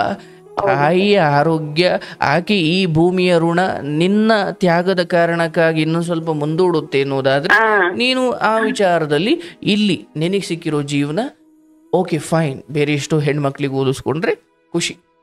ಹೌದು ಸರ್, ಖುಷಿ ಐತೆ. ಅದೇ ನನಗೆ ನಮ್ ತಮ್ಮರು ಈ ಯುಗಾದಿ ಮುಗಿಲಿ ಬಂದ ಮಾತಾಡಿ ಯಾರೋ ಡಿಸೈಡ್ ಮಾಡ್ಬಿಡೋಣ, ಈತ ಬದ್ಲಾಗಲ್ಲ ಅಂತ ಇದ್ರು. ಬೇಡ ಬೇಡ ಬೇಡ ಬೇಡ, ಆ ವಿಚಾರವಾಗಿ ಯಾರನ್ನೂ ನ್ಯಾಯಕ್ಕೆ ಕರಿಬೇಡ. ಅದಕ್ಕೆ ನಾನು ಅಯ್ಯೋ ತಡೆಯಪ್ಪ ನೋಡೋಣ, ಒಂದು ಸರಿ ಸಡನ್ ಡಿಸ್ಟೆನ್ಸ್ ತಗೊಳೋದಲ್ಲ, ಅಮ್ಮ ಬೇರೆ ಹುಷಾರಿಲ್ಲ, ನಾನ್ ಬಂದ್ರೆ ಮತ್ತೆ ಅಮ್ಮದ ಆರೋಗ್ಯ ಇರುತ್ತೇರೋ ಅದನ್ನೇ ಮನರೋಗ ಚಿಹ್ನೆ ಏನಾರ ಆತಂದ್ರೆ ಮತ್ತೆ ನನಗೆ ಇದು ಬೇಕು ಅದು ಬೇಡ ನಂಗೆ ಆಗ್ಬಿಡ್ತತೆ. ಹೌದು ಹೌದು, ಆ ವಿಚಾರದಲ್ಲಿ ನಿನಗೆ ಕಳಂಕ ಬಂದ್ಬಿಡುತ್ತೆ, ಬೇಡ. ಹೌದು ಸರ್, ಅದನ್ನೇ ಹೇಳ್ದೆ ನನ್ ಮೊನ್ನೆ. ಅದಕ್ಕೆ ನಾನು ಸುಮಾರು ಟ್ರೈ ಮಾಡ್ತಿದ್ದೆ. ಈ ವಿಚಾರಕ್ಕೆ ನನಗೆ ಸ್ಪಷ್ಟತೆ ಬೇಕಲ್ಲ, ನನಗೆ ಗೊಂದಲಕ್ಕೀಡಾಗ್ಬಿಟ್ಟೈತಿ. ಯಾರೋ ನಾನು ಸರಿಯಾಗಿದ್ದಕ್ಕೆ ನನಗೆ ಉತ್ತರ ಕೊಡೋರೇ ಇಲ್ಲ. ಈ ತಡಿ ಎಂತ ನಾನು ಸಂಜೆ 7:15 ಟ್ರೈ ಮಾಡ್ತಾನೆ ಇದ್ದೆ ಸರ್. ನಾನು ಇವತ್ತು ಒಳ್ಳೇದು ತಾಯಿ ಭಗವಂತನ ಅನುಗ್ರಹ. ಸರ್ ನೀವು ಫೈನಲ್ ಏನ್ ಹೇಳ್ತಿರಲ್ಲ ಅದೇ ನನ್ ಫೈನಲ್ ಡಿಸಿಷನ್ ಸರ್. ನಾನು ಮಾಡ್ತೀನಿ, ಯಾರ ಹತ್ರ ಈ ವಿಚಾರ ಡಿಸ್ಕಸ್ ಮಾಡಲ್ಲ, ನಮ್ಮ ಮನೆಯ ಹತ್ರನೂ ಏನು ಮಾತಾಡಲ್ಲ. ನಾವ್ ಯಾವಾಗ್ಲೂ ಇದ್ದೀವವ, ಸ್ವಲ್ಪ ನಿಧಾನಕ್ಕಾದ್ರೂ ಯಾವಾಗ ಸಿಗಬೇಕು ಕರೆ ಸಿಗುತ್ತೆ, ಅಥವಾ ಯಾವಾಗ ನಿಮ್ಮ ಎದುರಿಗೆ ನನ್ನ ಧ್ವನಿ ಬರಬೇಕು ಅದು ಬಂದೇ ಬರುತ್ತೆ. ನೀನ್ ನಂಬಿರೋ ದೇವ್ರು ನಿನಗ್ ದ್ರೋಹ ಮಾಡಲ್ಲ. ನಾನು ಹೇಳ್ತೀನಿ. ಹೌದು ಸರಿ, ಇವತ್ತು ಈಗ ಅರ್ಧ ಗಂಟೆಯಿಂದ ಕೂತ ಅದೇ ಹೇಳ್ತಾ ಇದ್ದೆ, ಮಂಜುನಾಥ ಅಂತ ಅನ್ಕಂತಾನೆ ಫೋನ್ ಟ್ರೈ ಮಾಡಿದೆ. ಇವತ್ತು ಸಿಕ್ಬಿಟ್ರೆ ನನ್ನ ಅದೃಷ್ಟ, ನನ್ನ ಪ್ರಾಬ್ಲಮ್ ಸಾಲ್ವ್ ಆಕತಿ ಅಂತ ಇವತ್ತು. ಅಷ್ಟೇ, ಏನು ಸಿಕ್ಕಿದೆಯೋ ಅದರೊಂದಿಗೆ ಆನಂದವಾಗಿರು. ಆ್ಯಂಡ್ ನಾನು ಹೇಳ್ತೀನಿ, ಈ ಆಶ್ರಮದ ಜೊತೆ ನಿನ್ನ ದುಃಖದ ಎಲ್ಲ ಸಮಯದಲ್ಲೂ ನನ್ನ ಪ್ರೀತಿಯ ಮಾರ್ಗದರ್ಶನ ಇರುತ್ತೆ. ಆ್ಯಂಡ್ ನನಗನ್ಸುತ್ತೆ ನೀವೊಂದು ಹೆಣ್ಮಗಳಾಗಿ ಇಷ್ಟು ದುಃಖದ ನಡುವೆಯೂ ಈಗ ನೀವೊಂದು ಸ್ಪಷ್ಟತೆಗೆ ಬಂದಿದ್ದೀರಿ. ಏನನ್ನೂ ಬಯಸಬೇಡಿ, ಖಾಲಿ ಇಟ್ಕೊಳ್ಳಿ ಮನಸ್ಸನ್ನು. ಈಗ 500 ರೂಪಾಯಿ ಸಿಕ್ತತೆ ಅಂತ ರಸ್ತೆಯಲ್ಲಿ ಹೋಗಿ ಸಿಕ್ಕಿದ್ರೆ ನಮ್ಗಷ್ಟೇನು ಖುಷಿ ಇಲ್ಲ. ಸುಮ್ಮನೆ ಹೋಗ್ತಿದ್ದವ್ರಿಗೆ ಏನೋ ಸಿಕ್ಬಿಟ್ರೆ ಸಂತೋಷ. ಇಲ್ಲ, ನನಗೆ ಇವ್ರು ಸಿಕ್ಕಿದ್ದಂಗೆ ಸರ್. ನನಗೆ ಸಿಕ್ತಲ್ಲ ಅದಕ್ಕೆ ತುಂಬಾ ಸಂತೋಷ. ಇಲ್ಲ, ಮನುಷ್ಯ ಒಳ್ಳೆ ಇದಾರೆ ಸರ್. ಇದು ಒಂದು ಅದು ಎಲ್ಲಿಂದ ಬಂತು ಅಂತ ಗೊತ್ತಾಗ್ತಲ್ಲ ಸರ್. ಈಗ ನಾನು ಅದನ್ನ ಹೇಳ್ತೀನಿ, ಒಳ್ಳೆ ಮನುಷ್ಯ ಕೂಡ. ನಾನು ಧರ್ಮ ಅಂತ ಹೇಳ್ತಾ ಇಲ್ಲ, ಬಟ್ ನಾನು ನಿನ್ನ ಬದುಕನ್ನು ಪ್ರತ್ಯೇಕವಾಗಿ ವಿಶ್ಲೇಷಣೆ ಮಾಡೋದಾದ್ರೆ ಅದಕ್ಕೆ ಮಹತ್ವ ಕೊಟ್ಟರೆ ಮತ್ತೆ ನಿನ್ನ ಬದುಕು ಇನ್ನೊಂದು ದುಃಖದ ಕಟ್ಟೆಗೆ ಪ್ರವೇಶ ಮಾಡುತ್ತೆ. ಹೌದು ಸರ್, ಹೌದು. ಅದು ನಾನು ಅದನ್ನ ಇಲ್ಲಿ ಹೆಚ್ಚು ಇನ್ವಾಲ್ವ್ ಮಾಡಿಕೊಳ್ಳಿಲ್ಲ. ಅದನ್ನು ನಾನು ಅದಕ್ಕೂ ಕರ್ಮಕ್ಕೆ ಬಿಡ್ತೀನಿ, ಅದನ್ನು ನಾನು ಇಲ್ಲಿ ಮಾತಾಡಲ್ಲ. ಬಟ್ ಆತನ ಪ್ರೇಮದಲ್ಲಿ ಯಾವ ಕಡಿಮೆನೂ ಆಗಿಲ್ಲ ಅನ್ನೋದು ಮಾತ್ರ ನನಗೆ ಸ್ಪಷ್ಟತೆ ಇದೆ. ಹೌದು ಸರ್, ನಾನು ಅದನ್ನ ಪ್ರಾಮಾಣಿಕವಾಗಿ ನಿಮ್ಮ ಹತ್ರನೂ ಒಪ್ಪಿರ್ತೀನಿ ಸರ್. ನಾನು ಇಲ್ಲ ಅಂತ ನಾನು ಯಾವುದಕ್ಕೂ ಕೊರತೆ ಮಾಡಿಲ್ಲ ಸರ್. ಅದೇ ನಾನು ಅದೊಂದು ಬಿಟ್ಟಾಕ್ದೆ ಅಂದ್ರೆ ನಂದು ಬಹಳ ಒಳ್ಳೆ ಲೈಫ್. ಅಂದ್ರೆ ಅಲ್ಲ, ಅವ್ರ ಫ್ಯಾಮಿಲಿ ಬಿಡ್ರಿ, ಇವತ್ತಲ್ಲ ನಾಳೆ ಸರಿ ಹೋಗಿ ಮಾತಾಡ್ಸ್ಬೋದು, ಅದು ಬೇರೆ ವಿಚಾರ. ಆದ್ರೆ ಫಸ್ಟ್ ನನಗೆ ನನ್ನ ಗಂಡನ ಪ್ರೀತಿ ಅಂದ್ರೆ ಅದು ಒಂದು ಬಿಟ್ಟೆ ಅಂದ್ರೆ ನನ್ನ ಲೈಫ್ ಬಹಳ ಚೆನ್ನಾಗೈತೆ ಸರ್. ಎಲ್ಲಾ ಕಡೆಯಿಂದನೂ ಬಹಳ ಚೆನ್ನಾಗೈತೆ. ಎಲ್ಲ ಸಮಾಜ ತಿರಸ್ಕಾರ ಮಾಡಿದ ಸಮಯದಲ್ಲಿ ಈತ ನಿನ್ನ ಬದುಕಿಗೆ ಬೆಳಕಾಗಿದ್ದಾನೆ ಅನ್ನೋದನ್ನು ಮರಿಬೇಡ. ಆ್ಯಂಡ್ ಚಿಕ್ಕ ಪುಟ್ಟದ್ದು ಅಂತಲ್ಲ, ಇಂಥ ಕಾರಣಗಳನ್ನ ಕೊಟ್ಕೊಳ್ತಾ ಹೋದ್ರೆ ಬದುಕಲ್ಲಿ ಎಲ್ಲೂ ನಿಲ್ಲೋಕಾಗಲ್ಲ. ನೀನು ಮುಂದುವರಿ, ನಿನಗಲ್ಲಿ ಎಲ್ಲ ಸಂತೋಷವು ನೆಮ್ಮದಿಯೂ ಸಿಗಲಿ. ನಿನ್ನ ಬದುಕನ್ನ ಸ್ವಲ್ಪ ಅಧ್ಯಾತ್ಮದ ಕಡೆ ಕೊಡು. ಆ್ಯಂಡ್ ಅವರನ್ನು ಹೆಚ್ಚು ಪ್ರೀತಿಸು. ಯಾವುದೇ ನಿರೀಕ್ಷೆಗಳಿಲ್ಲದೆ ಪ್ರೀತಿಸು. ಅಲ್ಲಿ ನಮಗೆ ದುಃಖ ಇಲ್ಲ. ನಿರೀಕ್ಷೆ ಇದ್ದು ಪ್ರೀತಿ ಮಾಡಿದ್ರೆ ನಮಗೆ ದುಃಖ. ಹೌದಲ್ಲ? ಹಾಗಾಗಿ ಇಷ್ಟಪಡುವುದು ದುಃಖ ಅಲ್ವಂತೆ. ಆದ್ರೆ ಇಷ್ಟದ ಜೊತೆ ನಮಗೊಂದಷ್ಟು ಆಪೇಕ್ಷೆಗಳಿರ್ತವೆ, ಅವು ದುಃಖ ತಂದು ಕೊಡ್ತವೆ. ನಿರೀಕ್ಷೆ ಇಟ್ಕೊಂಡ್ರೆ ನೋವಾಗೋದು. ಅದನ್ನ ನಿಷ್ಕಾಮ ಕರ್ಮ ಅಂತಾರೆ. ಯಾವ ಕೆಲಸದ ಜೊತೆ ಏನೂ ಅಪೇಕ್ಷೆಗಳಿಲ್ಲವೋ. ಈಗ ನಾನು ಒಂದು ಅಜ್ಜಿ ರೋಡ್ ದಾಟಿಸ್ದೆ, ನನಗೆ ರೋಡ್ ದಾಟಿಸಿದ ಮೇಲೆ ಅಜ್ಜಿ 100 ರೂಪಾಯಿ ಕೊಡ್ಲಿ ಅಂತ ದಾಟಿಸಿ ಅಜ್ಜಿ ನನಗೆ ಕೊಡದೆ ಹೋದ್ರೆ ದುಃಖ ಇಲ್ಲ. ನಾನು ಹಿರಿಯರಿಗೆ ಸೇವೆ ಮಾಡಬೇಕು, ಇದು ಭಗವಂತನ ಸೇವೆ ಎಂದುಕೊಂಡು ಮಾಡಿದ್ರೆ ದಾಟಿಸಿದ ಅಥವಾ ಆ ಕರ್ಮ ಮಾಡಿದ ಸಂತೋಷ ಇರುತ್ತೆ ಹೊರತು ಏನೋ ಬರ್ಲಿಲ್ವಲ್ಲ ನನಗೇನೋ ದುಃಖ ಇರಲ್ಲ. ಅದನ್ನೇ ನಿಷ್ಕಾಮ ಕರ್ಮ ಮತ್ತೆ ಸಕಾಮ ಕರ್ಮ. ಯಾವ ಕರ್ಮದ ಜೊತೆ ಆಸೆಗಳಿರ್ತಾವೋ ಅದು ಸಕಾಮ. ಯಾವ ಕರ್ಮದ ಜೊತೆ ಯಾವುದೇ ಅಪೇಕ್ಷೆಗಳಿರೋದಿಲ್ವೋ ಅದು ನಿಷ್ಕಾಮ. ಹಾಗಾಗಿ ನಾನು ತಡೆಯಪ್ಪ ಗಂಡನ ಹತ್ರ ಹೋದರೆ ಆಸೆಗಳು ಭಾವನೆಗಳು ಪ್ರೀತಿಗಳು ಬರ್ತವೆ ಅಂದ್ಕೊಂಡು ದೂರ ಇದ್ಬಿಡೋದು ಯಾವುದೋ ಪರಿಹಾರ ಅಲ್ಲ, ಹತ್ರ ಇರಬೇಕು. ಆದರೆ ನನಗದ್ರಿಂದ ಏನು ಬೇಡ, ಸಿಕ್ತಾ ಸಂತೋಷ, ಸಿಗಲಿಲ್ವಾ ಸಂತೋಷ. ಹೌದು. ಹಾಗಾಗಿ ಈ ವಿಚಾರವನ್ನು ಗೊಂದಲ ಮಾಡಿಕೊಳ್ಬೇಡ. ಅಂಡ್ ನಿನ್ನ ತವ್ರ ಮನೆಯನ್ನು ಕೇವಲ ತವ್ರ ಮನೆಯಾಗಿಟ್ಕೋ ಹೊರತು ಅದೊಂದು ಆಶ್ರಯ ತಾಣ ನಿನಗೆ ಆಗೋದು ಬೇಡ. ನೀ ಈ ಶಕ್ತಿ ಇದೆ, ದುಡಿತೀಯ, ಯಾರು ಬಿಟ್ಟರು ಬದುಕು ನೀನು ಛಲ ಇದೆ, ಈ ಸಮಯದಲ್ಲಿ ಮತ್ತೆ ಅಲ್ಲಿಗೋ ಕೂತ್ಕೋಬೇಡ. ಸರ್ ನಾನು ಇವ್ರ ಜೊತೆನೆ ಕಂಟಿನ್ಯೂ ಮಾಡ್ಲಾ ಜೀವನನ? ಮುಂದುವರಿತಾಯಿ, ಎಲ್ಲ ಒಳ್ಳೇದಾಕತ್ತೆ ಅಂತೀರಾ? ಅವಶ್ಯವಾಗಿ ಆಗುತ್ತೆ. ಆತನ ಬಾಯಿಂದಲೂ ಅದು ಬರ್ತಾ ಇದೆ, ಮತ್ತೆ ಅದು ಸತ್ಯ ಕೂಡ, ಅದು ನಾಟಕ ಅಲ್ಲ. ಸರಿ ಸರ್. ನಾನು ನನ್ನ ತಮ್ಮನ ಜೊತೆ ನಾನು ನಿಮ್ ಬಗ್ಗೆ ಬಹಳ ಮಾತಾಡ್ತೀನಿ, ನಮ್ ಡಾಕ್ಟರ್ ಜೊತೆ. ನಾನ್ ಸೋನು ಸರ್ ಪ್ರೋಗ್ರಾಮ್ ಎಲ್ಲ ನೋಡ್ತಾ ಇರ್ತೀನಿ. ಒಂದ್ಸಲ ಮೀಟ್ ಮಾಡಕ್ ಬೆಂಗಳೂರಿಗೆ ಸುಮಾರು ಸರಿ ಬರ್ತಾನೆ ಇರ್ತಾನೆ ಅವಾಗ ಮೀಟಿಂಗ್ ಅಂತ ಹೇಳ್ತಿರ್ತಾನೆ. ಒಂದ್ಸಲ ಹೋಗೋಣ ಕರ್ಕೊಂಡು ಹೋಗಿ ನೇರವಾಗಿ ಅಂತ. ಇಲ್ಲ ನಾನು ಒಂದ್ಸರಿ ಅವ್ರನ್ನ ನೇರವಾಗಿ ಭೇಟಿ ಮಾಡ್ಬೇಕಂತ ಸುಮಾರು ಸರಿ ಮಾತಾಡಿದೀವಿ. ಬರ್ತೀವಿ ಸರ್, ನಾವ್ ಒಂದ್ಸರಿ ಆಶ್ರಮಕ್ಕೆ ಬರ್ತೀವಿ. ಸರಿ ತಾಯಿ, ಆಯ್ತು, ಸಂತೋಷ. ಆ ಹೋಟ್ಲಲ್ಲಿ ನೀನು ತೊಡಗಿಸ್ಕೊ, ಸಂತೋಷ ಪಡು. ಅಂಡ್ ಗಂಡನ ಜೊತೆ ಸೇರಿ ವಾರದಲ್ಲೂ ತಿಂಗಳಲ್ಲೂ 4 ಜನಕ್ಕೆ ಆಶ್ರಮಕ್ಕೆ ಹೋಗಿ ಅಥವಾ ಬೀದಿಯಲ್ಲಿರೋ ಯಾರಿಗೂ ಸೇವೆ ಮಾಡು. ನಿನಗೆ ಮಕ್ಕಳಿಂದ ಸಿಗುವ ಹಾರೈಕೆ ಮುಂದೊಂದು ಕಾಲಕ್ಕೆ ಅದು ಬೇರೆಯೇ ಕತೆ ಇದೆ, ನಿನಗದು ಮುಂದೆ ಗೊತ್ತಾಗುತ್ತೆ. ಆದರೆ ನಿನಗೆ ಯಾವ ಕಡೆಗಾಲದ ಬಗ್ಗೆನೂ ನಿನಗೆ ಭಯ ಬೇಡ. ನಿನಗೆ ಅಲ್ಲಿನ ಯಾವ ತೊಂದರೆಯೂ ಆಗದಂಗೆ ಭಗವಂತ ಅದಕ್ಕೆ ಬೇರೆ ದಾರಿ ಮಾಡಿದ್ದಾನೆ. ನೀನು ಈ ಸಮಯದಲ್ಲಿ ನಿನ್ನ ನೆಮ್ಮದಿಯನ್ನು ನೀನು ಇಲ್ಲಿದ್ದೇ ಕಂಡುಕೋ, ಬೇರೆಲ್ಲೋ ಕಂಡುಕೊಳ್ತೀನಿ ಅನ್ನೋ ಭ್ರಮೆ ಬೇಡ.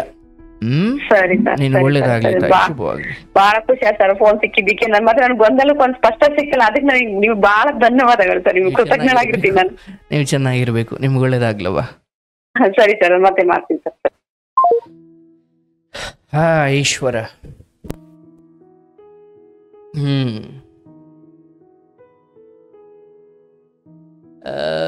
ನೋಡಿ, ಹೀಗೆ ಕೆಲವೊಂದು ಸಂಬಂಧಗಳು ಈ ರೀತಿ ಬಂದಾಗ, ಇಲ್ಲಮ್ಮ ಬಿಟ್ಬಿಡಮ್ಮ, ಇದಾಗಲ್ಲಮ್ಮ, ಆತ ಬೇರೆ ದಾರಿ ಹೋಗಿದ್ದಾನೆ, ನಿನಗೆ ಅಂಥ ಬದುಕು ಬೇಡ, ಅಲ್ಲೊಬ್ಳಂತೆ ಇಲ್ಲೊಬ್ಳಂತೆ ಇಂಥ ಬದುಕು ಬೇಡ, ಬಿಟ್ಬಿಡವ ಅಂತ ಹೇಳಿದ್ದೂ ಉಂಟು. ಆದರೆ ಇಲ್ಲಿ ಈ ಗಂಡ ಅನಿಸಿಕೊಂಡವರು ತಮ್ಮ ತಪ್ಪಿನ ಅರಿವಾಗಿದೆ. ಇಲ್ಲವಾ, ಆಕೆ ಏನೋ ನಡೆದೋಯ್ತು, ನೀನು ನನಗೆ ಬೇಕು, ನನ್ನ ಜೊತೆ ಇದ್ದು ಬಿಡು, ದಯವಿಟ್ಟು ಬಿಟ್ಟು ಹೋಗಬೇಡ, ಹೀಗೆ ಕೇಳ್ಕೊಳ್ತಾರೆ. ಅಂದರೆ ಅಲ್ಲಿ ಪ್ರೇಮ ಇದೆ. ಎಲ್ಲಿ ಪ್ರೇಮ ಇದೆಯೋ ಅಲ್ಲಿರೋದೇ ಜೀವನ. ಪ್ರೇಮ ಇರುವ ಕಡೆ ನಾನು ಏನೇನೋ ಕಾರಣ ಕೊಟ್ಟುಕೊಂಡು ನಿಷ್ಠೂರ ಹೊತ್ಕೊಂಡೆ, ಇಲ್ಲ ನಾನು ಇರಲ್ಲ ಅಂತ ಹೋಗುವುದು ಒಳ್ಳೆಯದಲ್ಲ. ಪ್ರೇಮ ಎಲ್ಲಿದೆಯೋ ಅಲ್ಲಿ ಯಾವುದೇ ಮನಸ್ತಾಪ ಇಲ್ದಂಗೆ ಬದುಕ್ಬಿಡ್ಬೇಕು. ಇರಲಿ, ನಿಮ್ಗೆ ಒಳ್ಳೇದಾಗಲಿ, ಶುಭವಾಗಲಿ. ಬಹುಶಃ ಈ ಕಥೆಯಿಂದ ಹೆಣ್ಮಕ್ಳು ಅರ್ಥ ಮಾಡ್ಕೊಳ್ಬೇಕು, ಹಿರಿಯರ ಹಸ್ತಕ್ಷೇಪ ಇಲ್ಲದೆ ಹಿರಿಯರ ವಿರೋಧ ಮಾಡಿಕೊಂಡು, ಈಗ ನೋಡಿ ಅವ್ರ ಮನೆಯವ್ರು ಯಾರೋ ಬಂದು ಸರಿ ಮಾಡಲಿಕ್ಕೆ ಯಾರು ಇಂದು ಮುಂದೆ ಹೇಳೋರು ಕೇಳೋರು ಇದ್ರೂ ಕೂಡ ಹೇಳೋರಿಲ್ಲ, ಅಥವಾ ಹೇಳೋರಿದ್ರು ಕೇಳೋರಿಲ್ಲ, ಕೇಳೋರಿದ್ರು ಹೇಳೋರಿಲ್ಲ. ಈ ಹೆಣ್ಮಕ್ಳ ಅಥವಾ ಈ ಹೆಣ್ಣಿನ ಜೀವನದಿಂದ ಕಲಿಯೋದು ತುಂಬ ಇದೆ. ಶುಭವಾಗಲಿ, ಒಳ್ಳೇದಾಗಲವ ನಿನ್ನ ಬದುಕಿಗೆ. ಆದಷ್ಟು ನಿನ್ನ ಪಾಲಿಗೆ ಏನು ಸಿಕ್ಕಿದೆಯೋ ಅದು ನಿನ್ನ ಪಾಲಿನ ಭಾಗ್ಯ ಅಂದ್ಕೋ. ನಿನಗೆ ಒಳ್ಳೇದಾಗಲಿ.